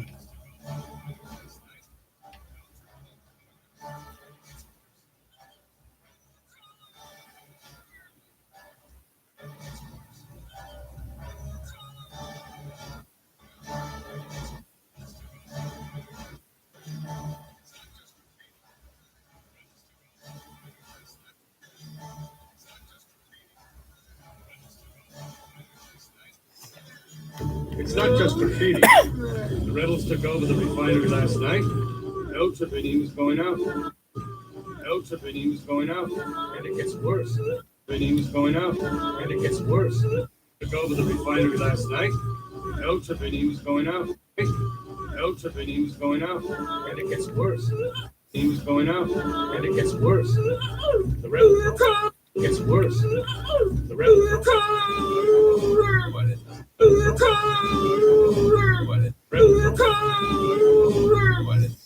And it gets worse. The rebels.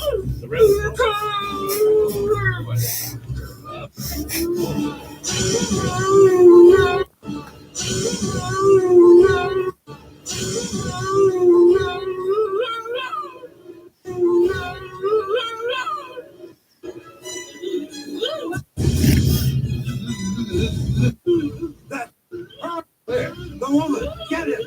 Her! The woman, get it! Her! Arrest that woman! Get that woman! There!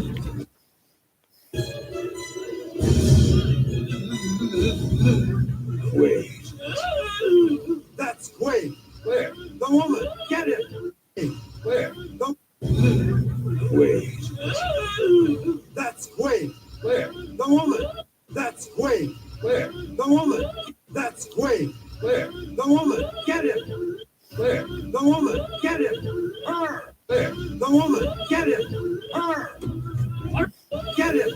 Her. Get it. Her. Arrest that woman! Her. Arrest that woman! Where? The woman. Get it. Her. Arrest that woman! Get that woman.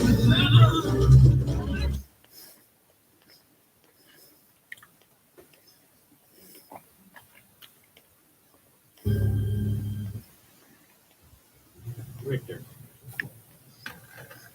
do you know why I'm such a happy person? Yes. Because I've got the greatest job in the solar system. As long as the turbinium keeps flowing, I can do anything I want. Anything.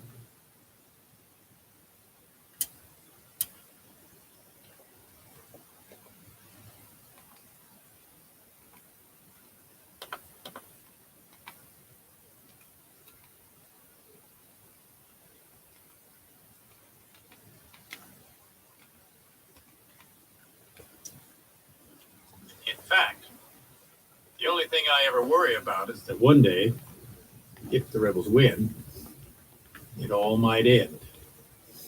You're fucking making it happen. It all might end. You're fucking making it happen. You're fucking making it happen. It all might end. You're fucking making it happen. You're fucking making it happen. You're fucking making it happen. You're fucking making it happen. You're fucking making it happen. You're fucking making it happen. You're fucking making it happen. You're fucking making it happen. You're fucking making it happen. You're fucking making it happen. All might end. You're fucking making it happen. You're fucking making it happen. You're fucking making it happen. It all might end. You're fucking making it happen. You're fucking making it happen. You're fucking making it happen. You're fucking making it happen. You're fucking making it happen. You're fucking making it happen.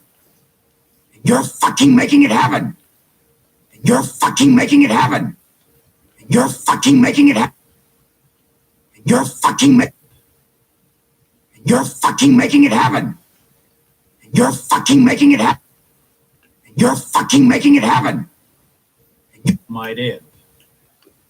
First you try and kill. You're fucking making it happen. You're fucking making it happen. You're fucking making it happen. You're fucking making it happen. First you try and kill Quaid, and then you let him get away. If the rebels win, You're fucking making it happen. First you try and kill Quaid, and then you let him get away. It happened. First you try and kill Quaid, and then you let him get away. Try and kill Quaid, and first you're making it happen. You're fucking making it happen. First you try and kill Quaid, and then you let him get away. Get help from our side, sir.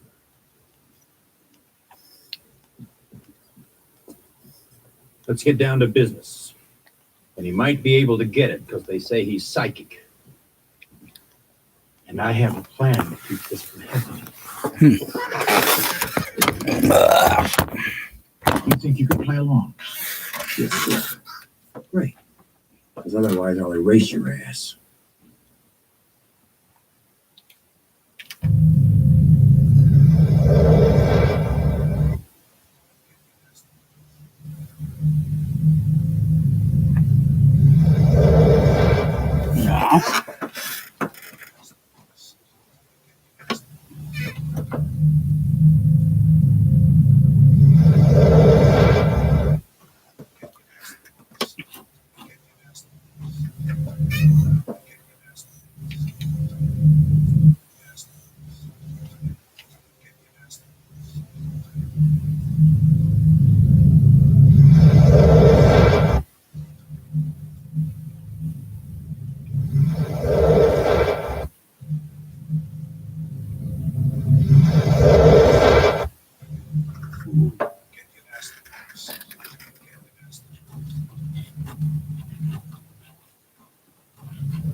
Yeah, the imagery.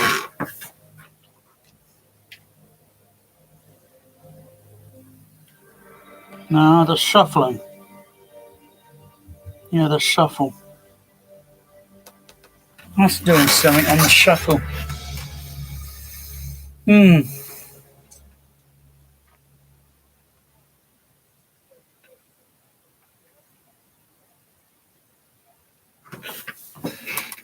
That's interesting.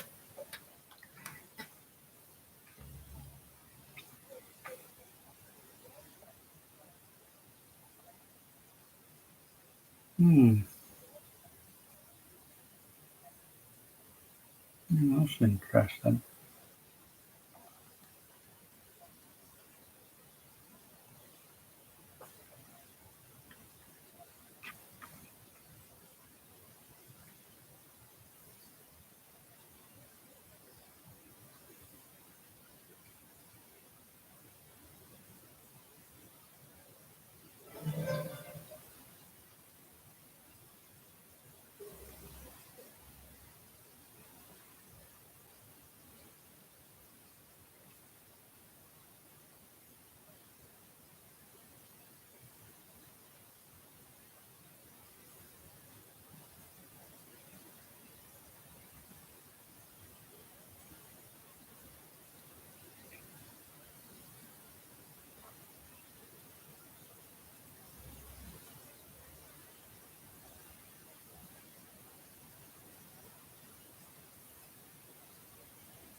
Shuffle frequency. Shuffle frequency.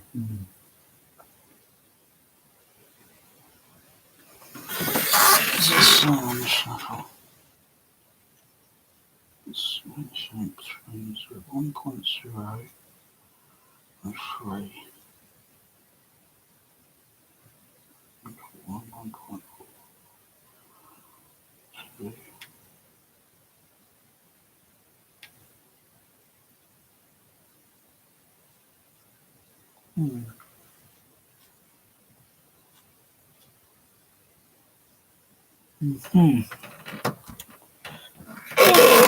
Meow. Meow. Oh, yeah, you're keen that, aren't you? Ooh.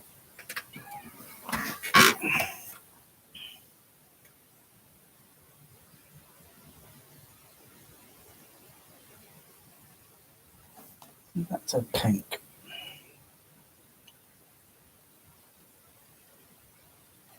Pink was 3, 4, 5, 6.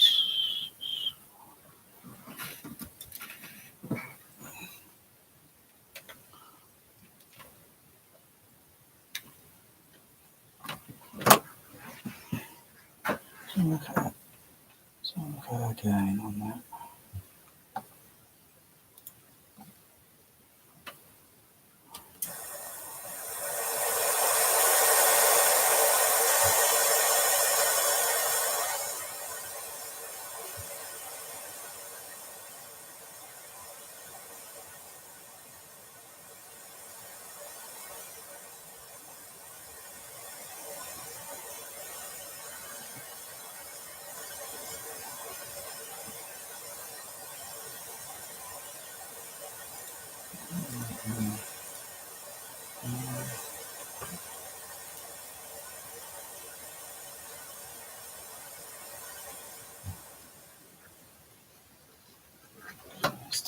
PK.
I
like that. Right.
Oh shit, oh no, what's it?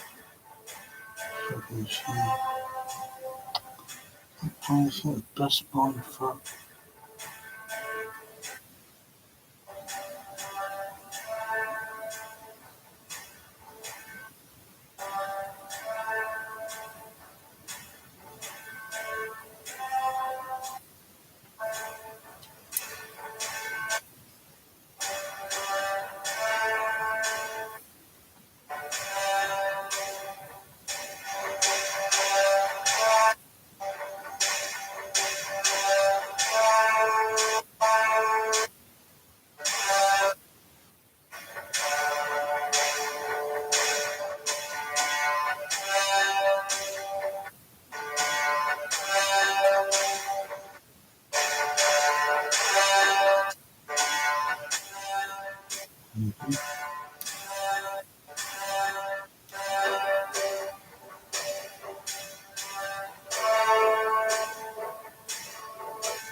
features.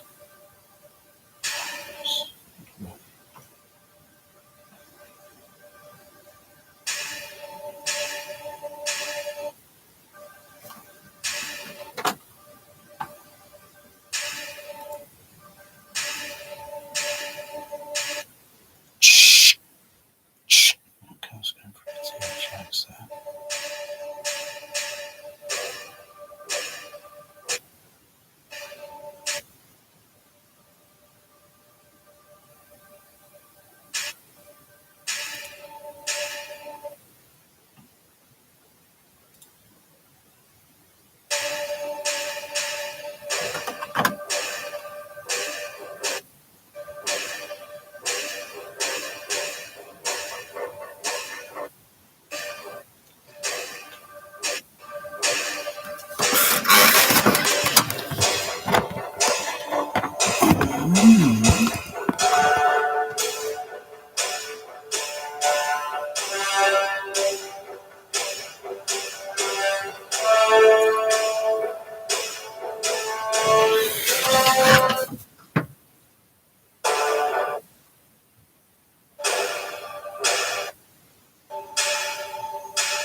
Interesting on the spectrum there.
Frequency response on the it's going down to 10 hertz. Wow.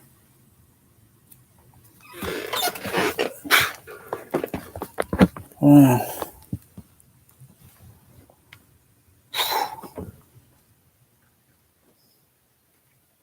That's pretty good.